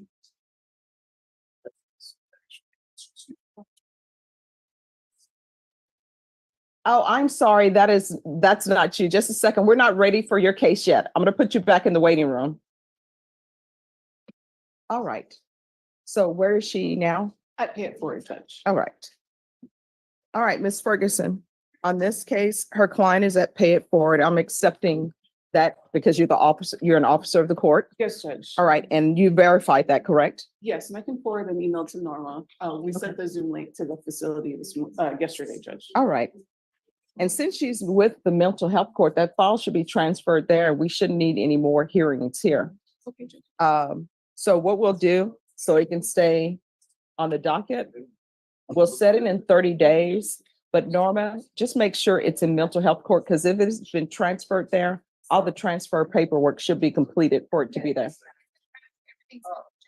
So do you want me to put entity in? I don't want to override. No, if it's been transferred, then there's no need for her to show up here again, and this shouldn't be on our docket. Okay. So if you can make sure it's removed from our docket. That's fine. All right. Is there anything else? No, Judge, that's the only case I have in here, maybe. Excuse All me. right. Have a good one. You too. Thank you, Judge. Okay, bye-bye.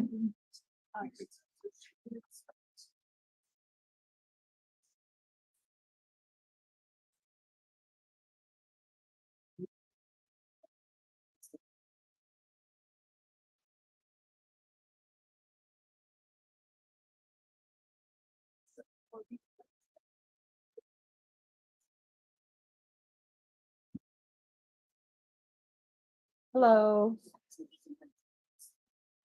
Oh, and just one moment, council. Someone has just zoomed in. I don't know if this is with paid for it or not. Could you start your video, please?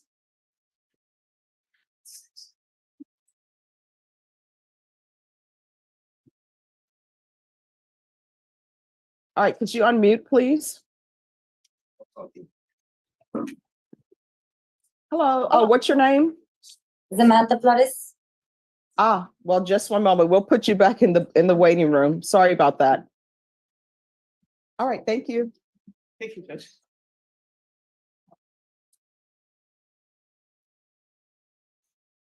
Yeah, oh, thank you.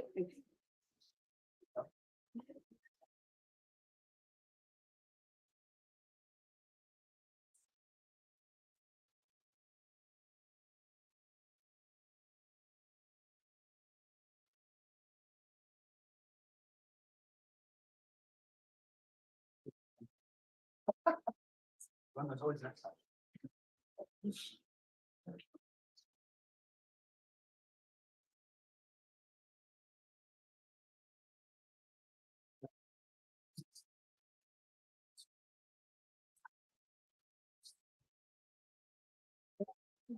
Oh, you'll do it. Yeah, absolutely. What's wrong with this?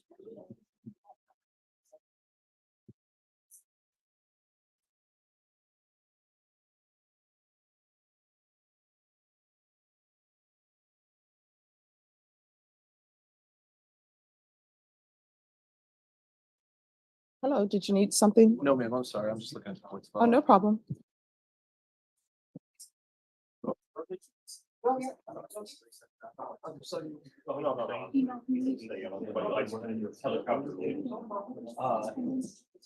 Okay.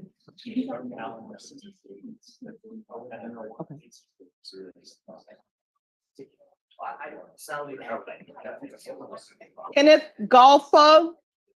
Kenneth Golfo.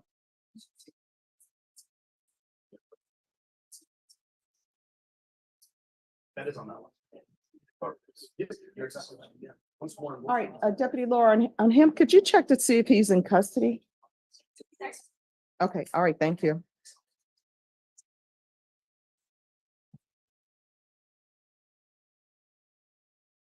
Oh, yes. I thought it was actually 6. No, but it sounds. Okay, yeah, no, so I think once defense. No, the committee thing, no, I don't mind. We can put them on the committee. Yeah, like no opposition transfer out. Entities. We literally just.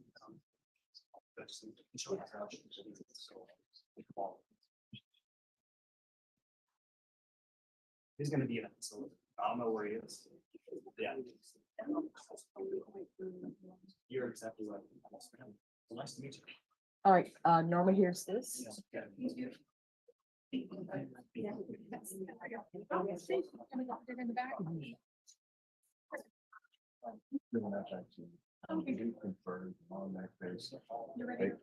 Yes.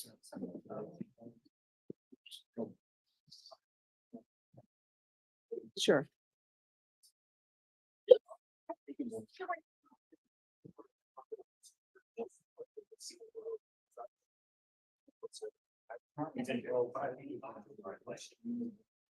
Norma, is Ray Espinosa on the docket? Yes, yes. Could I see the file, please? No, absolutely not. No, so we're.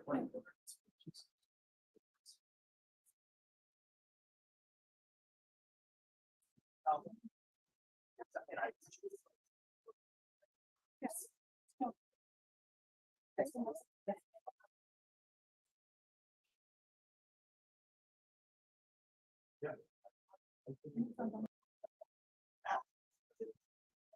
ready. I just needed to write something in that. And here's this, if you can make sure that defense counsel gets a copy, only defense. April Rose Garcia.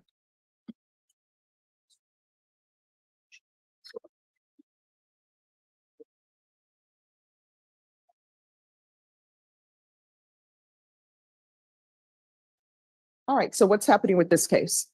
Judge, we think we have provided all the discovery. Everyone, please whisper. Yes. I would like to ask for a little more time to contact the complaining witness in this case.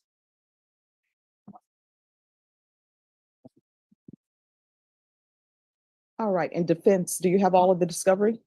We have them all, Judge, just on the computer. I'm thinking that we do have all of the videos, but as I was looking at them, some of them, for example, wouldn't play yesterday. But then I just tried some of them on my phone, some of them were working, so it's. Okay.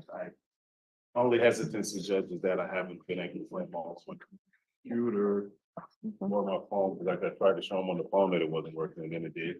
So. All right, Miss Ferguson, on April Rose Garcia, can I have a 30-day reset? That's going to be your final date for discovery and the date to contact complaining witness. Yes, ma'am.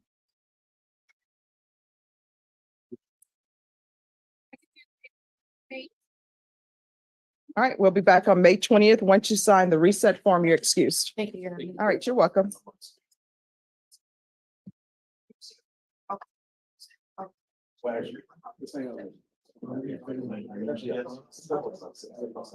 Are the parties ready? I'm Ray Anthony Espinosa.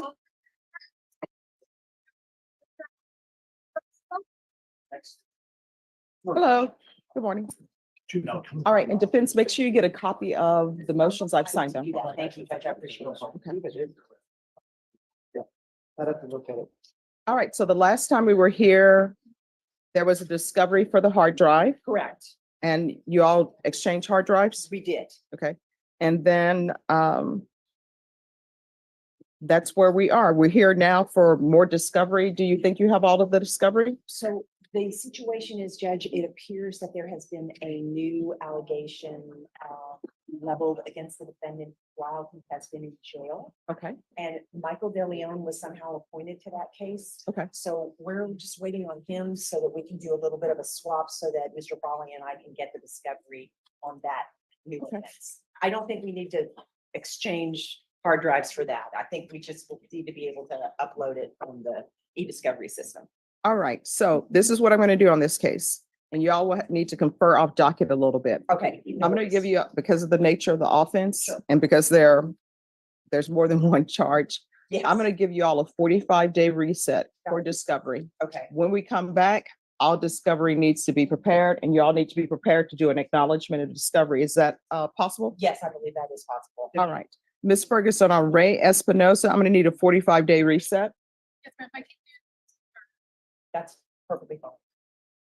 All right, June 3rd. I am back to writing 2023 for some reason. So, and then counsel, if y'all would like, do you need a third attorney on this case? Because then Michael could stay on that case plus on this, if y'all would like. It's fine with that. It won't make any, if that's what the court would like to do, that is perfectly acceptable. However you'd like to do it. You want me to ask Michael if he comes in? Yes. And then, I don't know, if there's extraneous stuff, maybe he can handle the extraneous Yeah, stuff. and there are 3 misdemeanors. There's other stuff. So All right. that's fine. All right, so if you can see when Mr. DeLeon will be here. He said he'll be on his way, Judge. You asked me to contact him to come for the other client. All right, thank you. I'm gonna go in. All right, is there anything else on this case? I don't think so, Judge. All right, so they say Mr. DeLeon will be here shortly. Thank you, Judge. Okay, thanks. I'm gonna go get those copies. All right, thank you.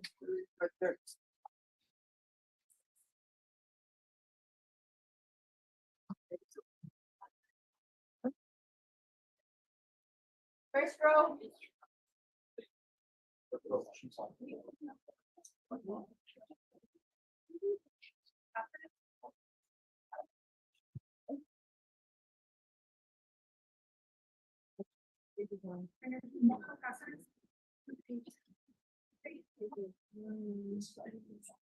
Oh, gotcha. Yeah.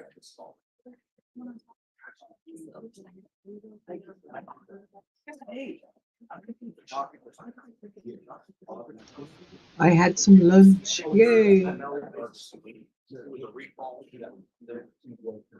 And I'm looking in their box, it's not a file, and I look at. It's indicted.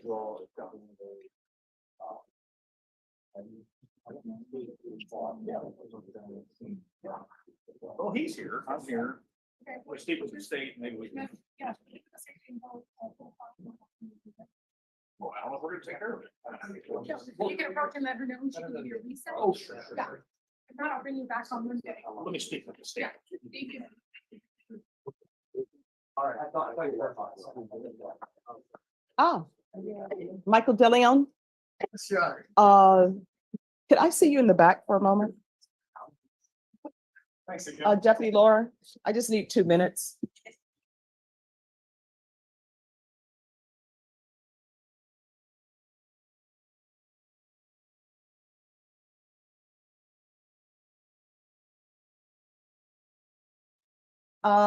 Martin Torres. And where's Martin Torres? Come forward. And this is family violence. All right, what is happening on this case? I was just appointed yesterday. Okay, so, Not much we can do with it today. well, have you got discovery? Have you looked at discovery? I looked a little bit at the file. I've talked to my client and the witnesses, talked to the prosecutor. I just, if there are any videos or anything, I would like time to be able to watch them and download them. I haven't even had a chance to do that yet. All right, Ms. Ferguson, if we can have a 30-day reset on this, please. That will be your final discovery date, and state will need to be prepared to make an offer at next setting. I can do the 21st. All right, you'll be back on May 21st. Once you sign the reset form, you're excused. Thank you. Thank you for dressing appropriately for court. Thank you, ma'am. Sorry, this is best was that day. Oh, no, it's great. All right, once you sign the reset form, you're excused. Thanks, ma'am.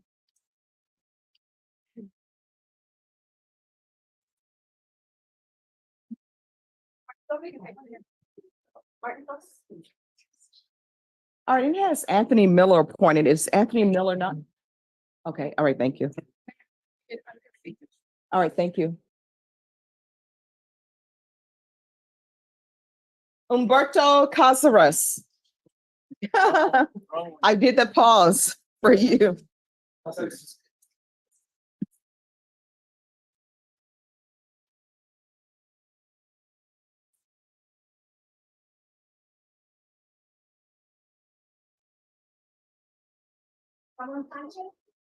All right, this is family violence. Where are we on this case with discovery? We have requested CPS records, but have yet to receive them, Judge. Once we do, it'll be in a different ballpark. All right, so what's the time frame on the CPS records? I'm not sure, Judge. I'm gonna reach out to the intake side and see if they have an update specifically with respect to timeline. So it was done late February, either February 28th or if this is a leap year, whatever the last day would be.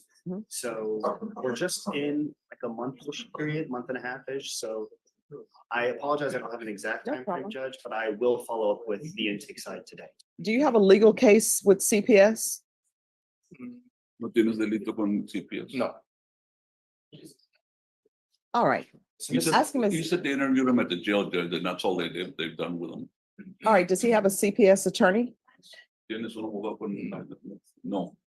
All right, so is your client a citizen?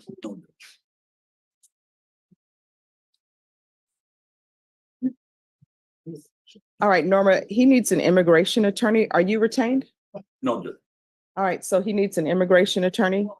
And next time, council will need the interpreter here.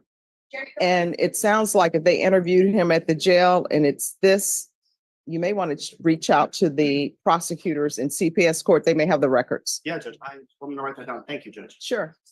We can do Max. Max is the only. Yes.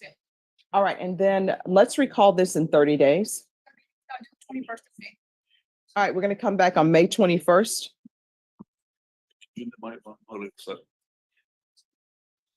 Is there a chance that he's going to be released or is there an immigration hold? Immigration hold, Judge. Okay. All right, Norma, then he's done. Thank Thank you, Judge. You're welcome. I'll be excused. Yes. Thank you. I can take that.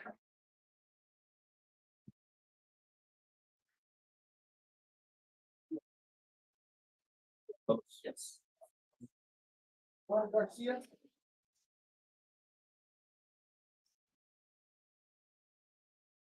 May 24th. May 24th. May 21st.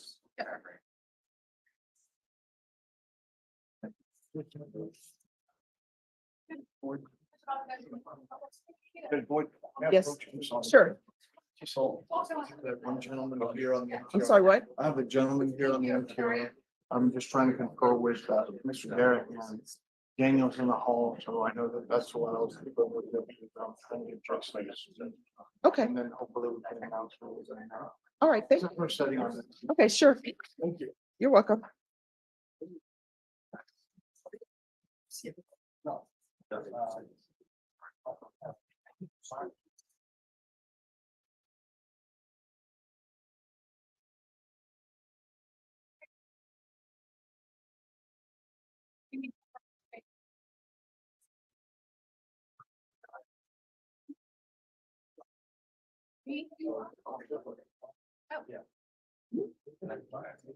I have blue.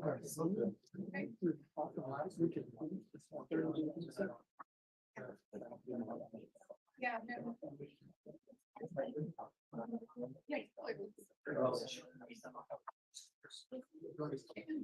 Garcia.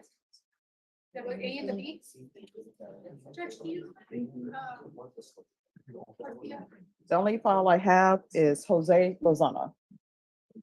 Dario Herrera. Here's an A, Dario. 2 Yeah.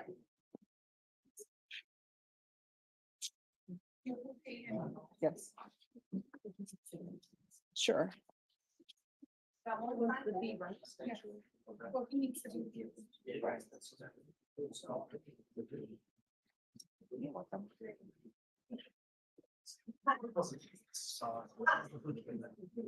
Joel Garcia, Joel Francisco Garcia. Coming, Your Honor.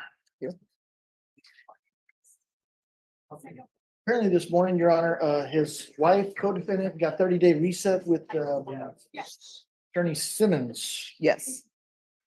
Looking for the same day, pretty please. Yes.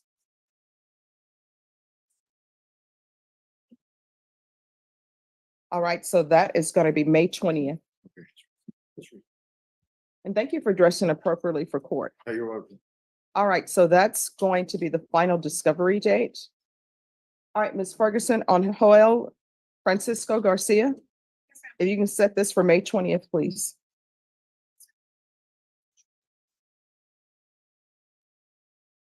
All right, thank you. Thank you. Samuel Bach.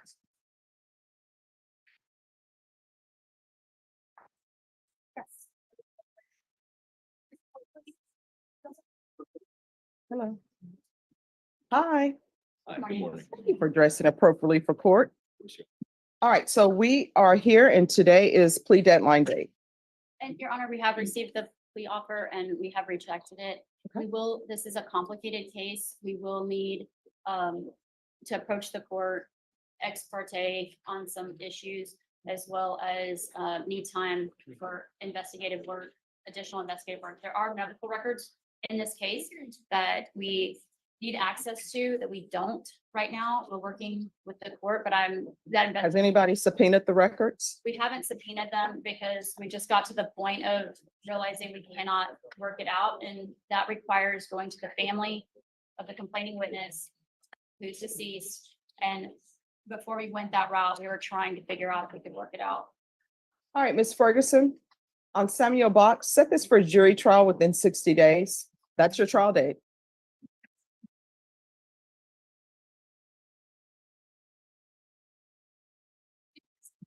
Sure.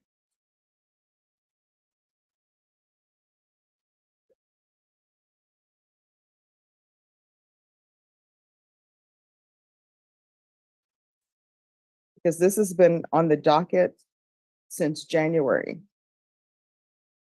And for all due respect, it has not been the defense that has been asking for the resets. It has been the state so that they could confer with their complaining witnesses. Well, I mean, I'm saying it's been January as it relates to discovery.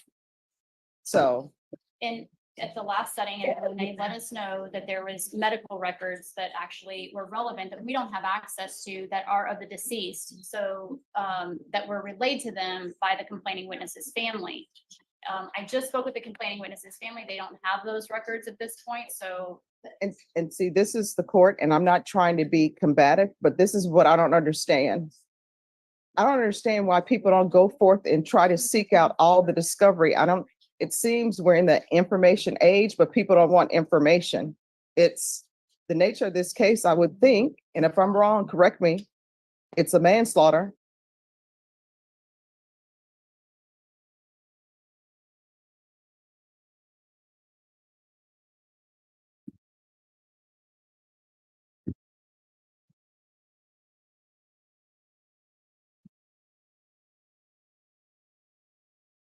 All right, Mr. Bailiff, if we could have the jurors return, please.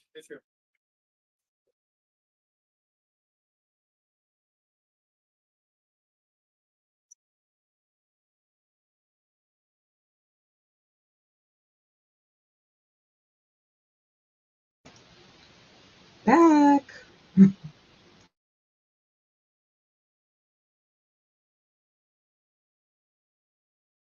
Yeah, I like her a lot.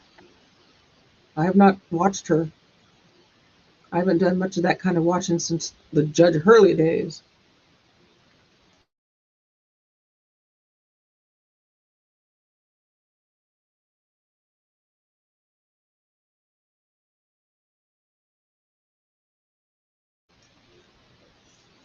Waiting for the jury.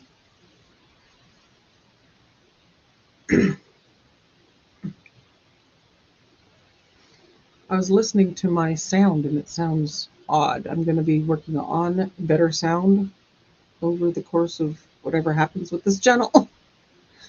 I have an old mic. I need to redo it. It sounds like I'm speaking from a fishbowl, in my opinion. And sometimes you can hear when the heat down here is on. There's a background noise.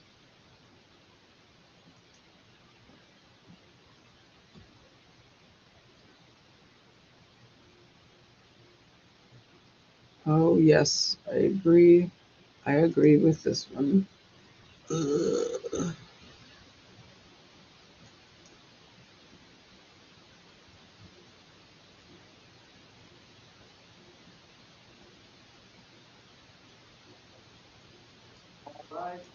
All rise.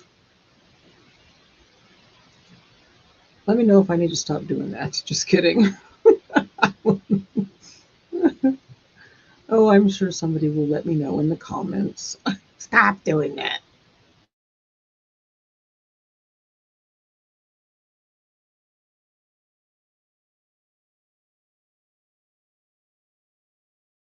The jury is present and accounted for. All right, thank you, Mr. Bailiff. Please be seated.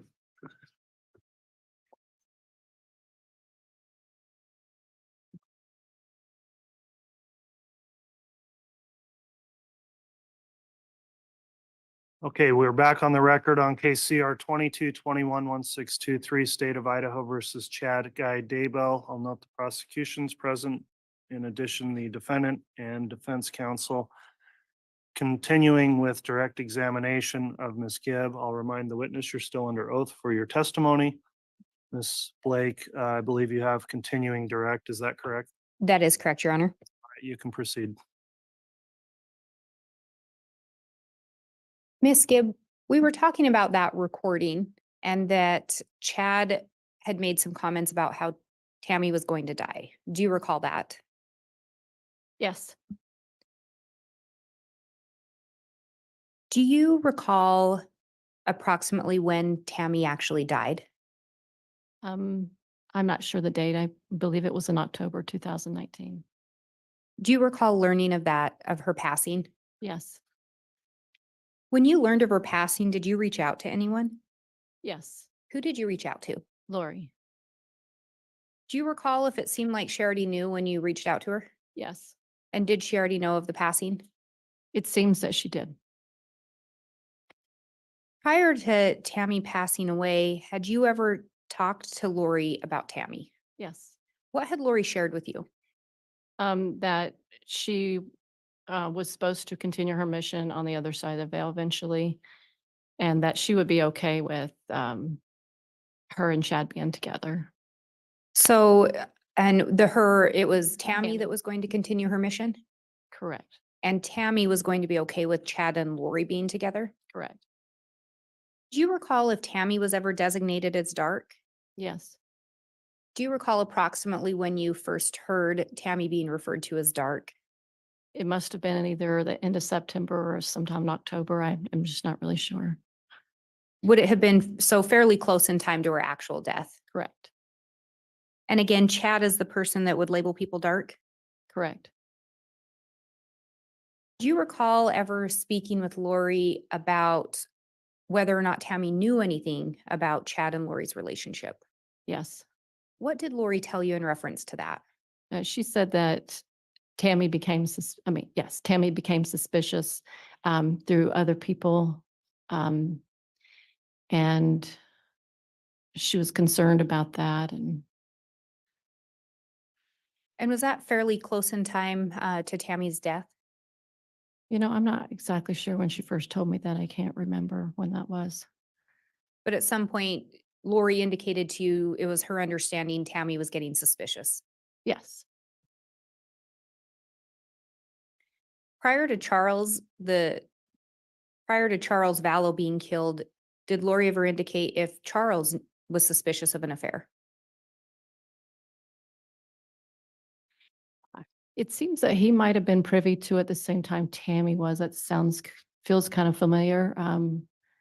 But up to that point, no. I don't know. I can't recall. I'm not sure on that one. And I appreciate you clarifying that. Yeah. With these teachings of light and dark, at some point, did they evolve? Yes. And when they evolved, was there another term that was being used for someone that was dark? Yes. What was that term? Zombie.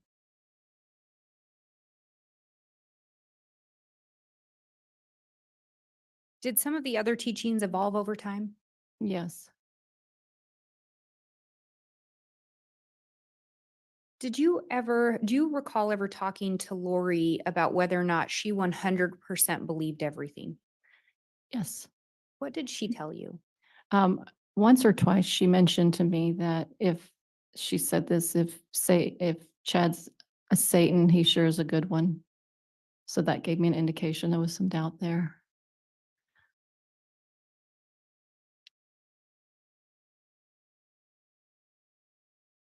And Lori would tell you she received her information from Chad. Correct. And she would go to Chad with her questions. Correct. Did you ever talk to Alex Cox about whether or not he believed what was being taught? Yes. What did Alex indicate to you? I asked Alex if he 100% believed that zombies were really true, and he said he 100% believed it.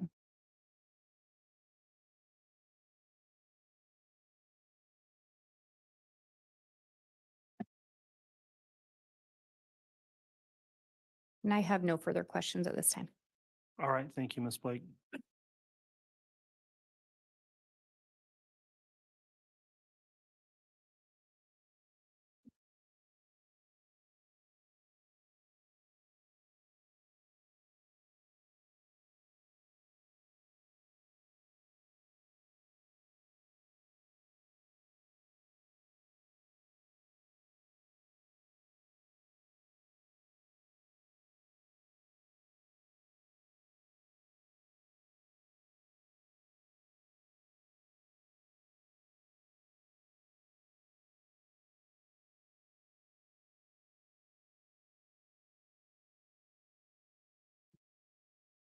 All right, Mr. Pryor, you can conduct cross-examination when you're ready. I'm sorry, Judge, it would just take me a moment, please.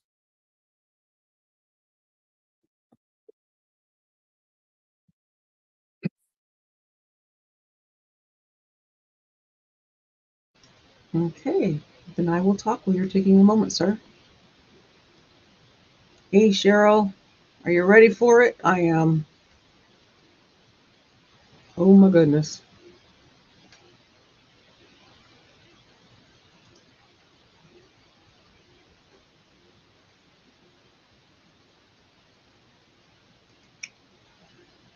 He's got to lay out all his stuff, organize them appropriately, make sure they're all lined up. No, Good oh, afternoon, Ms. that's Kim. me. Good afternoon. I'd like to go through a little bit of a timeline with you if we could. Okay. Uh, You, and in particular, I just want to talk about Chad, Lori, Alex, your husband, David, Zuluma, yourself. So you met Chad approximately when? The summer of 2017. And that was at a Preparing the People encampment, correct? Correct. Okay, and before we go too far, Preparing the People is an organization that talks about when when there's going to be a second coming and how you respond to that. Is that correct?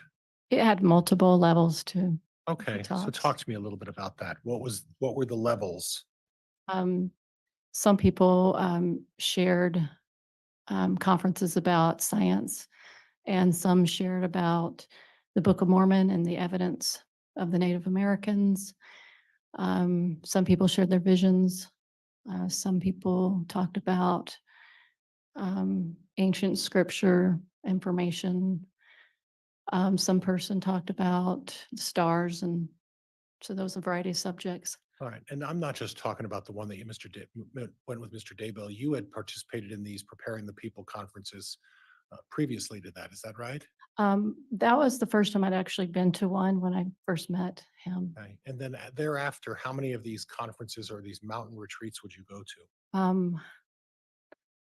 think I've only been to 2 like mountain retreats, but the conferences were generally in a conference center. Okay, and the frequency of those? Let's see, once or twice a year. Up to- Like a handful of times I went. I can't recall how many. Okay, and sometimes 3 times a year. It could be. And is that where you initially met your husband as well? Future husband, excuse me? No, not at theirs. At one previous to that? A different one. Yeah, and that was previous to the one that you're talking about where you met Chad, right? Yeah. All right, so you were at a Preparing the People conference or an encampment, you met your husband there, and then, I'm sorry, future husband, just met him, and then subsequent, you met Chad at a similar encampment, is that right? No, Okay, please clarify that for me. no, I didn't meet David at a camp. I met him at a conference previous to meeting. Oh, I'm sorry, I didn't understand, okay. So you met him at a conference, was it similar type of conference? A Preparing the People conference similar to that? It was kind of similar. It was more about the study of Isaiah. Okay, all right. Religious-based conference. Yes. Okay. Now you talked about part of the instruction at these conferences were a variety of subjects. A lot of them, well, most of them based in some sort of at least religious theology or religion of some point. Is that fair? Yes. And most of them are geared towards the LDS faith. Yes. And would you say that these preparedness conferences and these meetings that you attend are consistent with your beliefs in the LDS faith? Yes, mostly. Not all, not completely all of it, but mostly. Okay. So when you talk about visions Mhm. and you talk about, I'm going back to what I think I kind of understand is that visions are like premonitions. Is that kind of what they're all about? I wouldn't say that. Okay. So what's the difference between a vision and a premonition? Well, I would, from my opinion, a vision is something someone sees while they're generally sleeping, and but it's a really live experience, as if it's really happening. It's something they feel like they're in that vision, as if they're part of it. It's like like we are here, it's something you could actually see. You're part of that. Premonition, at least my understanding, premonition is just kind of a feeling, a gut feeling about something. Like you feel like something's going to happen, but it's no visionary experience. Okay. And there's nothing inconsistent with the LDS faith about having visions while you're sleeping about things that you believe are going to happen in the future. Is that right? Sure, that's right. Okay. So if, and before we go there, and I'm going to hack this up because we've spoken before. And I think the first time we ever spoke, it was your boyfriend, right? Right. And now it's your husband. Correct. And how long have you folks been married? About 3.5 years. And you folks live together where? We don't live together. Have you ever lived together? Yes. Oh, I'm sorry. Is there a time, how much of a length of time did you folks actually live together? So after we got married, we lived together for about, I want to say 9 or 10 months. Okay. And then now you live in different households. Yes. Okay. And that's just by choice, right? Yes. So you live in Arizona. Right. And he lives in Utah? Yes. Okay.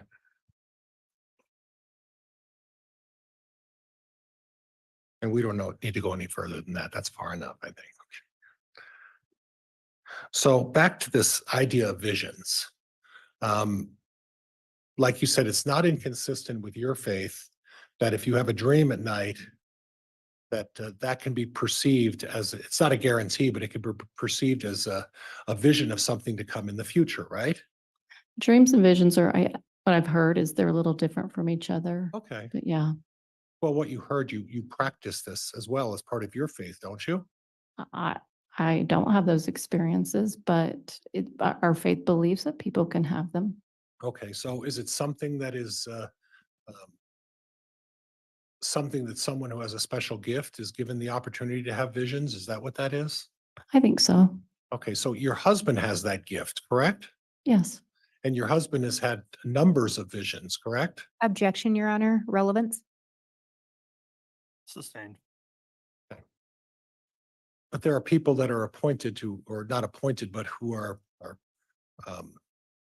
have the ability to have these visions, correct? Yes.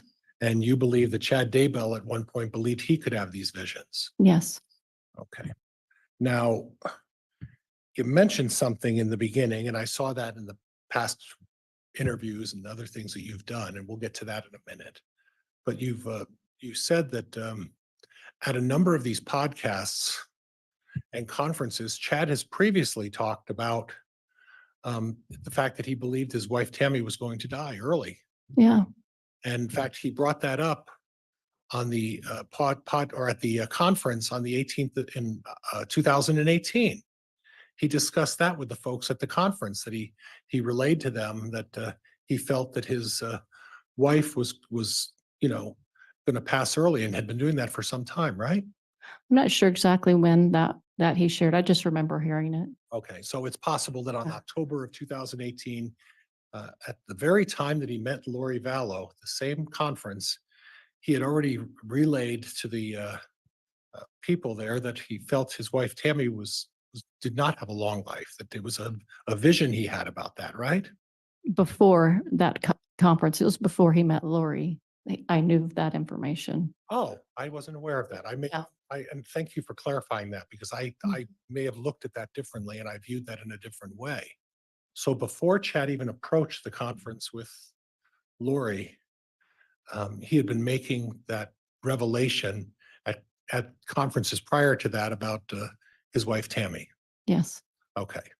And if I were to tell you that he'd been making that revelation since 2000 or 2015 or 16, would that be consistent with what you know as well? Objection, Your Honor. Stating facts, not in evidence. Sustained. Do you have a time frame as to when Chad started making that revelation? Any idea? Well, since I got to know him at least in 2017, I would say between 2017 and 2018. Okay. And that's when you first learned of it? Yeah. Okay. That may not have necessarily been when Chad started, expressing his vision about seeing that sort of thing, right? Can you rephrase that? I'm sorry. Well, that's not necessarily, you heard about it in 2017 or believe that's when you thought it was starting, but it could have been earlier than that, right? Could have been. Okay, okay.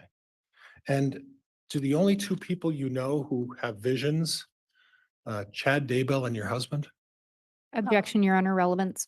Overruled.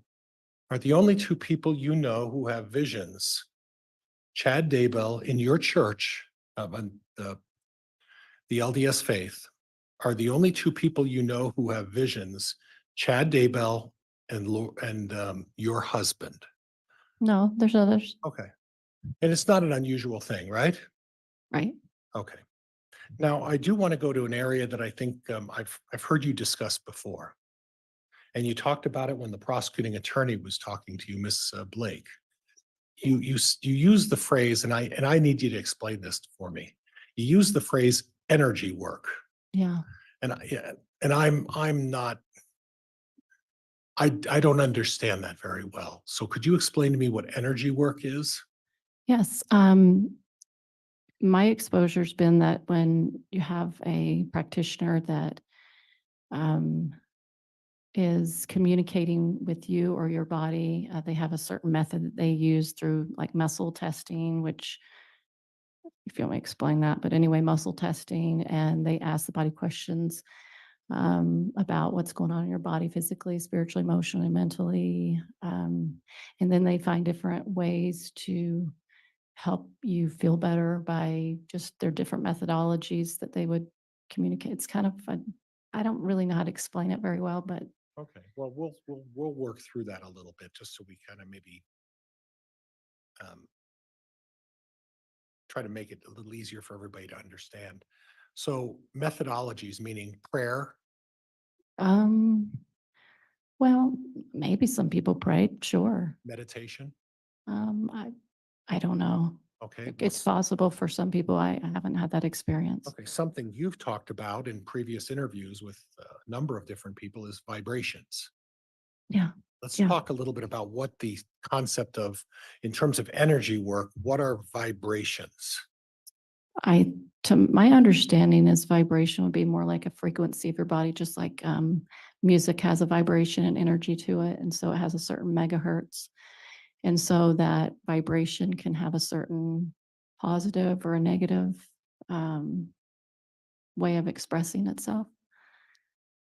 Okay, so it's not something that's a divine revelation to you. It's not something that you feel as part of a spiritual thing. Is that what you're telling me?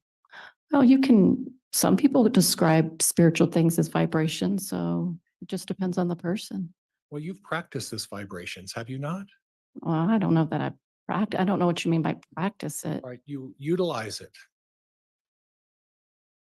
I'm not really sure what that would mean for me. Utilize vibrations. I don't know. Well, when you make reference in a number of interviews about the concept of vibrations, are we talking about music? Or are we talking about something with religion?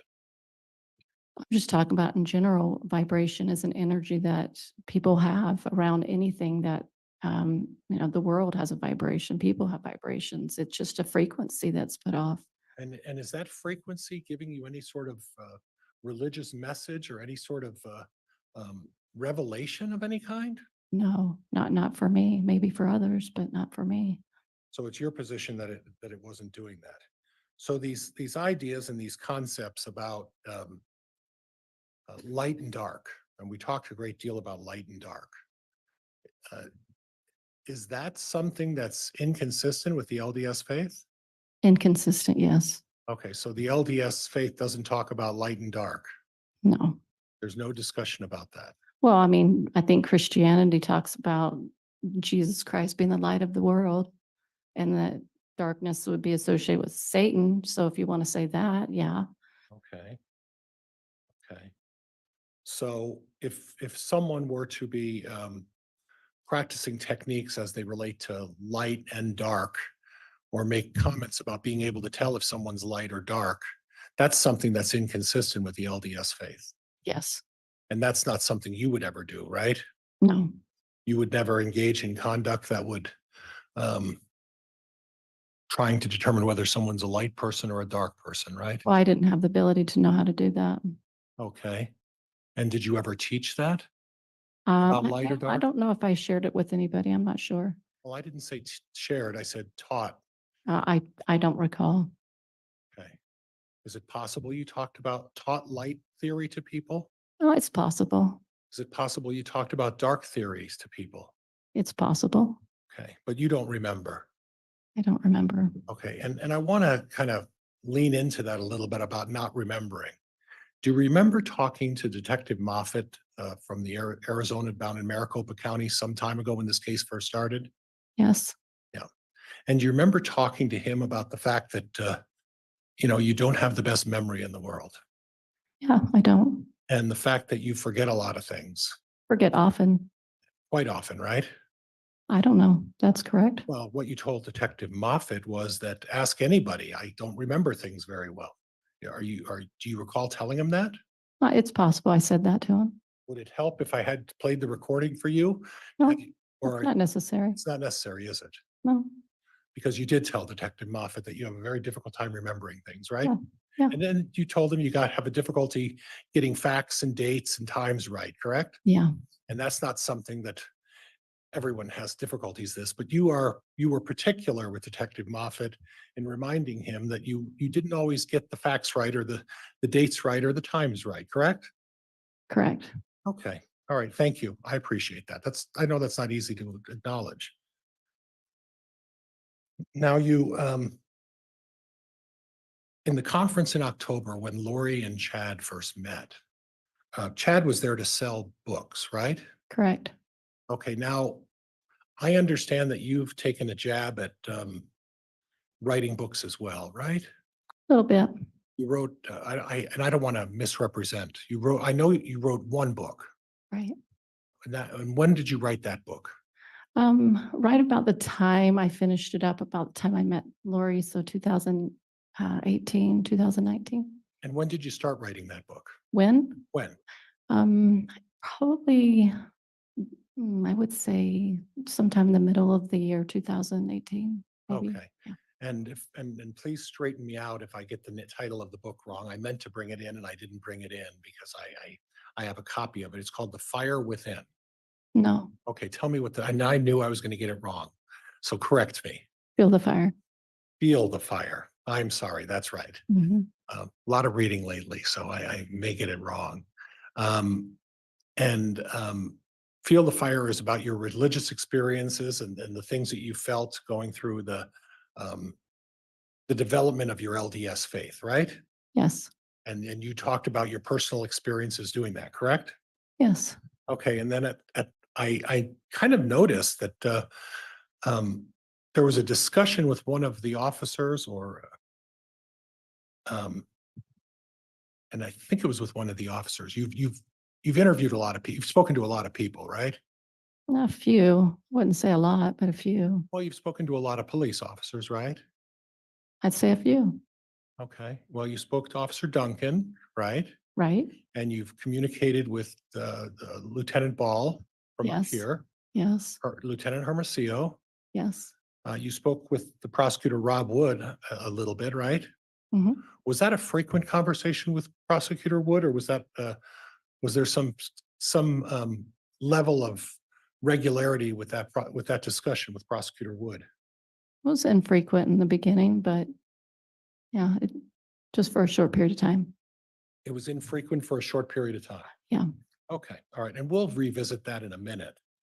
But you also did an interview on TV with somebody. Mhm. Yes. Do you recall that? I do. Okay. Do you remember when that was?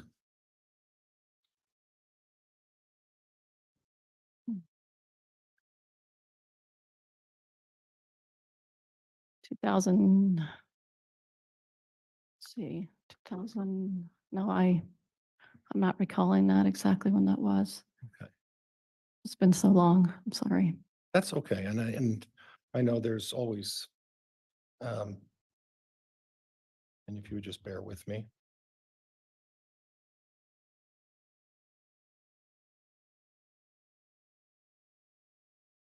And But we do know who you spoke to at that point, correct? Right, correct. Who was that? Nate Eaton. Okay. Oh, that's right. I forgot about Mr. Eaton. You also spoke with Keith. Yes. Who was that? He is one of the interviewers for Dateline. Okay, and you gave a lengthy interview with him on a national audience interview. Is that right? Yes. Okay. Now, as part of your preparation for that interview, were there any conditions put in place that you were not going to agree to talk about?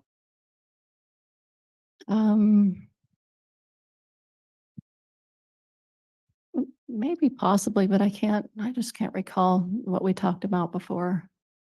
Okay. And that was Keith Morrison from Dateline. I think that was his name. Okay. And you didn't know him because of any church affiliation or anything like that, right? Oh, no, You don't know whether he's a member of your faith or not, right? I don't know what his faith is. Okay. And was there any discussion as part of that interview that your intent was to protect your church from exposing anything? I don't know if that was my intention. I just shared whatever they wanted to ask questions about. Okay. And at no time were you gearing that interview or any other testimony about having to protect your church? I don't think that was the goal. Okay. And that was never any discussion, right?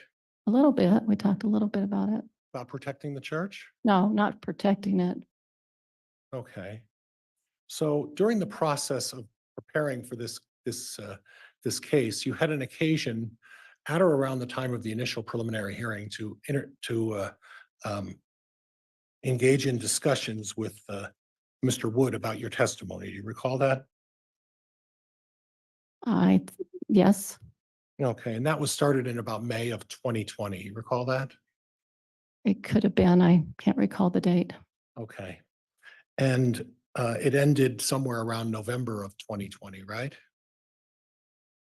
You don't remember? I don't remember. Would it help if I showed you some correspondence between you and Mr. Wood to refresh your recollection, or do you remember having a discussion with him during that time? I remember talking to him often. I mean, you can ask me what I shared, but I don't, the dates, I don't need dates. Okay, you do remember that there was pretty consistent email communication for a 6-month period between the two of you, right? Email? I'm sorry, let me rephrase that. I said email, didn't I? Text messaging. There was some text messaging. Some text messaging? Yeah. Would it surprise you to learn, and if we need to refresh your recollection, I can stop things. Judge, it'll take me a little while to get them hooked up, but would it surprise you to learn that between May 20th, May 6th of 2020 and November 4th of 2020, the two of you exchanged text messages between you over 340 times?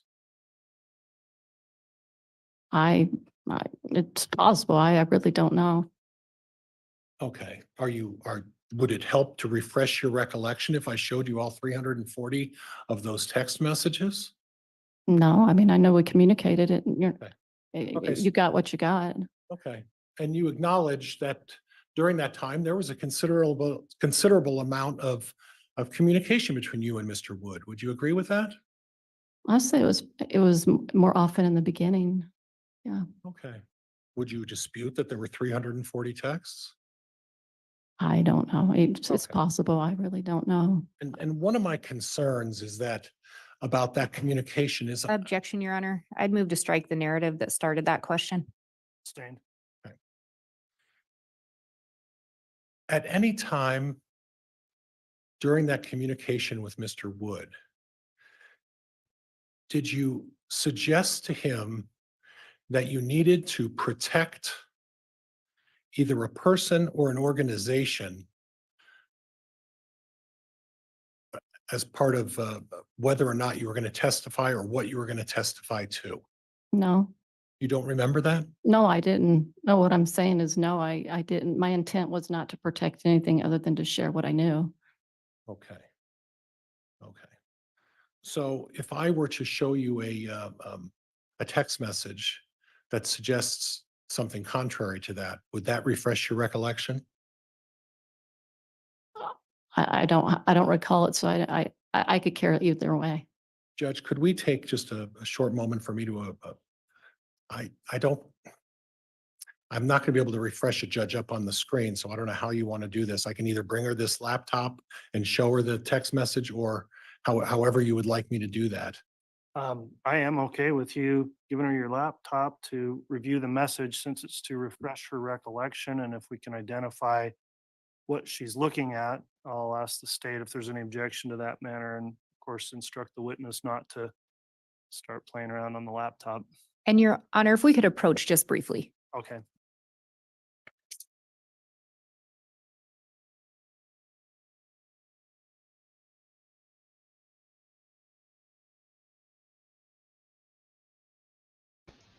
Okay, we have a sidebar. He can't show her the things up on the screen because he didn't prepare to do that ahead of time. He has to do it on a laptop.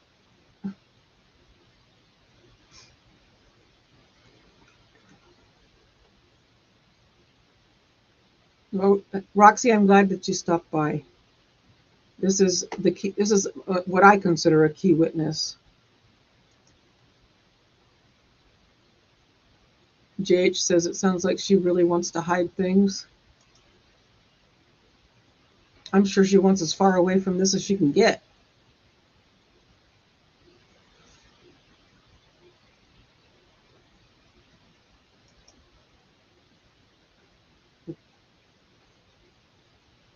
Wait, did he change shirt? No, his shirt looks yellow now. I swear, wasn't it blue? No, I guess not. I don't know what it started out the day. I swear it was lighter than that. Yes, Roxy. Here, look. Watch. Here, wait. Hold on. Peekaboo. Hi. Tis I. Linda's rocking it with the posts. Thank you, Linda. So on that one, getting the old question about his way of oh, I'm sorry, I made a mistake. Does not.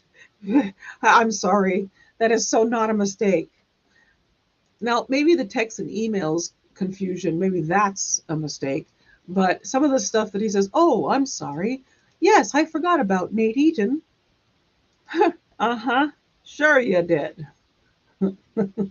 I don't think that Mr. Pryor is a Nate Eaton fan. And here they come.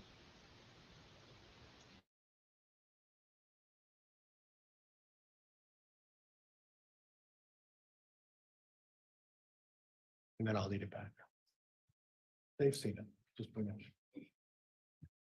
And Ms. Gibb, after you have a chance to read that, would you hand it back to the bailiff and have him return that to me, please? I'm sorry, what did you say? Ms. Gibb, after you have a chance to read that, it's the third box down. Right. After you've had to read it, hand it back to the bailiff and then we'll talk about it. And if you could identify what was said and the date and time, I would appreciate that.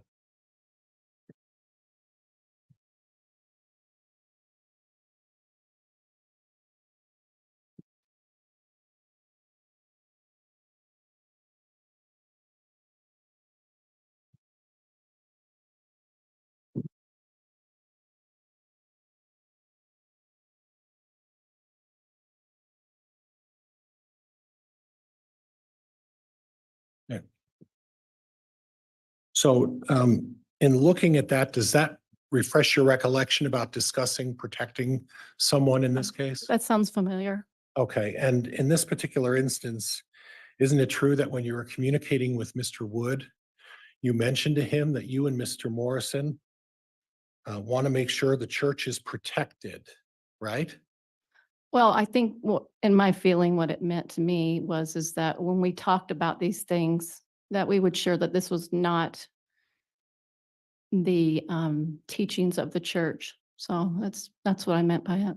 No, it wasn't that what you were trying to do is you were going to testify. It wasn't that you were trying to testify in a court of law or in talking with Mr. Morrison and not disclose too much about some of the secrets of the LDS faith. Is that what you're telling me? No. You were trying to protect some of the secrets of the LDS faith from No, being exposed? No, no, I'm sorry, I'm not, I guess it's the way you're phrasing it. Okay. So in other words, what you're saying is that you were just wanted to be careful about what you said when you're talking to a prosecutor in a criminal case. Is that what this means? I'm not sure how you're explaining it, that you need to be more clear with me. Okay, I'll be really clear. You and Mr. Morrison sent a text to a prosecuting attorney, correct? I don't know who sent that. I'm sure I'm not that text, even though I guess I didn't understand. Was I texting that to Rob? I'm not sure. Well, Judge, I think what I'd like to do is have the bailiff come back up, take the document, have her look at it and see who it was from and who it was to. And then after you do that, we'll take a look again. I'll permit that. So, Mr. Bailiff, if you please retake this paper, not yet admitted as an exhibit, but it is shown to the witness to refresh recollection. The witness may review again the text. Okay. I just And missed ma'am, when that you're part. done, just put it down because all we're allowed to do is refresh your recollection. Hand it back to the bailiff if you would, and he'll return it to me, ma'am.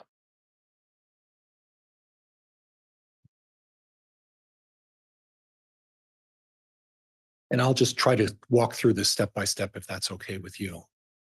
You sent Rob Wood a text at that time, correct? Yes, And the text was from you to Rob Wood. correct. And in the text, you talked about Keith, the guy from Dateline, and I, right? And is that the Keith Morrison? Is that the guy we're talking about? Yes, Okay. Want to make sure the church is protected. Do you recall that? yes. He has done a good job so far. That's why I feel comfortable talking to him. Is that what you said to the prosecutor?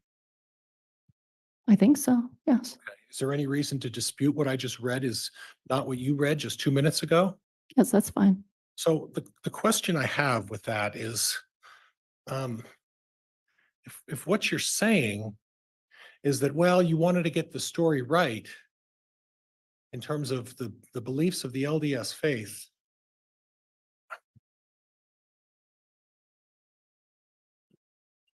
why are you sending that to a prosecuting attorney who's prosecuting Chad Daybell?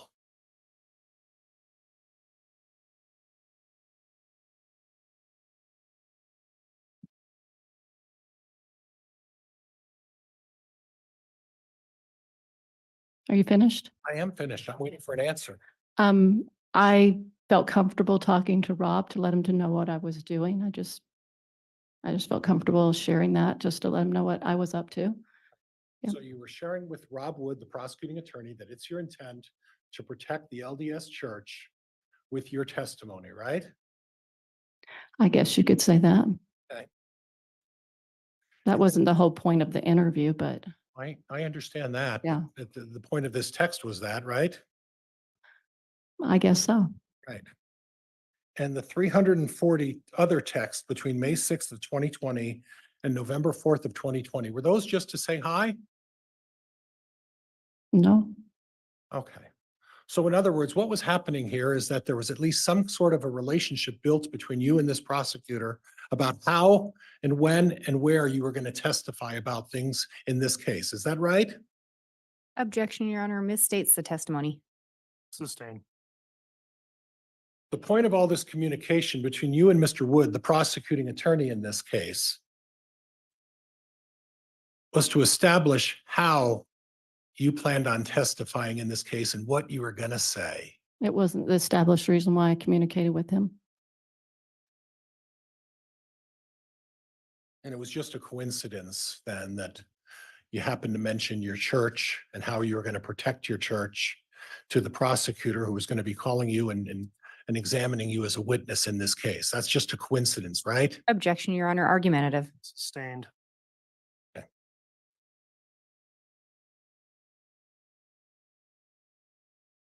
Judge, I'm going to need to move for admission of exhibits 6 and 7.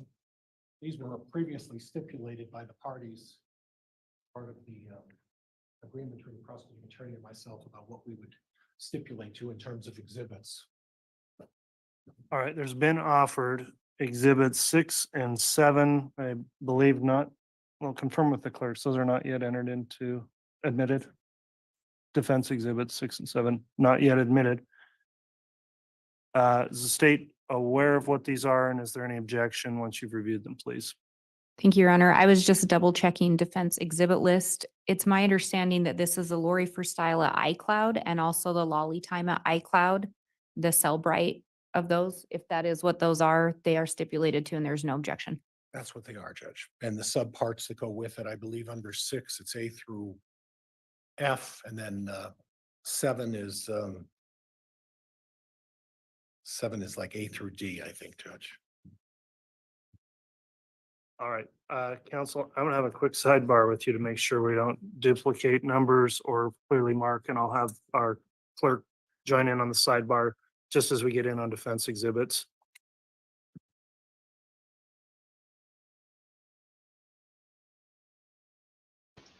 Okay, quick sidebar. So, oh, what is Nate saying? Let's see. So Pryor reads the text sent to Wood. Keith, the guy from Dateline, and I want to make sure the church is protected. He has done a good job so far. That's why I feel comfortable talking with him. Pryor asks why Gibb sent that to a prosecuting attorney who was prosecuting Chad Daybell. Gibb says she felt comfortable talking to Rob to let him know what she was up to.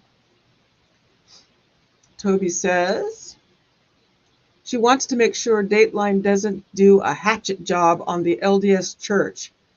Is that odd? Probably not. No. She's protecting the church. That's actually part of this kind of thing. There are some religions that are okay with fibbing to protect the church. Just putting that out there.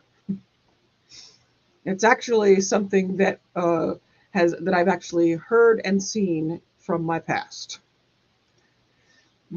I was not in this church. I don't know if they do. I don't know if they are okay with it or if it's a thing, but I do know from my past in other things along my way. But yes, they are instructed that little white lies are okay to protect the church. They won't admit it out loud, but it is a known thing.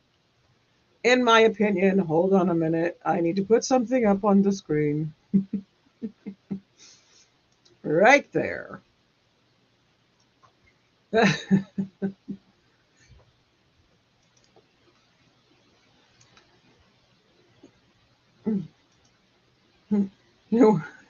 What?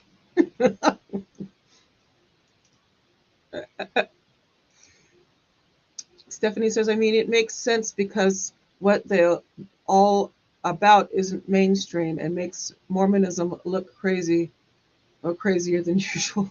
Yes, this is outside of that because she's bringing in stuff that she also believes in, that the energy stuff that I don't know if it's, I don't know. I think they're a little bit outside of the Mormon teaching, in my opinion, as it says scrolling across the bottom of the screen. Candy says, sometimes I wonder how defense attorneys can defend such evil people and sleep at night knowing what they have done, especially when it comes to children. Because they focus on what their job is, and that is to protect the rights of the defendants.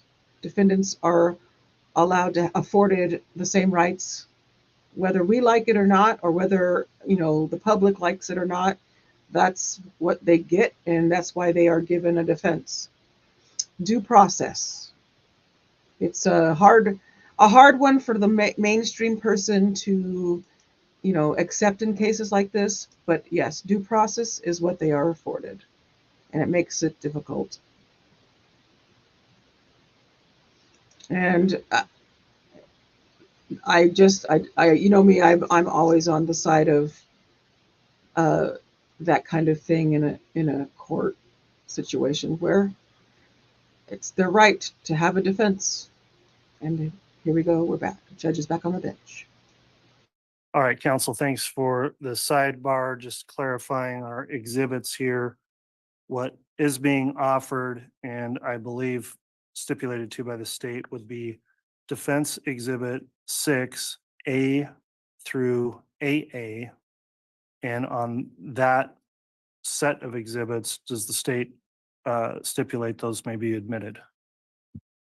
Yes, Your Honor. With those clarifications, the state would agree that the Cellbrite, the iClouds themselves are already in, and these are content from those iCloud accounts. Okay, and that will be admitted, and the court will ensure that only what is admissible through that comes in and is observed or given to the jurors for deliberation.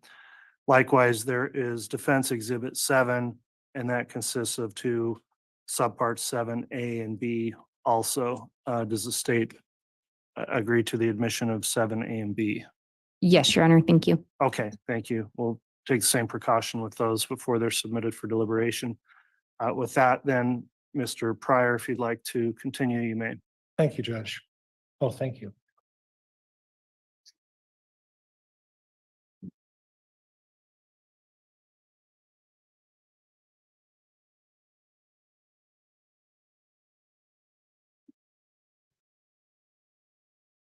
Now, what I want to do next is go through a little bit of a timeline if we could, okay?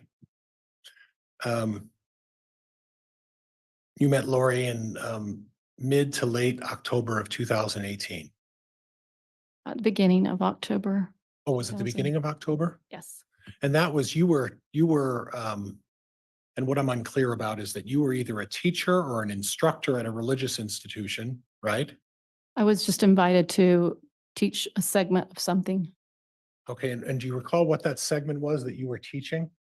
It was about health and nutrition and preparedness ideas associated with those. Judge, may we approach? Yes.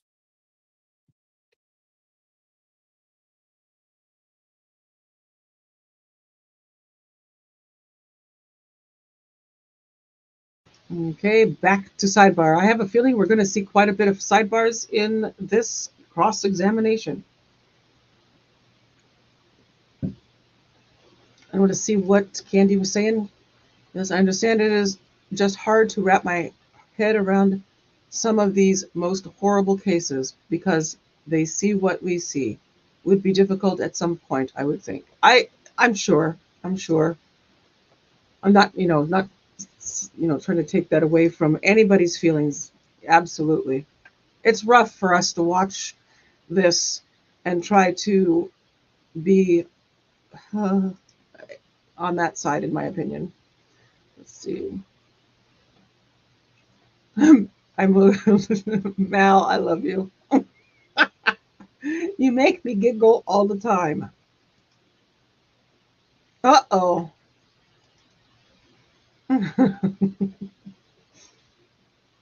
And yes, this.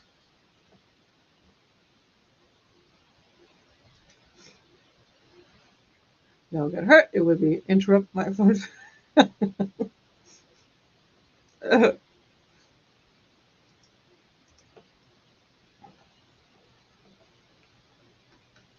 Yes, verbal. I say verbal boxing match.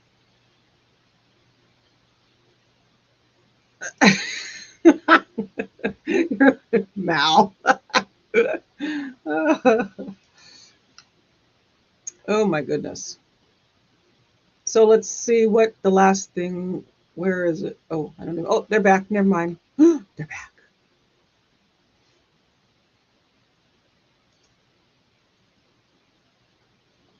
Now let's see if they get to All continue. right, counsel, we're continuing.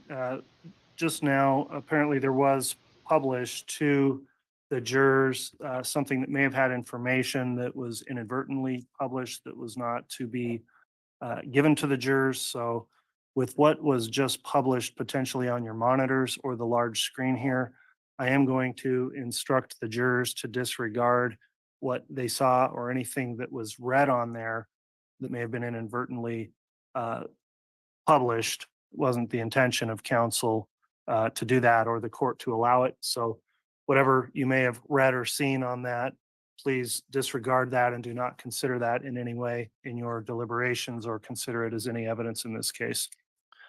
We'll try to work through that issue as additional information may be submitted or published, and be cautious when publishing anything, counsel. With that in mind, Mr. Pryor, once you're ready, you can continue with your Thank cross-examination. you, Judge.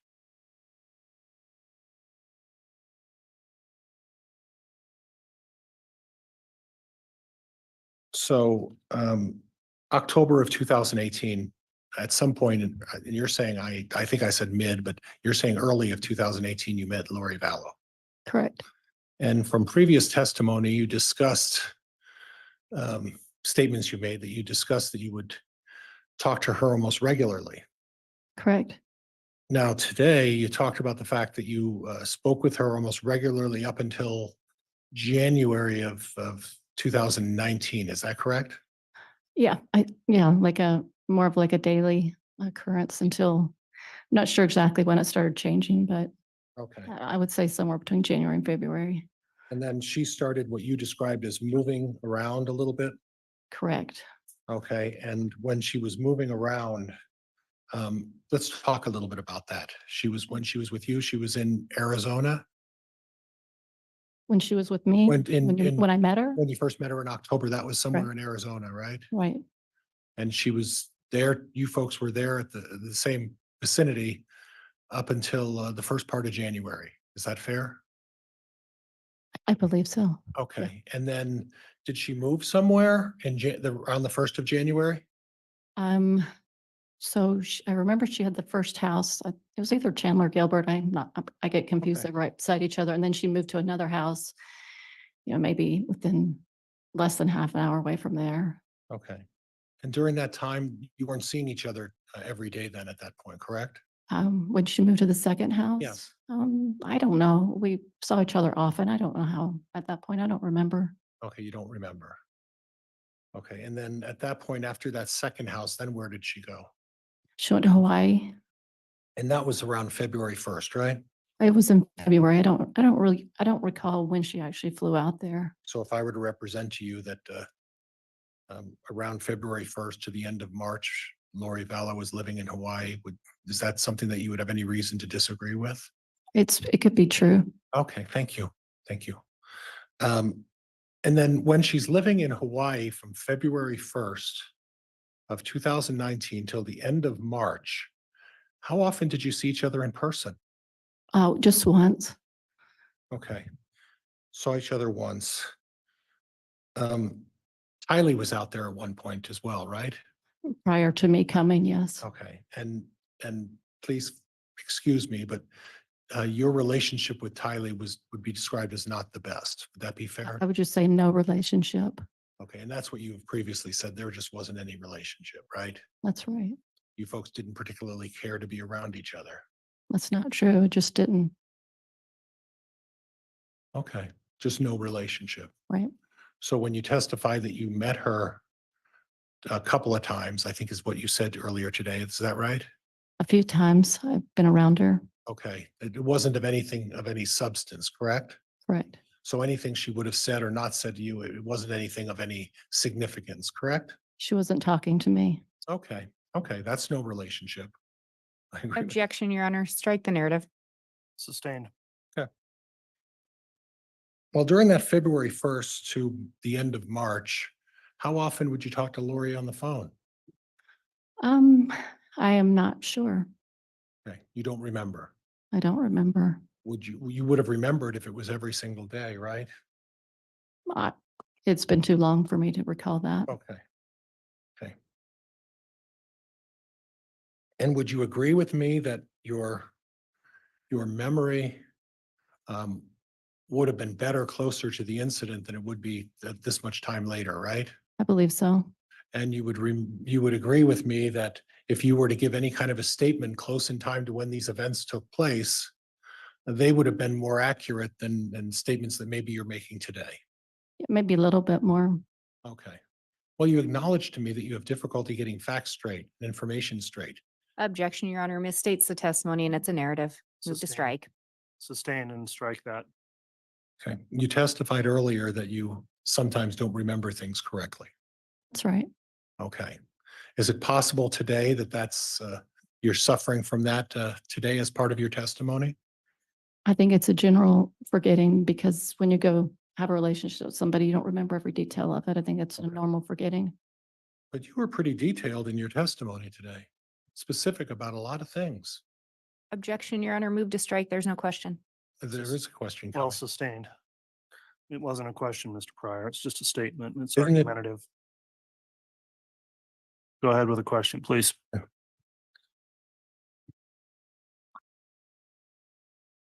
So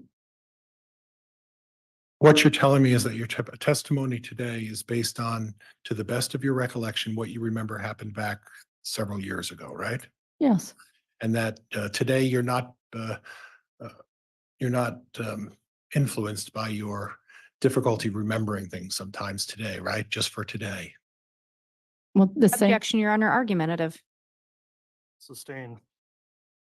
Ask another question, please, Mr. Pryor. You're not suffering through your testimony today of the issue we talked about you being somewhat forgetful, right? it's a hard way to answer that question because of the things that we're talking about today, I've shared so often that those are the things that I remember. Okay, okay. And we're going to get to that a little bit about some of the things. Now, after the end of March, then where did Lori go?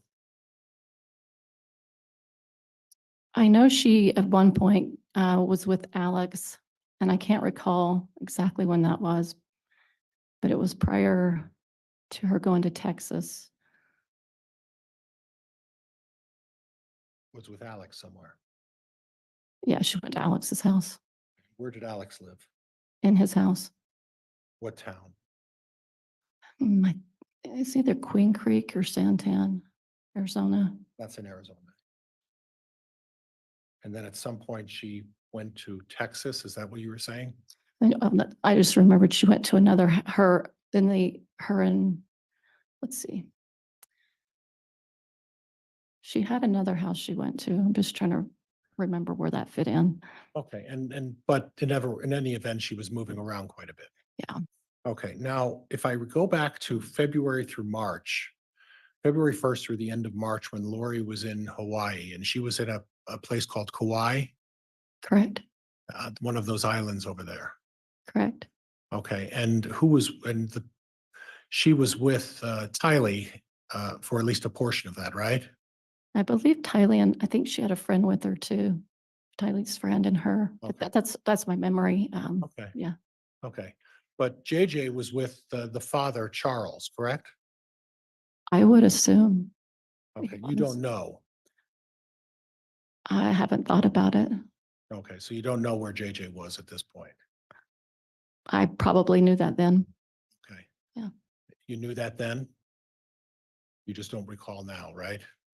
Haven't thought about it. I don't recall. Okay, okay.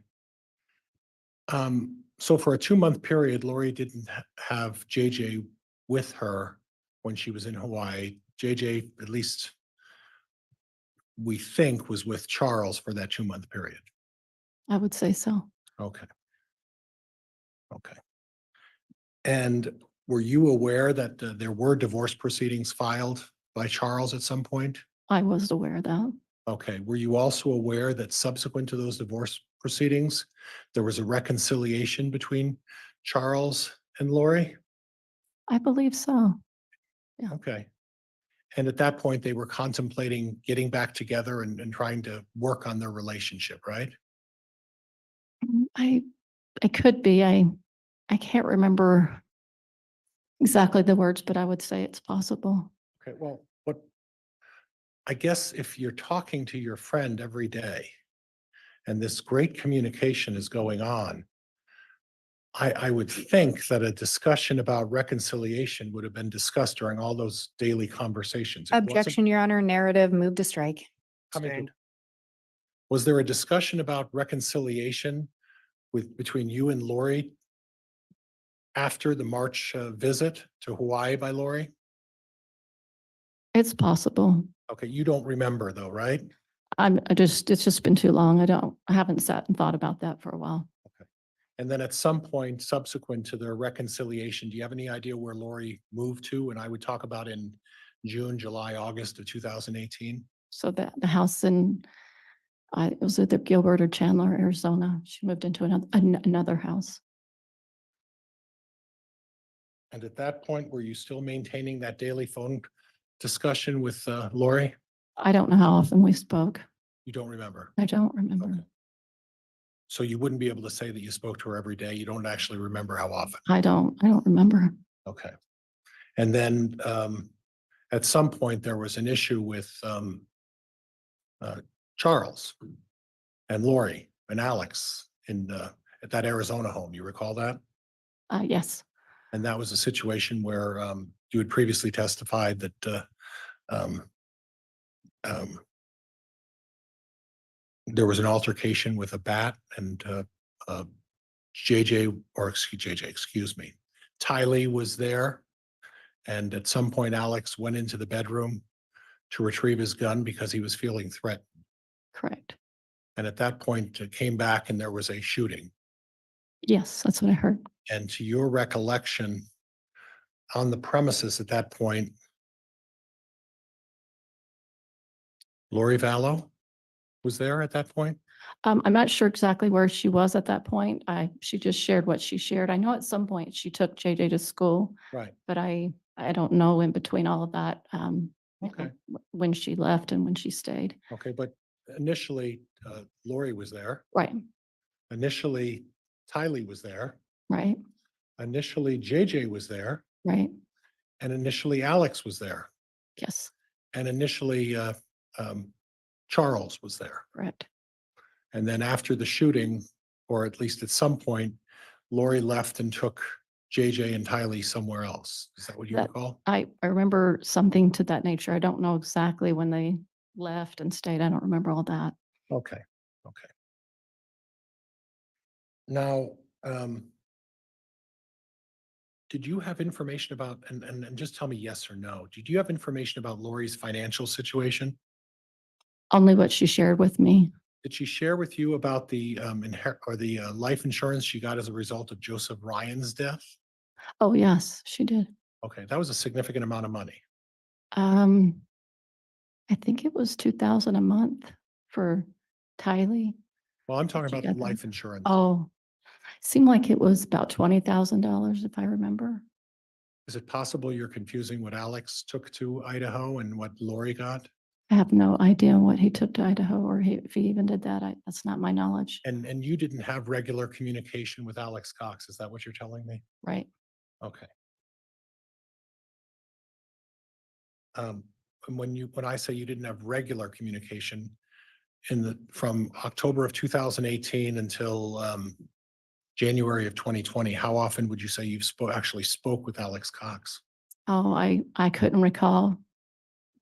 And Judge, I'm looking at 215. I'm inquiring of the court as to whether or not you want to take a short. I've got a bit to go, Judge. I understand. Let me have a quick sidebar with counsel.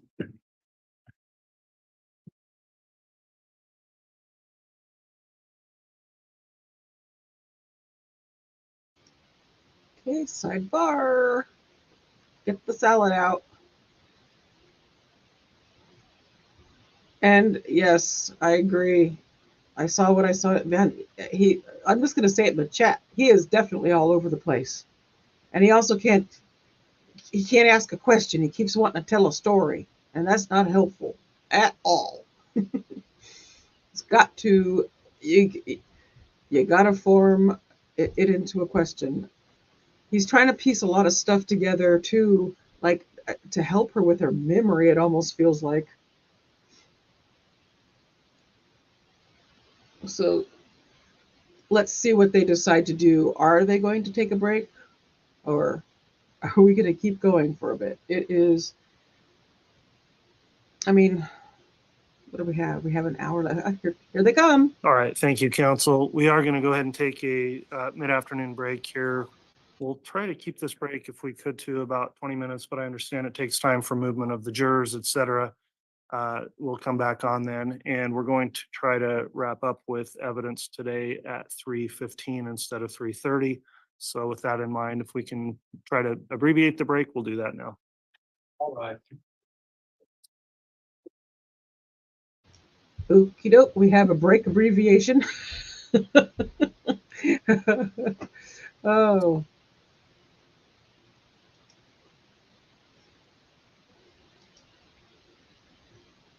So they, like you just said, they will be ending the day at 1:15. I mean 2:15.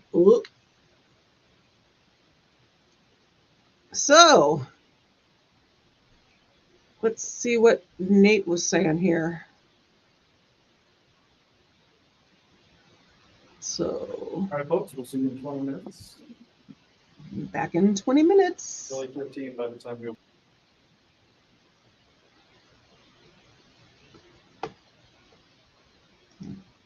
Oh, I don't like that one. I like that one. There we go. Oh my goodness.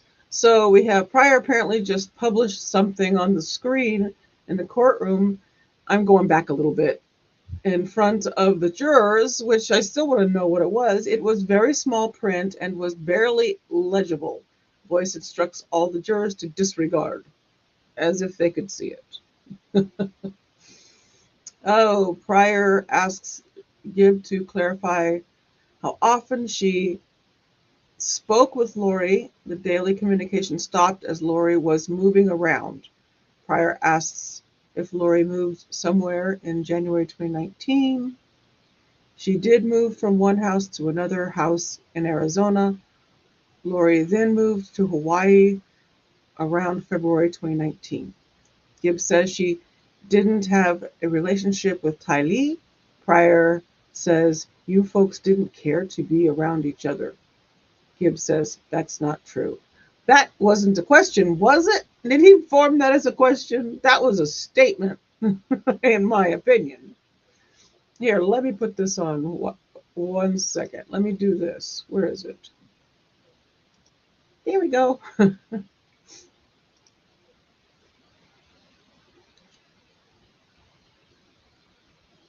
Poor, let's see. Gibbs says she didn't. Pryor asks. Let me see. I lost where I was. Pryor asks if Gibb is suffering from forgetfulness today. Gibb says it's a normal forgetting. Does she have a goldfish memory too? Pryor asks if Gibb is suffering from forgetfulness today. Oops, I read that. Sorry, I reread. And then Pryor asks Gibb if she is suffering with forgetfulness through her testimony today. So that's a whole different thing that he.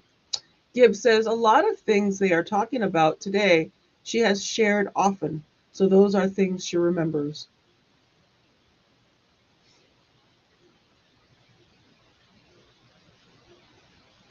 And then I put some stuff in about the narrative objection.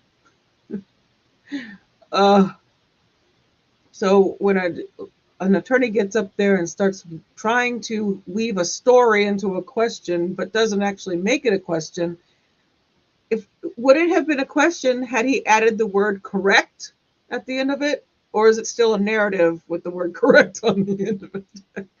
That's how I noticed that I hear a lot of attorneys do that. They will start what sounds like a narrative and then throw a right or correct or something like that on the end of it. What about y'all? Do you agree with, does that make it a question or is it still a narrative?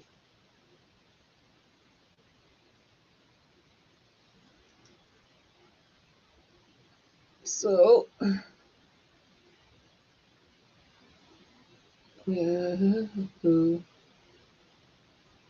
trying to see if there was any more. There were some a little so there's some a little bit of extra stuff that wait, let me see. Maybe I need to reboot and see where not reboot. Okay. Never mind. It's gone now. I missed it. So it's still a narrative to you? Yes. that always does it. If I remember properly, if you remember Martinez from, I forgot his first name, from the Jodi Arias trial, I think, don't you recall he was it, I think he was the one who did that a lot. No, or it was somebody in that trial. It could have been defense, constantly asking, but then turning it into a question at the end. I found that to be annoying.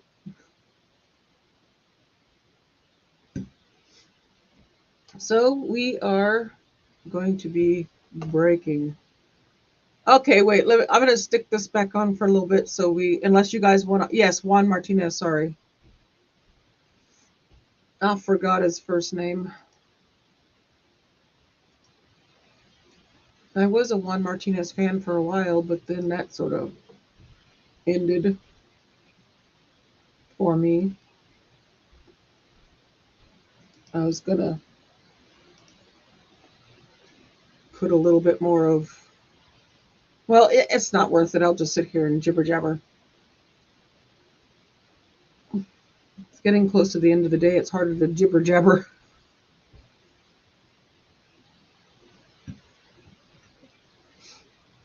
So they're ending the day early. Oh. I never am a fan of that in a big trial, a long one where it's weeks and weeks and weeks of ending days early. Stay to the mark, please. But do you think they'll end with her today, or do you think that she's going to spill over into tomorrow? I think she may, because if he keeps going, he said he's got quite a bit to go, then redirect would end up being tomorrow. Cheryl, yes. Or what? Yes. I forgot her name. It's a long time ago. But yes, he did. Allegedly? I don't know if I'm supposed to throw allegedly in there or not on that one. But from what I remember.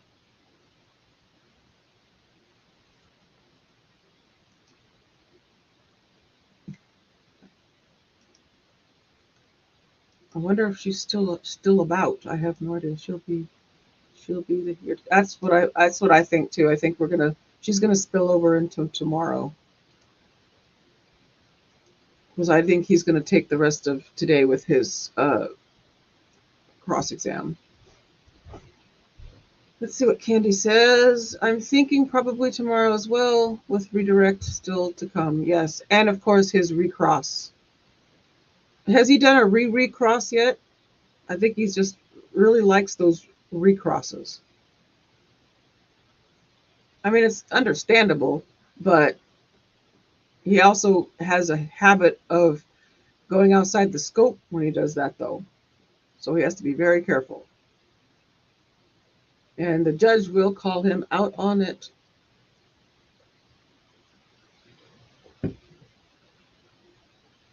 Okay. Yeah, I don't remember her name.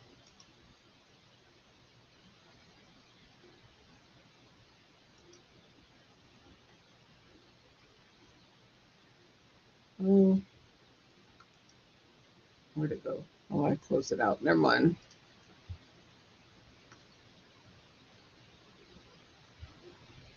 Oh, I just saw something that I didn't know about.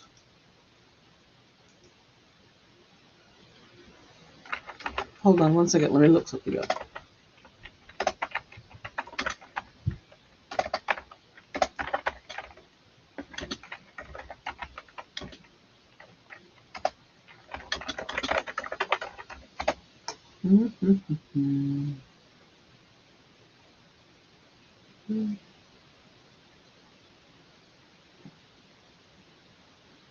Oh.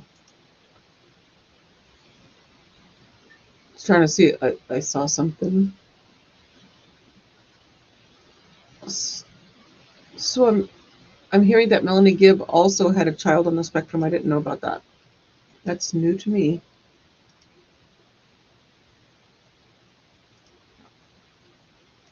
So I wonder how she feels about the things that Lori was saying about JJ. and all that stuff about the possession and stuff if she also has a child on the spectrum.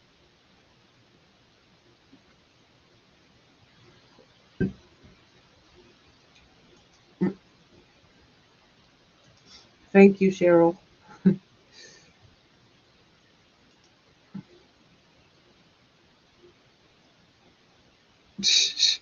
Are you bored, Luna? You're ready? You done? You're over it by now? Right now? I'm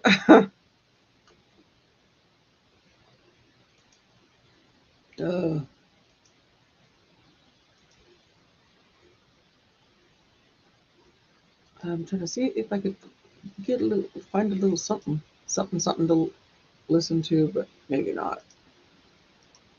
So we're not sitting here with nothing, and these late afternoons are a little bit harder with this testimony. I mean, as far as trying to keep a conversation going.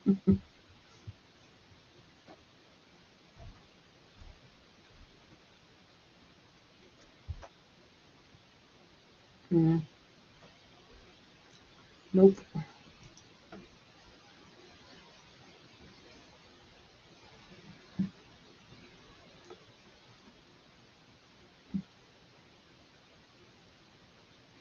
Nope. Nope. Nope. Nope. Ooh, what's that? Ooh. Let me see. Oh. I'm going to take a peek at this real quick. This is a storm chaser thing. Just something to tide us over for a second. Let's see. Is it? Let me see.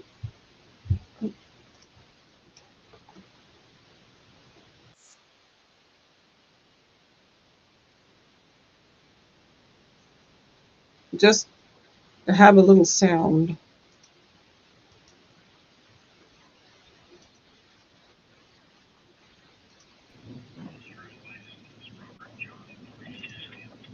But I don't know, folks. We just got to get north. We just got to get on a damn storm. We'll feel much better once we're closer to the storm. But Missouri is literally one of my least favorite states to chase. I'll take Louisiana over Missouri. That's saying something. All right, now we got to go left. I kind of dig storm chaser stuff. We'll sit here for a second and see what happens, and then maybe move on. Yeah, if I had $1 for everybody that told me to use Waze, I would have probably $1 million, but I'm still not going to do it. Just don't like it.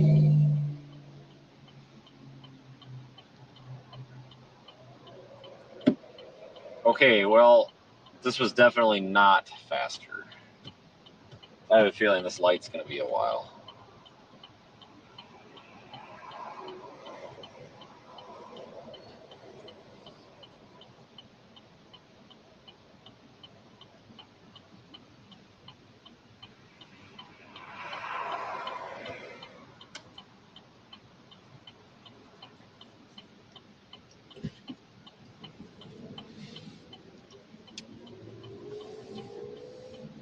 Oh shit, if we hurry, we actually can catch a second green light. Wow.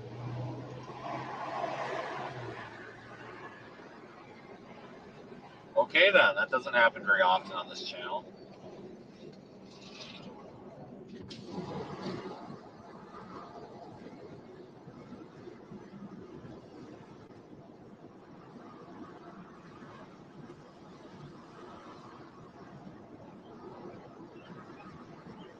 I'm actually working my way north a little bit quicker than I expected. We're doing okay, guys. I am feeling a little better, but we need to hurry very, very quickly though.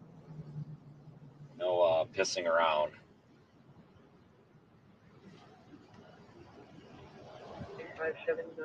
Meadow Chase Drive for an 8-month-old male having a possible seizure who's now purchased free. Yeah, get through this damn town. That's another problem, you know, in Missouri here. You just got all these towns everywhere. Got these severe thunderstorm warnings being continued into Illinois now, folks. But I can't get up there. I'd love to get up there in front of that storm that's crossing into Illinois. That would be my favorite storm to be on right now, but I can't. I just can't do it. Just cannot get up there. Why are we? We're crawling 15 miles per hour. Hold on here. We're gonna get moving here any minute now.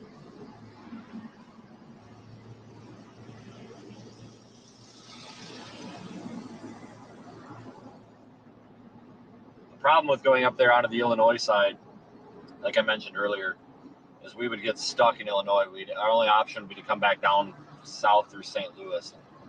Doing that at 4, 5, 6 o'clock p.m. is not going to be a fun time. Too much traffic. Way too much traffic. So we're just going to write that one off and deal with this southern one up here, I guess. Targeting the southern storm in the northern cluster. That's just north of Montgomery City right now.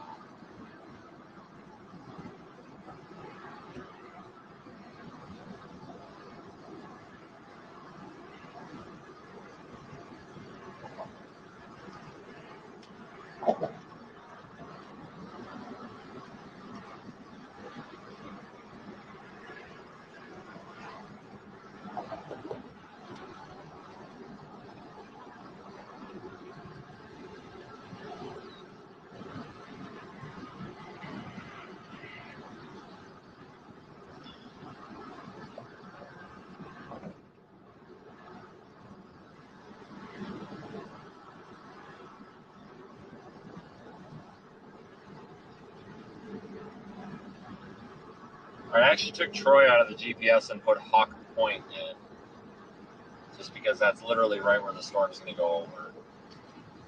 So if you look on Radar Omega, we're going right here. This was the original target, but I just put Hawk Point in because I figured it'd be a little bit more correct.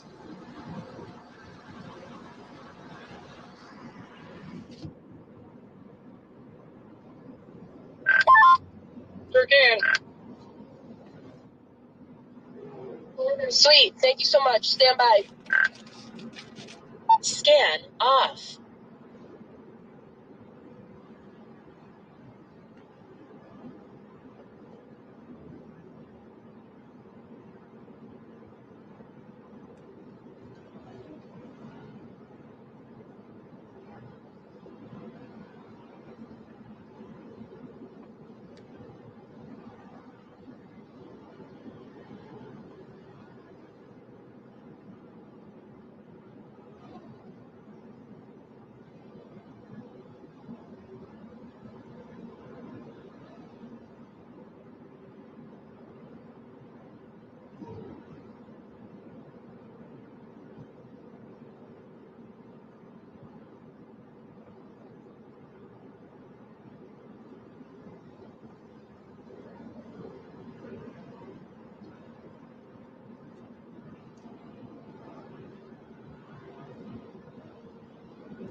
Yeah, we're near the town of Washington right now, I guess.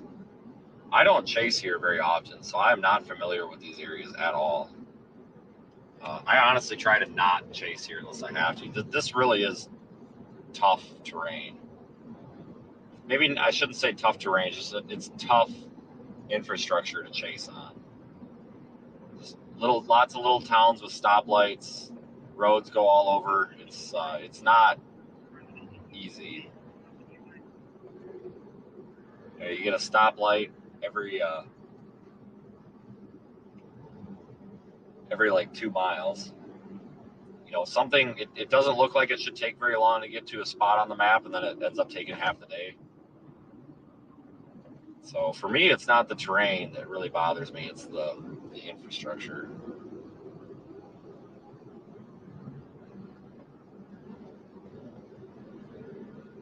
Just trying to launch up there and just get moving. But thanks for joining, everybody. It's a very boring, slow start, but hopefully things will get a little bit more interesting. Obviously, without putting property and lives at risk, but hopefully things will get a little more interesting. And thanks everybody who watched yesterday. That was kind of a fun stream. I had a lot more fun yesterday than I thought I would. Ohio is definitely another one of those states that I don't like to chase in, but that was a fun time.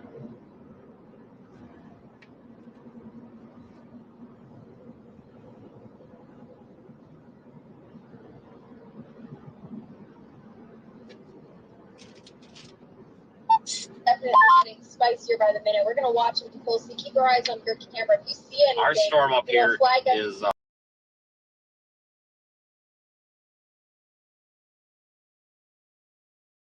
you please be seated.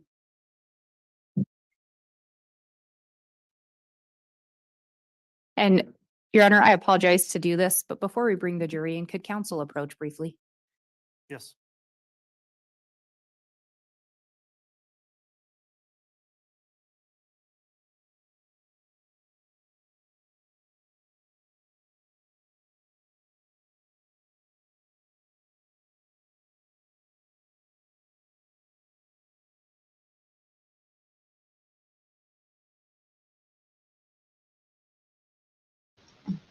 Okay, approaching briefly.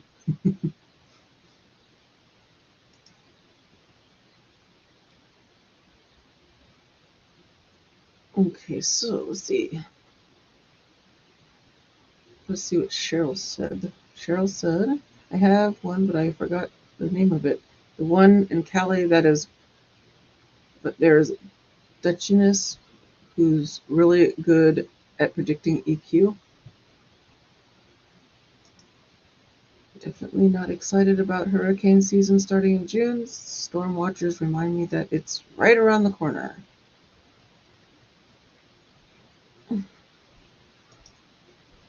Christy says, Cheryl, it's so annoying. I can't believe he thinks the jury would appreciate that and be so proud of himself.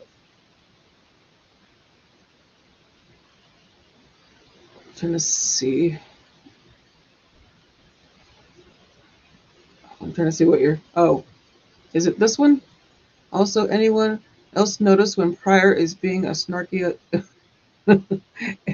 He looks over at the jury like, did you see that?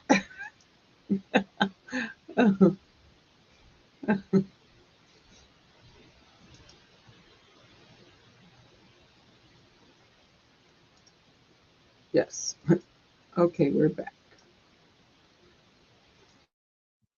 Okay, we're back on the record on KCR 22211623. Before the jurors are brought in, we've got a couple of issues we want to put on the record outside the presence of the jurors relating to making a record about exhibits in this case.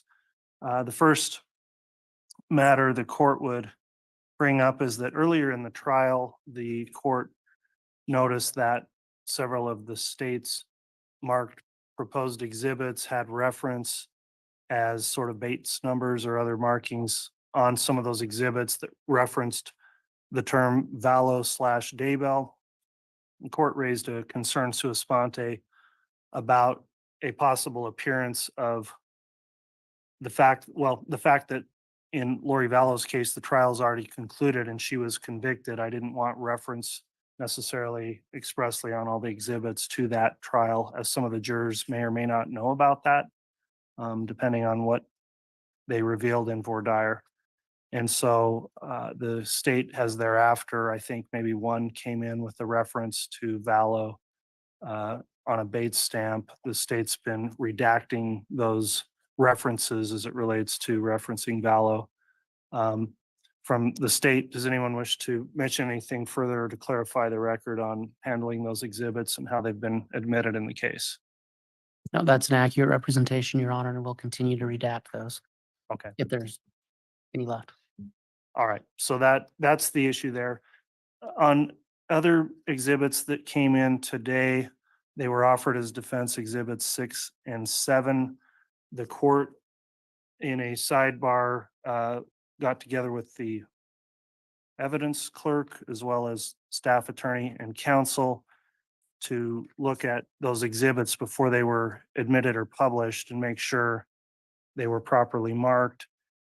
It was pointed out that many or most of those exhibits contained improper dialogue, written expressions on them or labels that would not be admissible, descriptions, for example, that were argumentative. And so while the court is permitting the defense to go forward and those exhibits have been admitted, the court is going to ensure that before they're published, they will have those references removed, and we won't give those to the jurors for deliberation or publish them unless those references are not included in the actual exhibits.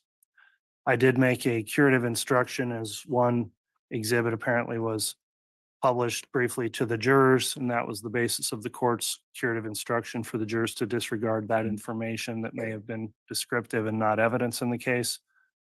Does the state wish to make any further clarification on, well, I'll start with the defense because those were defense exhibits. Mr. Pryor, anything further on those exhibits and how they were handled today by the court? Judge, a number of the exhibits have descriptions of what they are in terms of content. And I understand that what I understand is the court just wants the number and the sub number and delete all of the other descriptions, whether the court feels they're inappropriate or not the proper description of that exhibit, I can delete all of those. Okay, and I do wish those to be not included. Okay. Anything further on that issue from the state? Your Honor, with regard to that issue, I think the state just wants to clarify that the exhibit that was inadvertently shown is actually, to the state's knowledge, not an exhibit. It's not a stipulated to document. We had been talking about specific items that had been pulled from the Cellbrite or the iCloud accounts. The document that was published to the jury was not that. It actually made reference to grand jury proceedings, a preliminary hearing, and Lori Vallow's trial. And then I think it had something marking inconsistent statements, and that was published to the jury. The state does have concerns about that. I recognize the court did give a curative instruction. I think at the outset of this trial, the court gave an instruction to the jurors they were not supposed to consider Ms. Vallow, whether she had a trial or what any outcome was of any proceedings, and they weren't supposed to speculate. So I think that has now been published to them. I recognize the court has given that curative instruction. It also came to the court's attention that maybe there was a comment made sometime around that same time from counsel to the bailiffs about not touching his computer. So I think we just wanted to make a record of that. But we do recognize the court has given that instruction, but for purposes of appellate reasons, we wanted to make sure that we had a clear record. And Judge, in response, I don't know that there's anything appropriate for me to direct a bailiff not to touch my computer when I'm stepping away from the podium. In regards to the other things, Judge, somehow those statements may have inadvertently been exposed by way of I should have probably removed the HDMI cord, and I think they were reflecting some of my notes. So I can relay that, but there was no intent to publish that to the jury. Okay, well, on the second to last point there, well, on your final point, Mr. Pryor, and what the state's argued, what was published, okay, I'll clarify, was not an exhibit, was not evidence. The court did give a curative instruction. It was inadvertently published by the defendant in this case. At this point, because it was published, all we can do is have that curative instruction and make sure we have additional instructions in our final instructions to the jurors that they are only to consider admitted evidence, and that they were specifically instructed that evidence is not admitted in the case, and leave it to the jurors to commit to following those instructions. So from what I briefly saw, I'll note it wasn't up there that long. I don't believe it created more of an issue than is necessary that could be cured by the curative instruction given. So I won't draw any further attention to it on behalf of the jurors hearing about it, other than a general new instruction that will come with them for deliberations about what may be considered.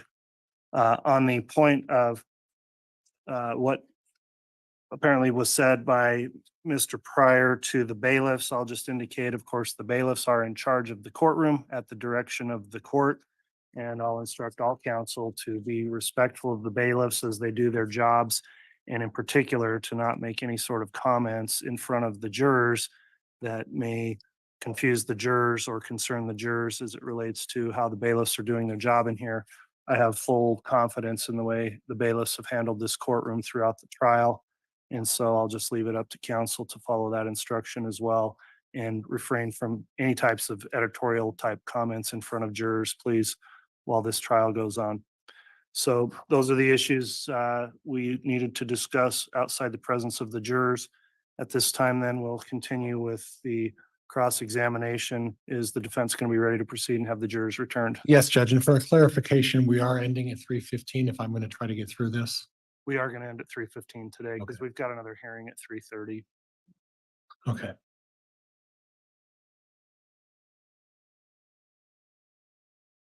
Okay, how long will that take?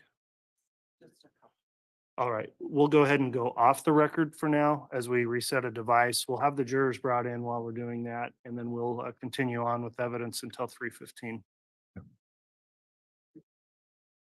So we can have the jurors brought in now.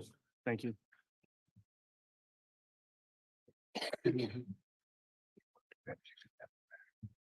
Sure.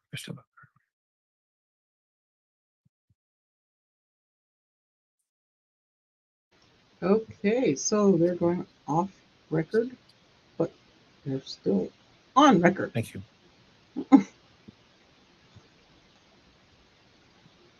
Off record usually means this camera goes off. Oh, okay. So all of that was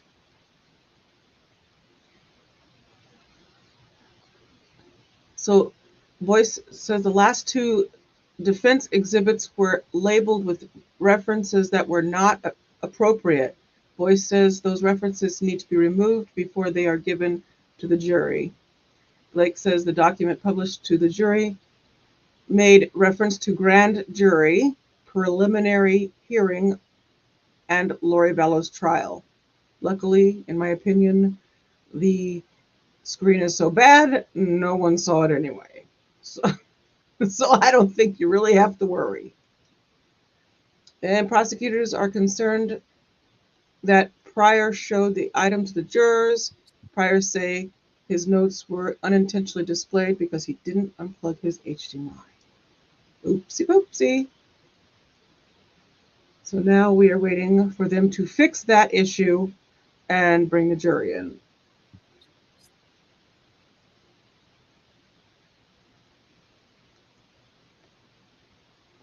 So how do you think Pryor's he's gonna try to finish before what is it, 3:15? Think he'll scoot it along? You think he'll try to go a little quicker, or you think he's gonna drag it out and then say, oops, I didn't finish, I'm gonna need to take tomorrow too? We already know that there's no way, I mean, I personally don't think there's any way that they're going to be, I guess I could put myself up on the camera, sorry. I don't think that they're going to be putting or getting to redirect. I would be surprised.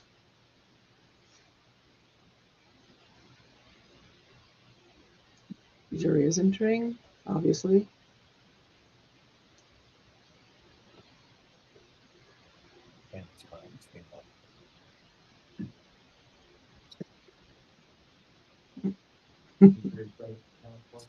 All right, thank you, Mr. Bailiff. Please be seated.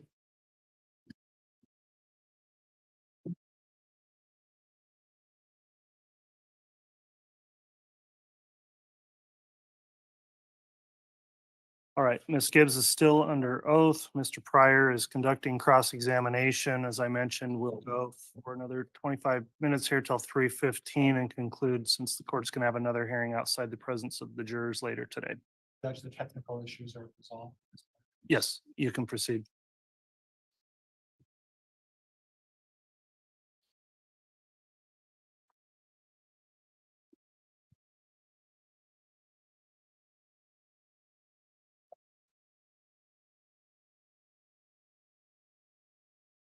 No, Ms. Gibb, I need just a clarification if I could.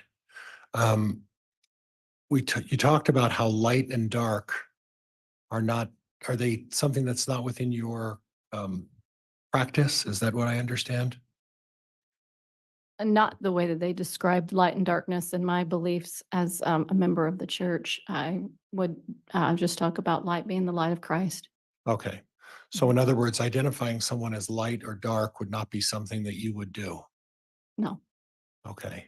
And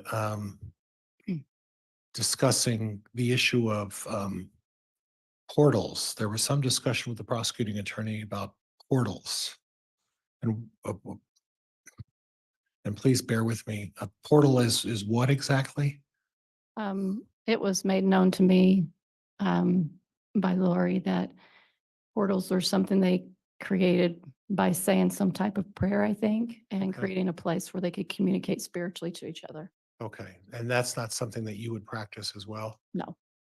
Okay. Okay. Um, I noticed that a lot of your testimony when you were talking about zombies and talking about um, information about various levels of light and dark, and frankly, most of the subject was information that was conveyed to you by Lori. Would that be fair?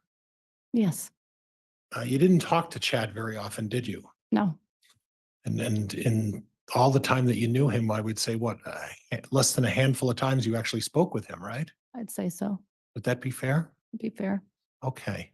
So when I was listening to your testimony earlier with Miss Blake, a comment that you continually made was that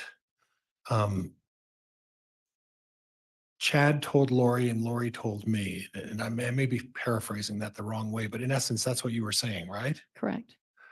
So I guess what I'm asking is you're relying on what Lori Vallow is telling you, and you don't really know whether what she's telling you is the truth or not, do you?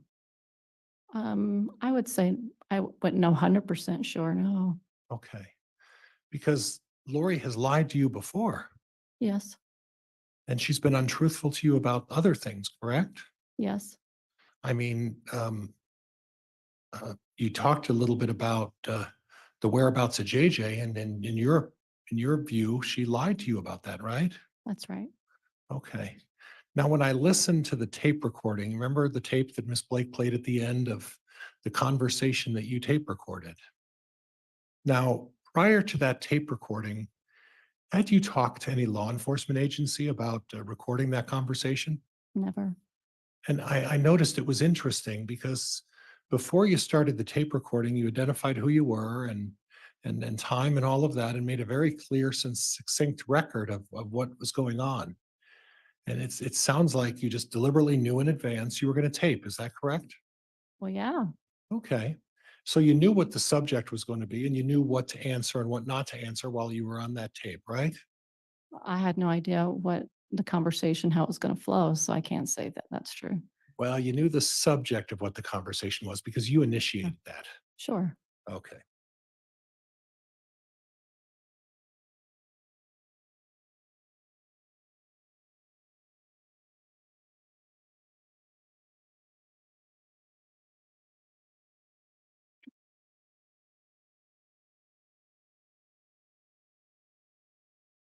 And when I listen to the tape, and if we have to listen to it again, we can.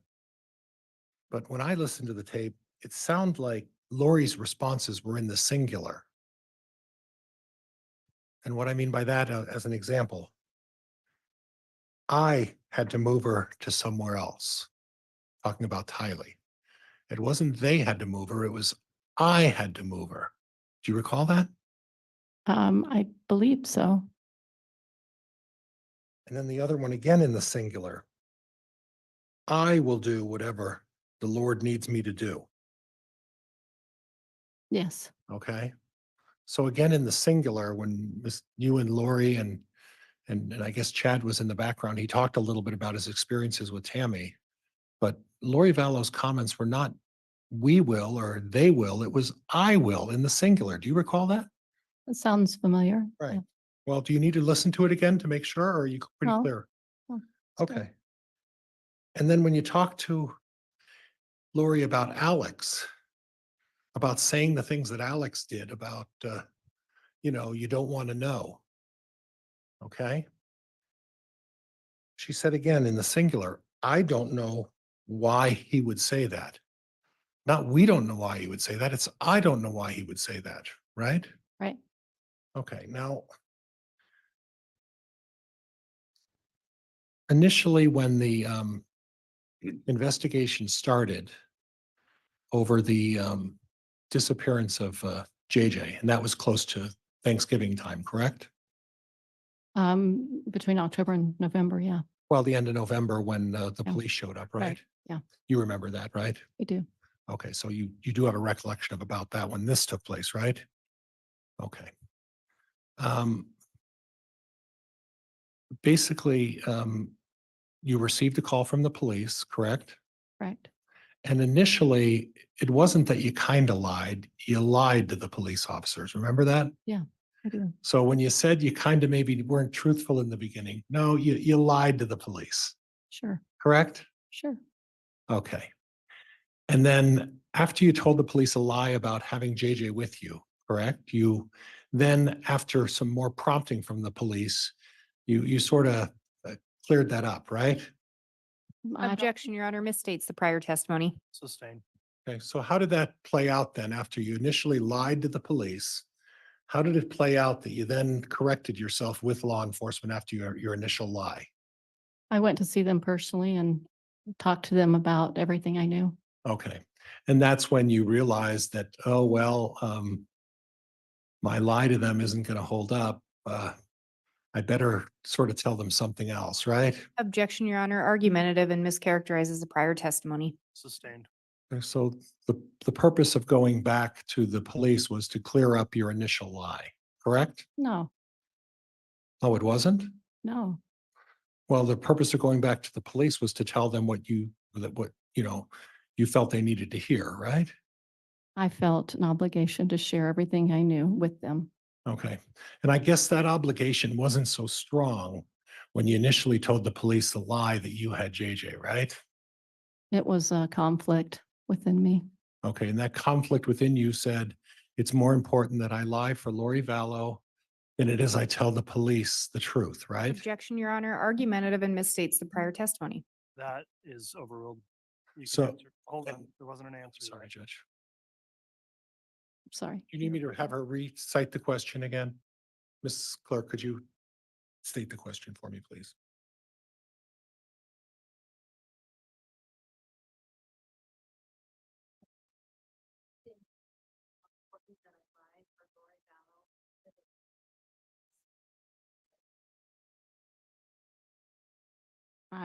I don't know how to answer that other than say it was a difficult moment for me, and that's just what I did.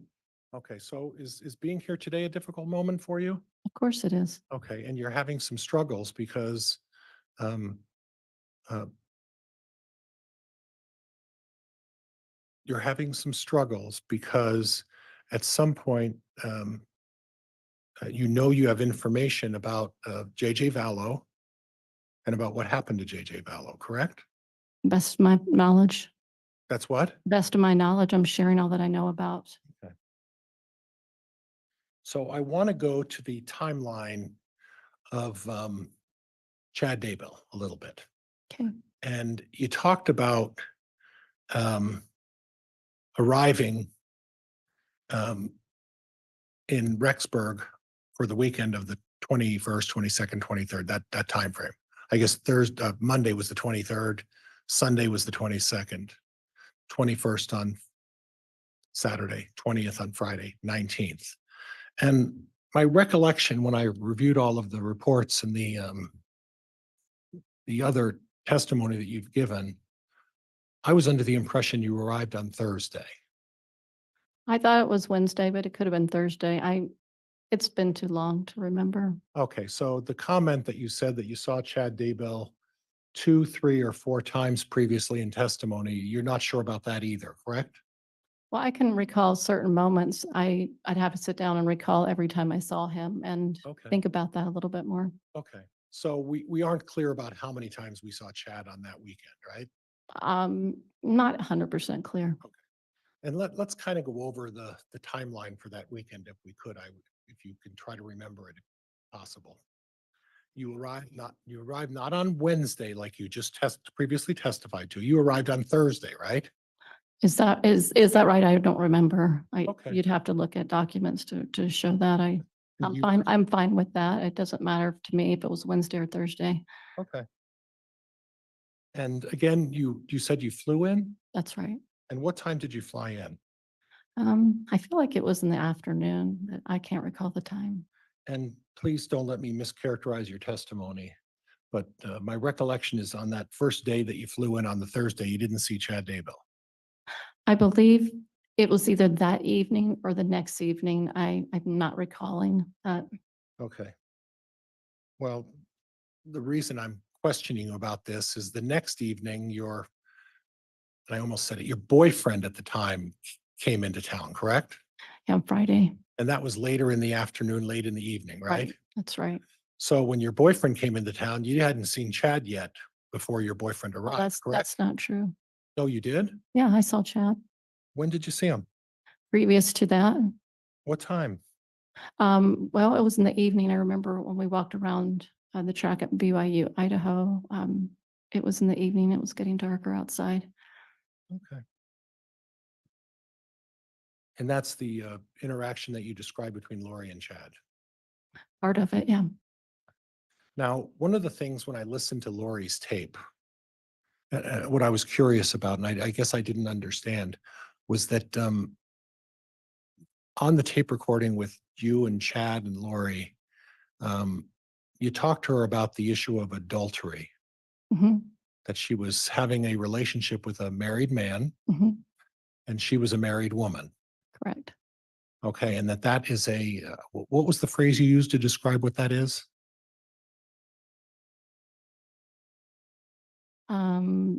Inappropriate, maybe? I don't remember. But it had a religious connotation to it, that it was in violation of something.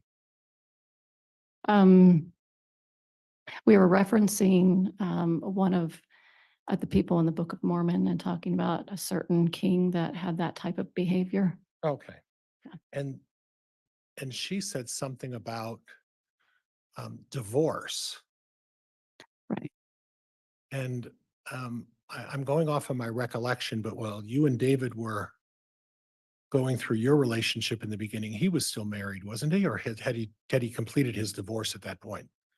He was in the process of completing it. So he was still technically married at that point, correct? Objection, Your Honor, relevance. Sustained. Okay. Okay.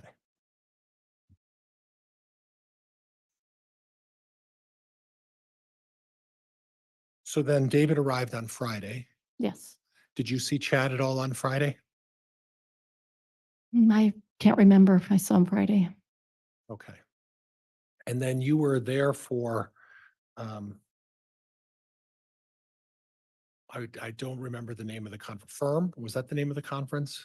Trying to remember if that was Firm Foundation, maybe. Okay. Was that, well, I'm at. I think that's the one. I it think we're was. both struggling to find out which one that Yeah. was. Yeah. which of those. That I think that's what they referenced. It's my memory. Okay. Firm Foundation. What is Firm Foundation? It's a few people that got together and talked about evidences of the Book of Mormon and some science. We're talking a lot about science Okay. as well that weekend. Okay, and that started early in the morning on that Saturday morning, right? Sometime Saturday morning. I'm not recalling exactly the timing, but I would say sometime in the morning. And then it ran till relatively late that night. I think so, yes. Yeah, I recall it was 10 plus hours of the seminar. It was an all day event, right? I think so, yeah, And that was basically all day Saturday, correct? correct. Okay. And then we go to Sunday, right? Right. And my recollection is, I'm going off of memory, is everybody went to church that morning? I don't remember anybody going to church. You don't remember Chad going to church? No. Do you remember a discussion with Chad and David about going to see a piece of property after Chad gets out of church on Sunday? Oh, yeah, I don't remember him saying, it could be, I just don't recall it, but it could be. But yes, they were going to go look at some property. And after church, after they got done with their services and everybody was going to church and then that, and I can't remember if you and David went to church that morning, but there was a reference to Chad and you guys were waiting for him to finish up church before you went to visit a piece of property, right? Yeah, I feel like he might have been the only one if he did go. Yeah, I don't recall anybody else going. I just don't recall it. Okay. So Chad, obviously you didn't see him Sunday morning until you guys went out to see the property that Sunday afternoon. I don't recall seeing him Okay. till then. But you do recall going out to a piece of property, and I want to say south and east of Chad's property. I wouldn't know the directions. Me neither. But you went out there and do you recall who was out there when you went to look at that piece of property? So it was Chad and I believe a man that was a realtor and me and David. I think Alex might have been there. And then there was a couple that drove by and, spoke to all of us for a few minutes and then they left. And I don't recall, was Lori there as well? No, she wasn't. Okay. She was at home with who? I'm assuming she was at home with her son. JJ. Okay. Because after you folks went out to look at this piece of property, you went directly back to Lori's townhome, correct? I think so. Yeah. And we don't know where Chad when he went home, I presume, right? You don't know. I don't remember. Yeah. Okay. So was this a piece of property that I almost said it again, your boyfriend, and please forgive me if I meant to say husband or boyfriend, it's going to be tough for me, but your boyfriend at the time was looking at a piece of property to purchase, correct? They were introducing the idea of purchasing it, but he had no concept if he would do it or not, but it was something they proposed to him. Okay. Well, I understood it a different way. I understood that your boyfriend was interested in potentially developing a piece of property and asked Chad to introduce him to a realtor. That's the way I understood it. Objection, Your Honor. Move to strike. Counsel's testifying. Judge, The I'm question was asked and answered. Sustained. Is it possible that it was your boyfriend who was looking at a piece of property and asked Chad to refer him to a real estate agent? I don't believe so. Okay. But in any event, you and Alex and your boyfriend David and this real estate person and Chad went out to look at this piece of property, correct? Correct. And then you went back home, and that was late afternoon, if I recall. Is that correct? It feels like it was. Yeah. And then at that point, one of the projects that you and Lori, I think it was just you and Lori, were involved was starting to prepare to do what's called a podcast. Are you talking about the one on Sunday evening? That Sunday, we're on Sunday right now, I think. Yeah. So yeah. We were going to sometime do it. We weren't sure exactly we were going to get to it, but we finally got to it on Sunday night. Right. And correct me, was it just you and Lori or was David involved in that too? All three of us. The Yes. three of you. Okay.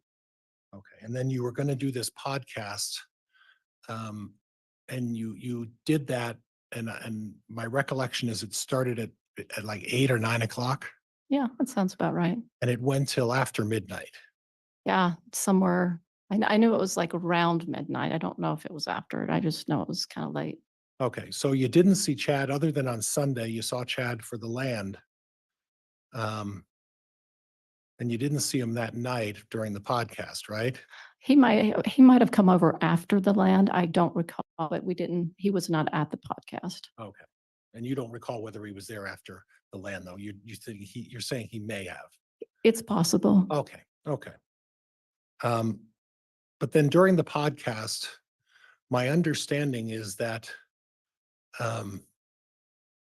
sometime during the podcast, you observed Alex Cox carrying JJ Vallow on Sunday night with his head on his shoulders upstairs. That's right. Okay.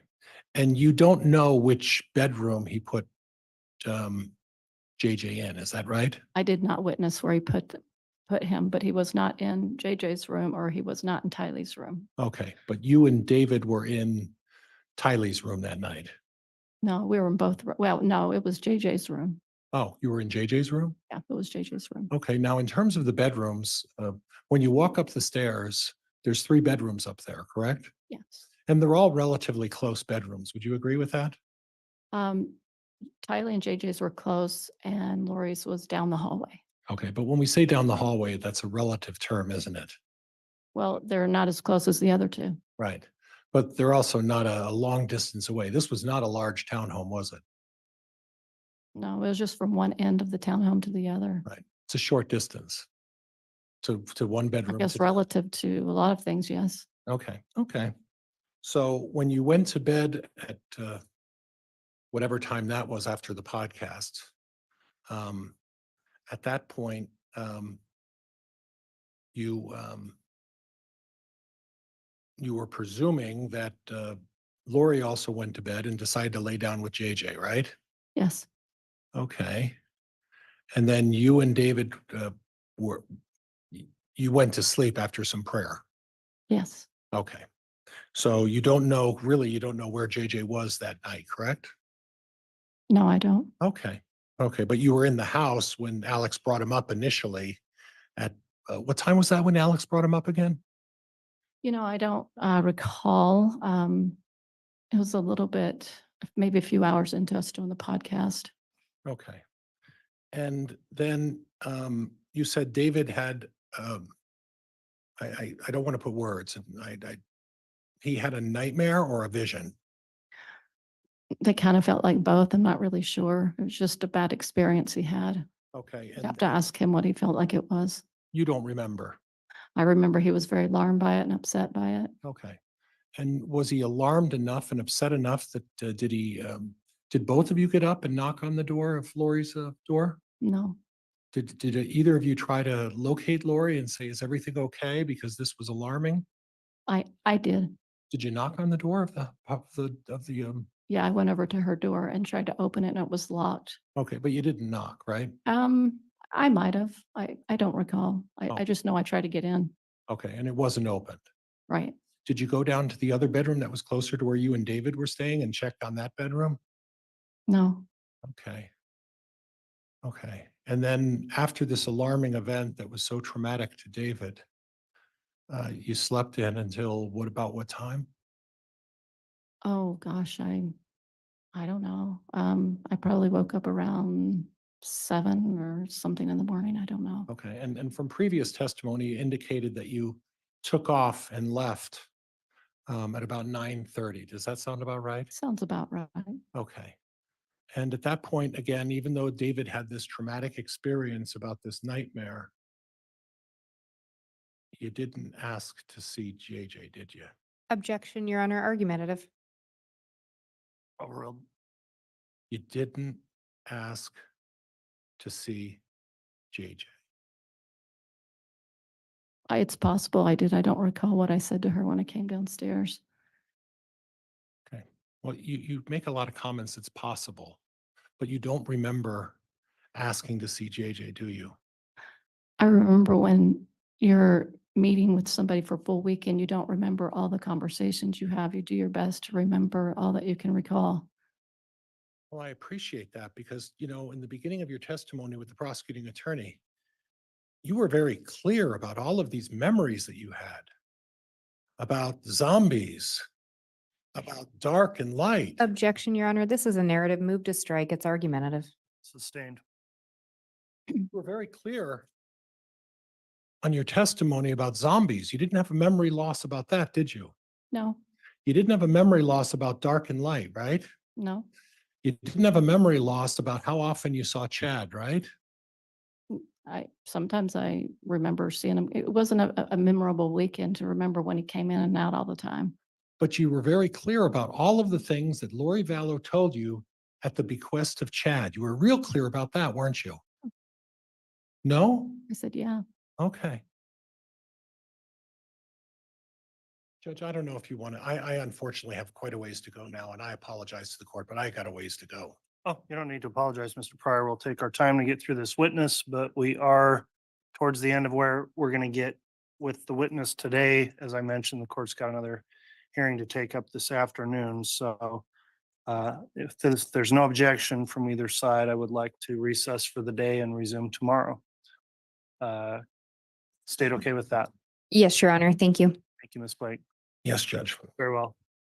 Ladies and gentlemen of the jury, as you retire for the evening, go home, please follow the court's continuing instruction and admonishment to not discuss this case amongst yourselves or with anyone else. And please don't do anything to research or look the case up, so you can remain unbiased in the case and make your decision just based on the evidence you hear here at trial.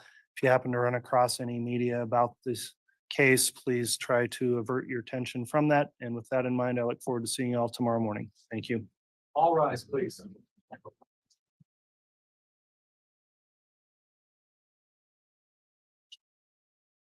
So we move into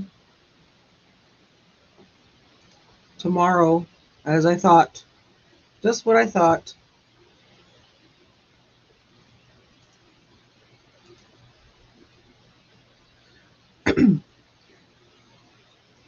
Kind of figured it would be this way. This happens often with attorneys and defense, and trying to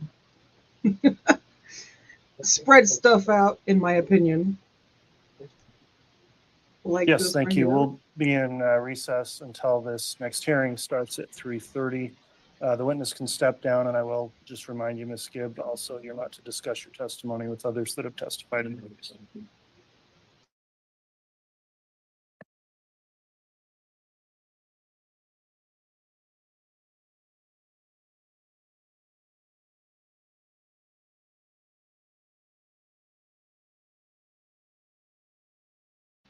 Okay, so we are now on a break until they. Oh, I don't like that one.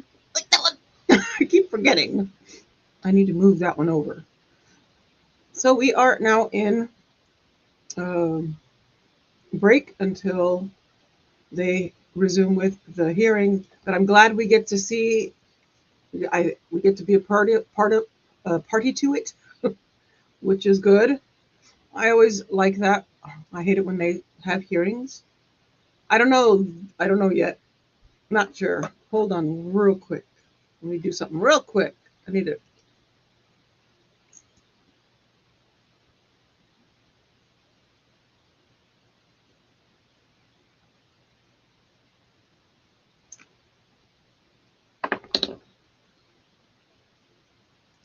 There I am.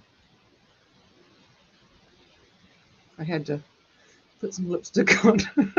I was looking like, oh, what the heck did you do? You didn't eat anything during that break? I mean, during that testimony, did you? No, not at all.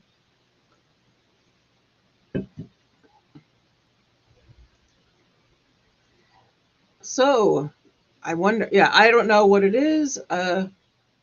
They've not said. And so, and yes, and Nate said he will continue with this. Oh, really? Oh. Ooh. Oh.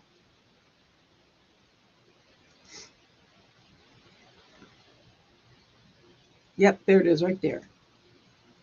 Like right there.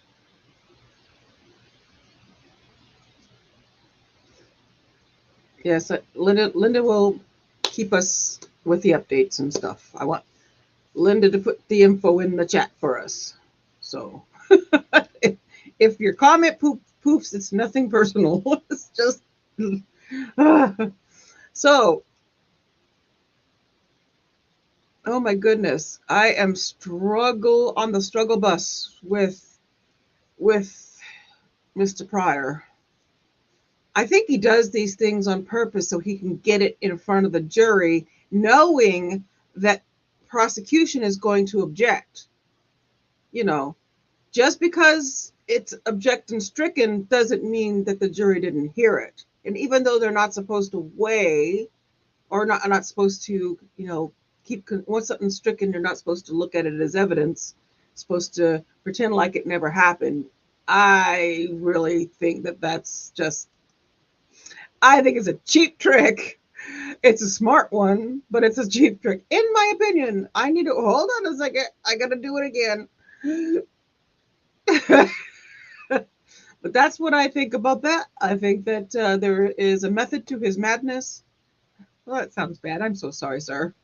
I don't mean to say you're mad. I mean, it's a saying. There's a method to his questioning, his reasoning, and why he's doing it the way he's doing it. Let's see.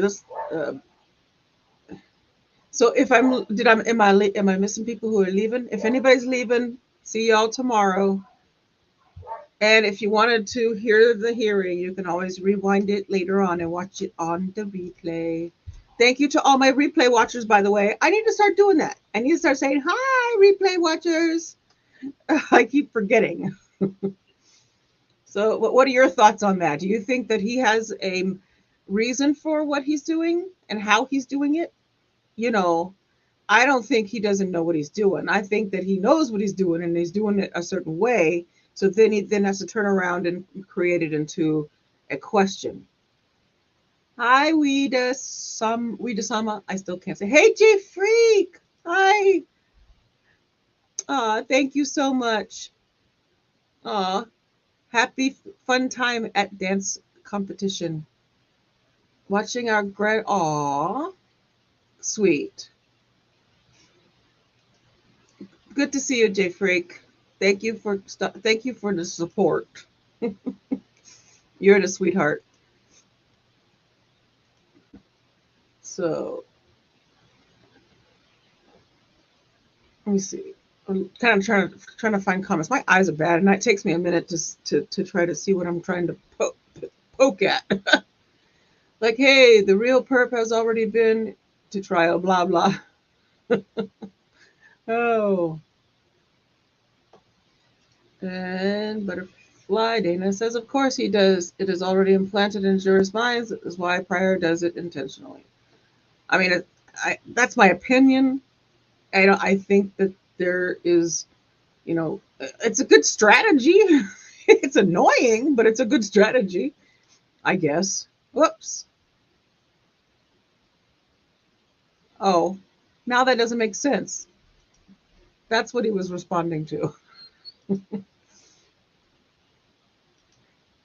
And Christy says, I just made, homemade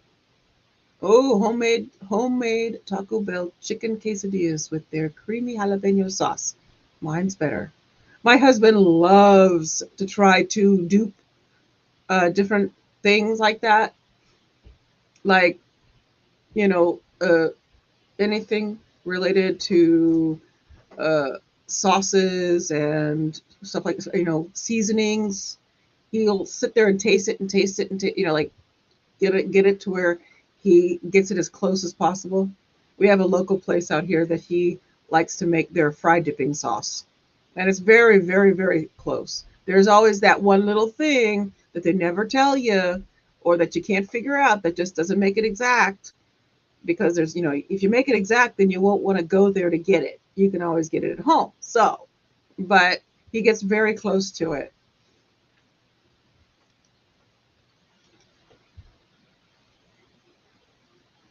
It does sound yummy. I agree. Sounds good. So I made the sauce and it is spot on, but I'm sure without the chemicals. Sometimes those blasted chemicals are what makes the difference in a taste, in my opinion, sadly. There's always, there's something missing. Hey, take care, G. I'm so glad you're in the back. I'm so glad you're with us. I'm glad you're here. And background or not, I'm glad you're here. All the background watchers, I'm glad you're here.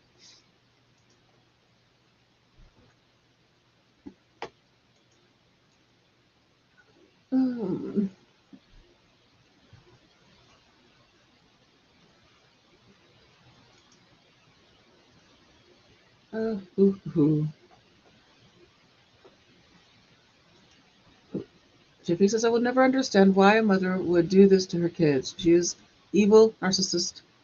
I hope they never see the light of day again. I agree. Chrissy says, I love doing that too. I rarely buy takeout because if I want it, I'm making it at home better and cheaper.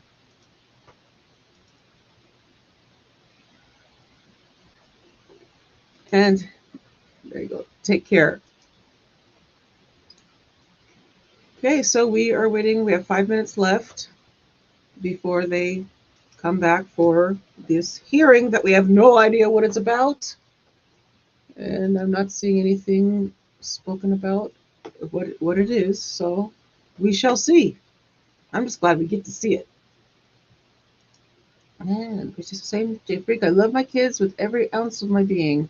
I couldn't even think of it, much less do it.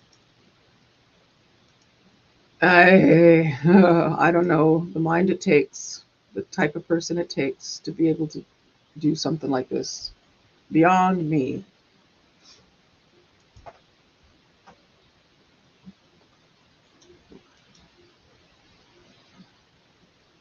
What a day. What a day. This is excellent, though. There's a lot of good stuff today. I knew that Melanie was going to be a doozy. And tomorrow, I suspect even more so. I'm sure he'll come even more prepared with more ammunition. I wonder how much more he has to go with her.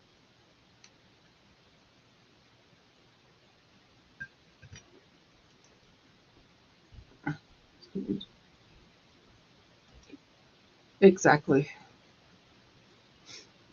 It's hard enough with animals, like when you have to take your animal in because they're sick or whatever. That I cannot imagine having to or being having the mind to do that. Thank you, Eddie, for sticking with us and staying for this hearing. Oh, no. I don't. The only reason I wasn't here the other day was because I had to go out. I had no choice. I had to go do a mom thing.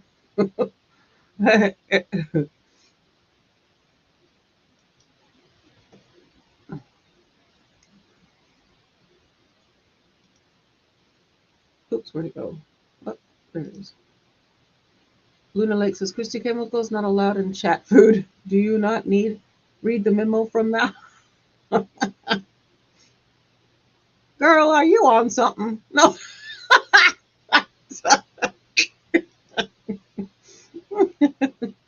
Just playing. Oops, I missed it. I'll spank myself. Oh. Oh. Oh, Luna, you're a hoot. For sure.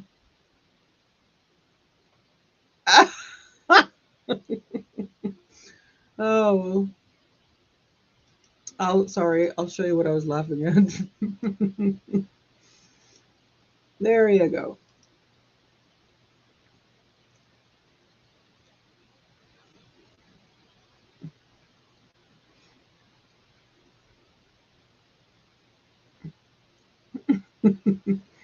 And Dana says, hey, doing the mom thing is great. I love being a mom.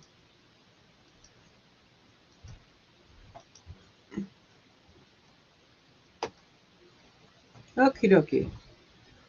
Down to 2 minutes. I'm sure since there's no jury, they'll be back sooner than normal. Like it takes a minute to get the jury back in.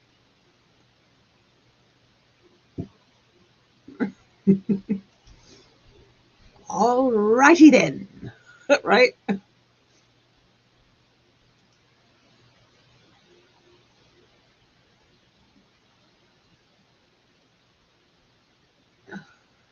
I do like that the prosecution is very quick on getting those objections out there quickly.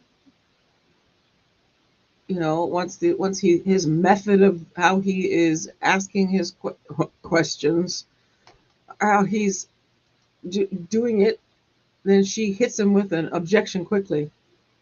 She's actually been really good at that. Best objection from a lawyer, in my opinion, is Johnny Depp's lawyer, Camille. Wow, she was amazing. And I'm kind of seeing a little bit of that with this attorney.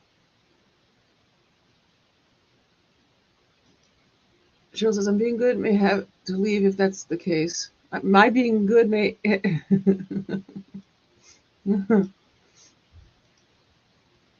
Candy says, what really stinks is the fact that she was blessed with those beautiful babies. Sorry, my dog. Somebody's probably coming home. Those beautiful babies and then destroyed them when there are some of us that weren't given that precious gift. I'm so sorry, Candy.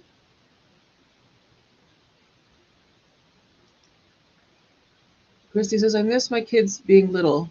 They're growing up mean they're grown up meanie now. 26, 25, 24, and 23. Wow.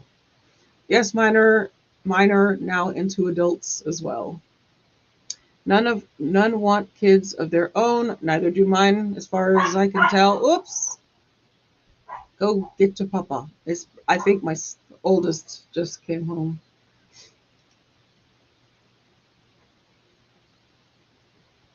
So none wants kids of their own. I've even tried bribing them to have them and give them to me. Yes, I don't know if I will ever experience grandmahood. I have no idea. But as it stands right now, that's not something that's on the radar. And that's okay. That's okay.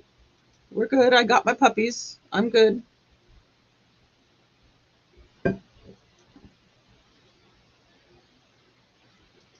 And D Green says, Dawn and I have been watching you ever since you joined John's chats and watch you every day. Just adore you. Sleep tight. Thank you, D.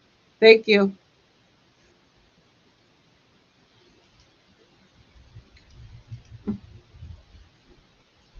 John got another shout out.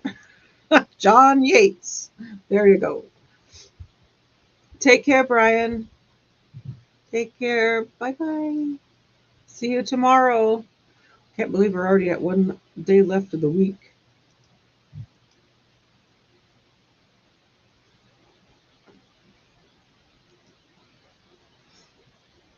So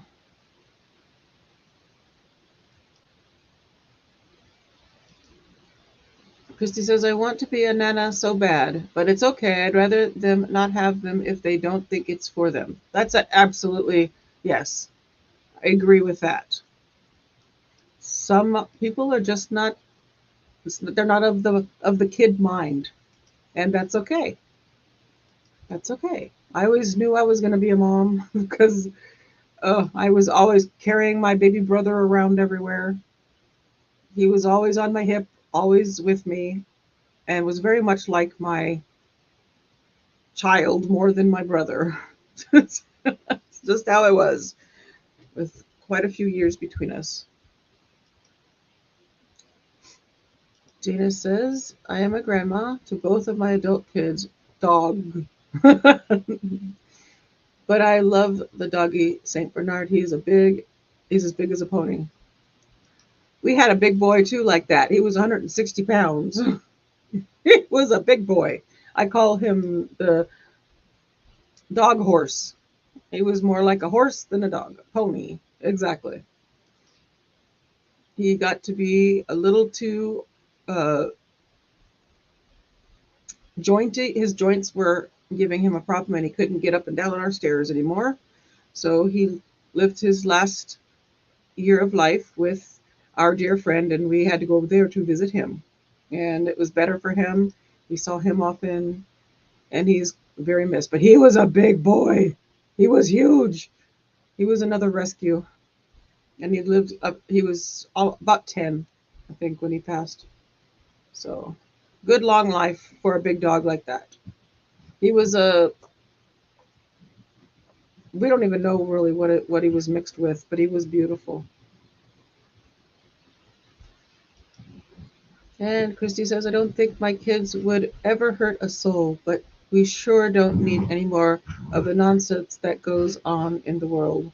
My baby's my can you hear my dog? He does this thing in the bed where he growls and rolls around in the bed. And he gets up and looks frazzled. Ollie, come here, puppy. Come here, puppy. Come here. Come see mom. Say hi, come here. Ollie, come. Oh, you got your baby? Oh, got lamb chop? Oh.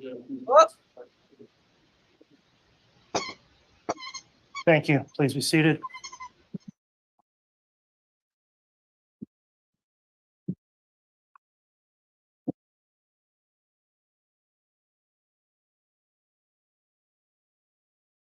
All right, good afternoon. We're on the record on case CR 22-21-1623, State of Idaho versus Chad Guy Daybell.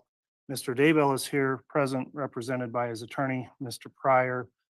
The state's here present, not currently seated at the prosecutor's table. Seated there is attorney Terry S. Ratliff, along with another attorney, Mr. Bartlett, who represents Mr. Ratliff. The court is taking up today an order to show cause hearing, and I'm going to briefly discuss the procedural history that brings us to this at this time.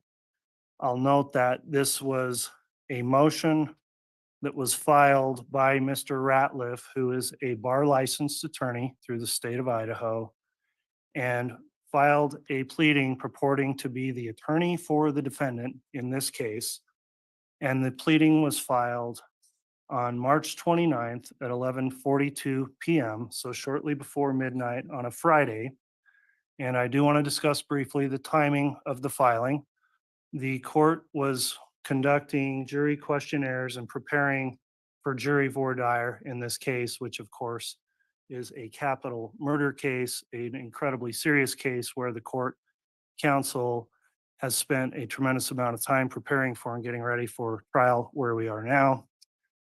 The court was not made aware of the filing because it was not entered in the case until Sunday morning on March 29th. That would have been on March 31st. That was Easter Sunday before we were going to start with our voir dire the following Monday. On Easter Sunday, my staff attorney, who had an opportunity finally to travel home and spend Easter with her family after a very long week, was interrupted out of her church services and contacted the court that we had an emergency happening in our case that was going. And the emergency was, we had a motion to continue the trial. And I wasn't sure who was asking to have the trial continued, why the trial would be continued. But this created a tremendous amount of quick response required by the court, by staff, by clerks, by the prosecutors, by the defense, all occurring again on one of the few days we had a break as we were grinding through jury selection on Easter Sunday. The pleading the court received is entitled Motion to Intervene and to Continue the Trial in These Proceedings, filed by Mr. Ratliff on his official office pleading letterhead, signed by Mr. Ratliff as the attorney for the defendant, both on the signature line and on the caption. I'll note the pleading incorrectly spells the word motion. It incorrectly spells the word continue. It incorrectly spells the word proceedings in its caption.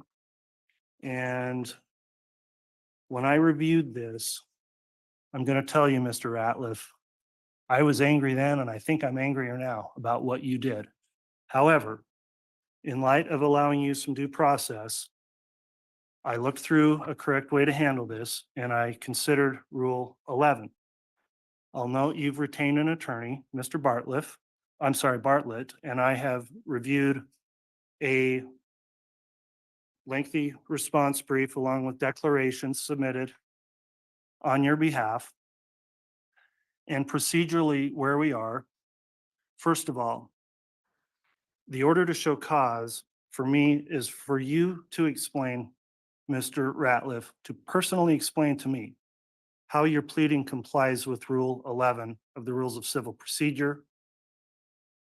Typically, when someone shows up with an attorney, their attorney gets to argue for them.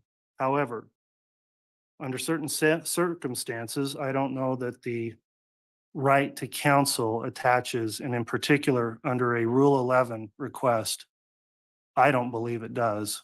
I'll note the Rule 11 is a rule of civil procedure, which typically would not apply in a criminal filing.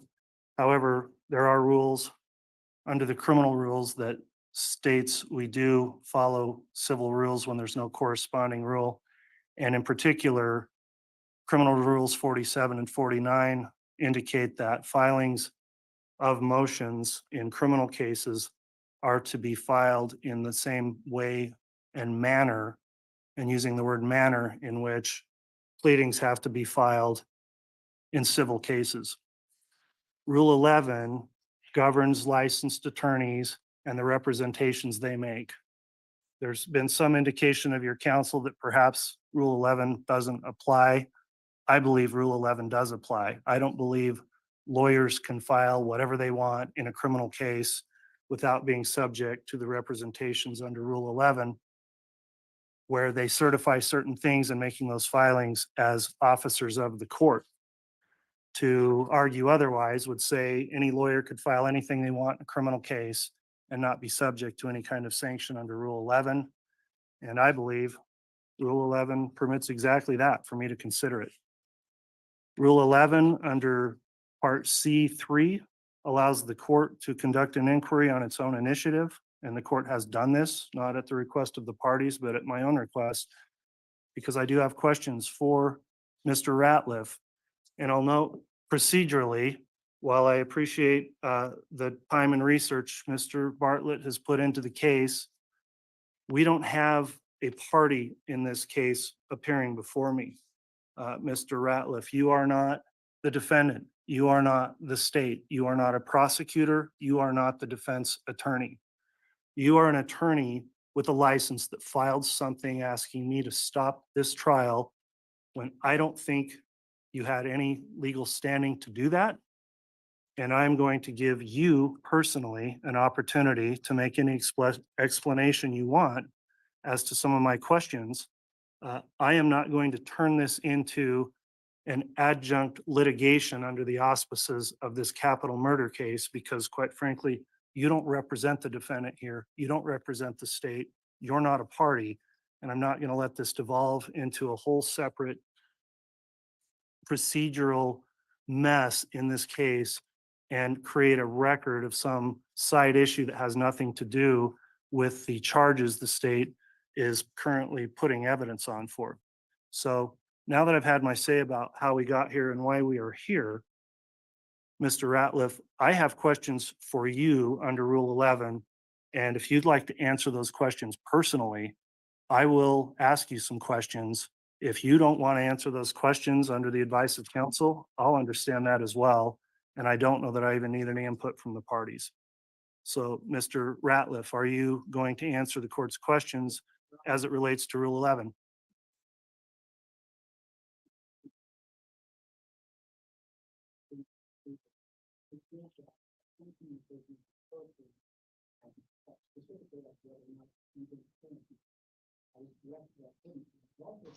Get him a mic, please.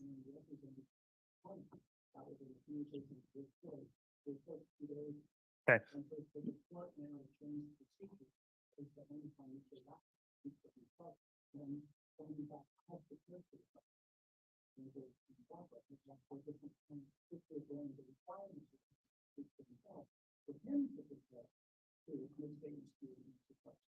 Otherwise, they can really get really in the process. I think the process will be violent. The rules regarding consent. I'm not in contempt. I'm not in contempt, Mr. Bartlett.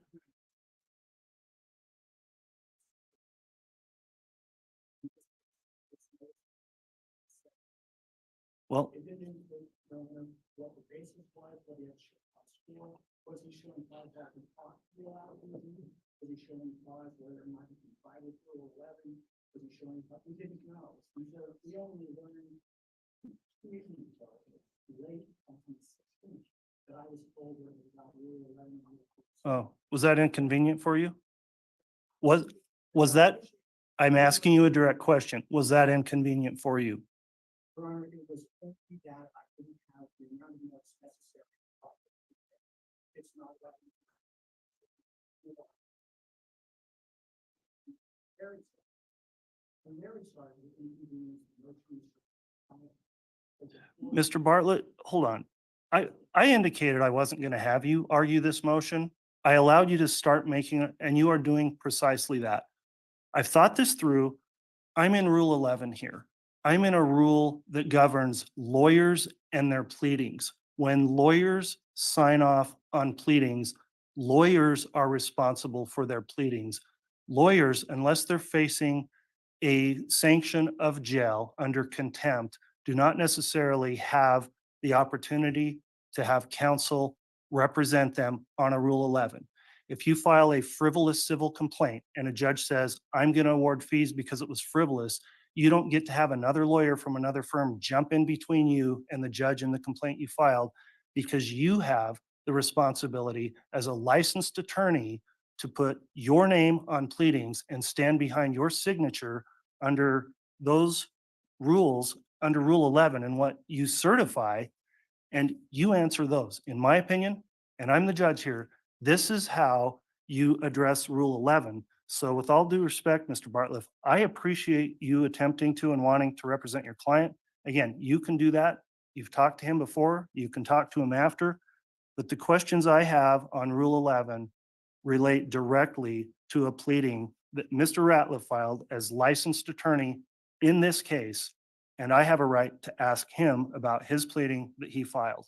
And so if you want to take a moment to consult with him, you can do that, but I'm not going to have you argue the merits of this. That will be up to you or Mr. Ratliff. That I have an opportunity to speak with him. So thank you so much for that. Okay, I'll take the time you need. I don't want to spend much more time this afternoon. We're in the middle of this trial. We've had evidence today. We're going to have evidence tomorrow. Make it quick and then let me know what your client wants to do. Yes, sure.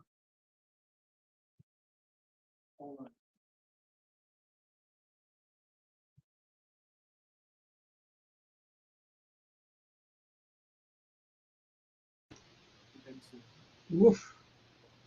Wow.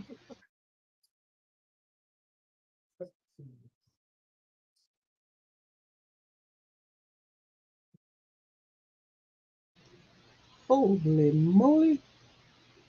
That's it. We are now done. Wow. Woo. My goodness. All right. Well, we have concluded. That was an awesome way to end. Oh, I like a little bit of punch from a judge. Don't let him get away with stuff, Your Honor. So I think we heard about that when that happened right when jury selection was going on, and now we're finally taking care of that hearing. I guess it must have been scheduled for today way back then, which I forgot about, which is not hard for me to do. So he's not putting up with anything. I will definitely be clipping that, and we might replay that every time we need a little bit of oomph if we're bored. Oh my goodness. Oh, I can get yes, exactly. Oh my goodness, that was good. So anyway, I think Cheryl asked that. I have no idea. So were there a lot of hens in probably all his faithful followers who all love his voice and how he speaks when giving his priesthood blessing. Sorry, I had to. Oh, not to make fun of the LDS and by any means, but just him. Just him. All right, everybody. Well, we have concluded another day. Holy crud. So do I go back I should probably go back and renumber everything. It's really annoying. I don't know if I want to. That means fixing everything and making new thumbnails and all that jazz, but remind me from now on when we do this kind of thing to just go with day 1, day 2, day 3, not pick it up from jury selection. I thought it was a good idea, but it wasn't, because they're going by trial day and I'm not, and I'm going to get confused. Is it? It's a what? Oh, wait, is it a break? He said it's a break. Hold on. They may be coming back. Hold on. Oh, they are. Hold on. Hold on. Hold on. It was a break. Sorry, I All right, thought it was Mr. over. Ratliff, I have some questions about your pleading. Are you willing to answer those? Sure am. All right. The pleading I'm looking at, it's not been entered in the case yet, and the pleading.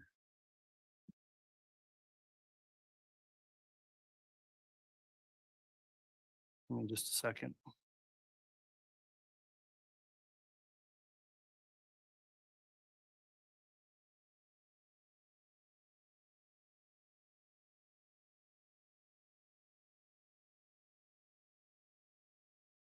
All right, you did in fact file this electronically in CR. Well, that's wrong to the case number, but this is case CR 22-21-16-23, the state of Idaho versus Chad Guy Daybell. Is that correct? That's correct. All right, I'll note the case number is wrong as well. You've got it CR 12-21. The first part I want to know under Rule 11, which requires you to make representations to the court, you hold yourself out as, entitle yourself attorney for the defendant. Why do you say that? Judge, as you know, this is a template form, and I simply forgot to take that off of there. That was Scrivener's error on my behalf. Okay, Scrivener's error.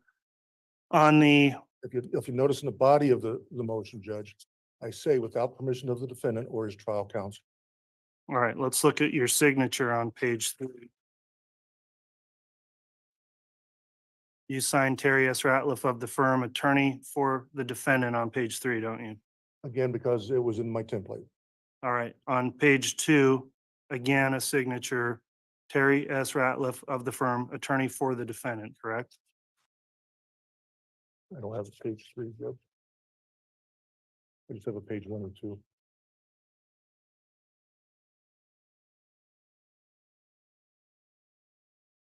The bottom of the certificate of service is one signature, another at the bottom of the contents of the pleading. If it's there, Judge, it's there because it's a template form and I didn't strike it. Okay, so 3 times you called yourself the attorney for the defendant. So who are you the attorney for? Me. So Terry S. Ratliff, attorney for Terry S. Ratliff in this case. I should have signed citizen. Citizen? Yes. Why are you Avoid- referencing your bar number if you're just citizen? Again, it's the form, Judge. It's a reference to the form. I'm not Mr. Daybell's attorney, never was. You put this on a pleading. If you look at the top left, you've got your name, your Idaho State bar number, your Ratliff Law offices, and attorney for defendant. You're telling me you mistakenly just wanted to file something as a citizen and not as a lawyer? I was looking for immediate relief because of the concerns I had about the case, Your Honor. And why were you doing that on a Friday night at almost midnight? What, you've known about this case for a long time, according to your own content here, right? That's correct. So why are you doing it then? Because I thought I needed to do something to slow it down. Trial scheduled for how many years? And you wanted to slow it down the day before trial started? I'd also gotten calls from Mr. Pryor, Judge, for help. That might be fine, but did he ever retain you on the case, or did you ever enter an appearance for the defendant? I did not. All right, and you do state in here you're filing this pleading without the permission of the defendant or his counsel, correct? That's correct. You also state in here and call yourself an intervener. What basis do you have to intervene? Based on my On the brief? It's set out in our brief, Judge, as to the basis for why I wanted to intervene. Hmm. In the motion, I quote you the relief I wanted. I give you the grounds on page 1 as to why I wanted that relief and why I thought it was necessary. Okay, and you're going to intervene now, not as Terry Ratliff lawyer, Terry Ratliff citizen at large? I think it's semantics, Your Honor. Oh, boy, let me stop you there. It's absolutely not. A bar licensed attorney filing something with their bar number to the court is completely different than a citizen. That is not semantics. This is Right. what brings you within the auspices of Rule 11. I understand. I said perhaps I should have signed it as a citizen, but I didn't. All right. In your intent to intervene, whether it's as a citizen or an attorney, let me read you a couple of case quotes. Quote, "The Idaho rules of criminal procedure do not provide a process for intervention. The inability of non-parties to intervene in a criminal case recognizes that the considerations underlying intervention in civil cases are not applicable to criminal proceedings." That's People versus Ham, and that's State versus Johnson, 167 Idaho 454. And we've also got another Idaho case citing, quote, "Petitioners are correct that Idaho's rules of criminal procedure do not provide a specific mechanism for third parties to intervene in a criminal case." So again, I think there's settled case law that prohibits intervention in a criminal case. And I'd like to know what authority you have that says you have a right to intervene either as an attorney or a citizen in this case. As outlined in our brief, Judge, sorry about that. As outlined in our brief, we have given the court several cases where the Idaho appellate courts have allowed people to intervene in cases in a criminal matter, even though they're not parties. That's my basis. So you intervene, and then we've got two parties here. We've got the state, we've got Chad Daybell, and you're going to float around and be what if you intervene in this case? What are you going to be? I'm not going to be floating around this case, Judge, because you haven't granted my motion. Well, assuming you got to intervene, you assumed in your motion you did intervene because you called yourself the intervener once you got going in your motion. What were you going to be at that point? I was hoping to have a hearing in front of you before the trial started. Okay. And you said you were going to be the lawyer for the defendant or already were the lawyer for the defendant. Is that? Not. I explained to you just a few minutes ago that that was a mistake. Explain to me all of the misspellings and typographical errors in your late night filing. I was nervous and it was late at night. I didn't take this lightly. You didn't take it lightly, but you used the wrong form. You misrepresented if you were an attorney or a citizen, and you signed 3 times as attorney for defendant. And that's your explanation? Yes. All right.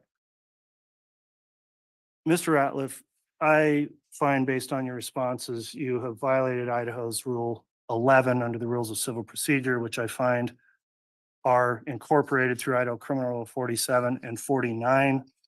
The court would note that in the rules under C1, it's mandatory. It says the court must impose an appropriate sanction on an attorney, law firm, or party that violated the rule. And similar to what would happen in a civil case with a frivolous type filing, which this was, this cost time, this cost effort, this cost real loss for the attorneys, for the court. I'm going to instruct counsel for both the state and the defense if they could itemize the time they have spent both in today's hearing, in preparing for the hearing, as well as in dealing with this pleading from the time it was filed on Friday night, the 29th, whatever time you've put into that. I'm going to direct Mr. Ratliff that you pay reasonable attorney fees incurred for the time Mr. Pryor spent at his typical hourly rate for the state's attorneys and whatever rate they are entitled to charge as public prosecutors. And the court will likewise itemize some billing time incurred in this. And the sanction the court's going to order is the payment of those attorney fees. The court will provide time for counsel to submit those. I'll review those for reasonableness before I make an order, and pursuant to the rule which requires a written order under Rule C6 of Rule 11.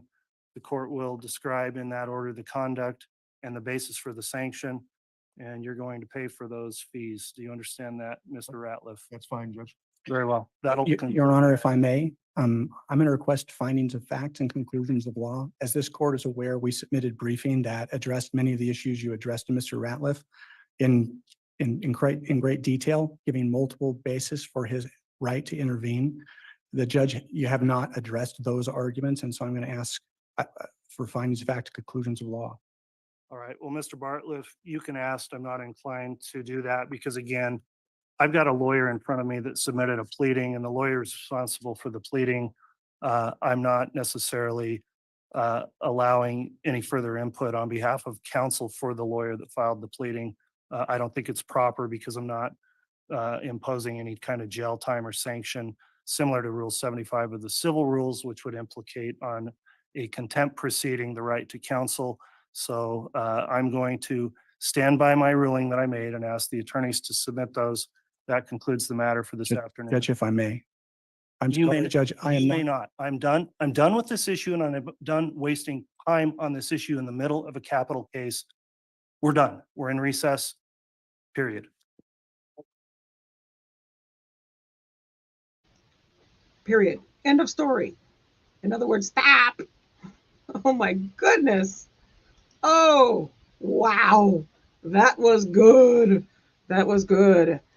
I was wondering, I remember when that happened. I remember when that came out, and like somebody filed that right as jury selection was starting. Are you kidding me? Whew, good one. Okay, now we can all take a breath. Oh, no, I was so wrapped up in what was going on that I didn't hear him say, I'll be right back, or whatever it was he said. Oh, whew, that was good, good, good. So that he made him take, he's got to pay his fees, pay all the stuff. And I love at the end of it, period. In other words, shh. Okie dokie. So, well, now our day is over. Oh my goodness. I need a breath. I was holding my breath about half of that. Oh, that was good, good, good. Good stuff. All right, everybody. Thank you for being here.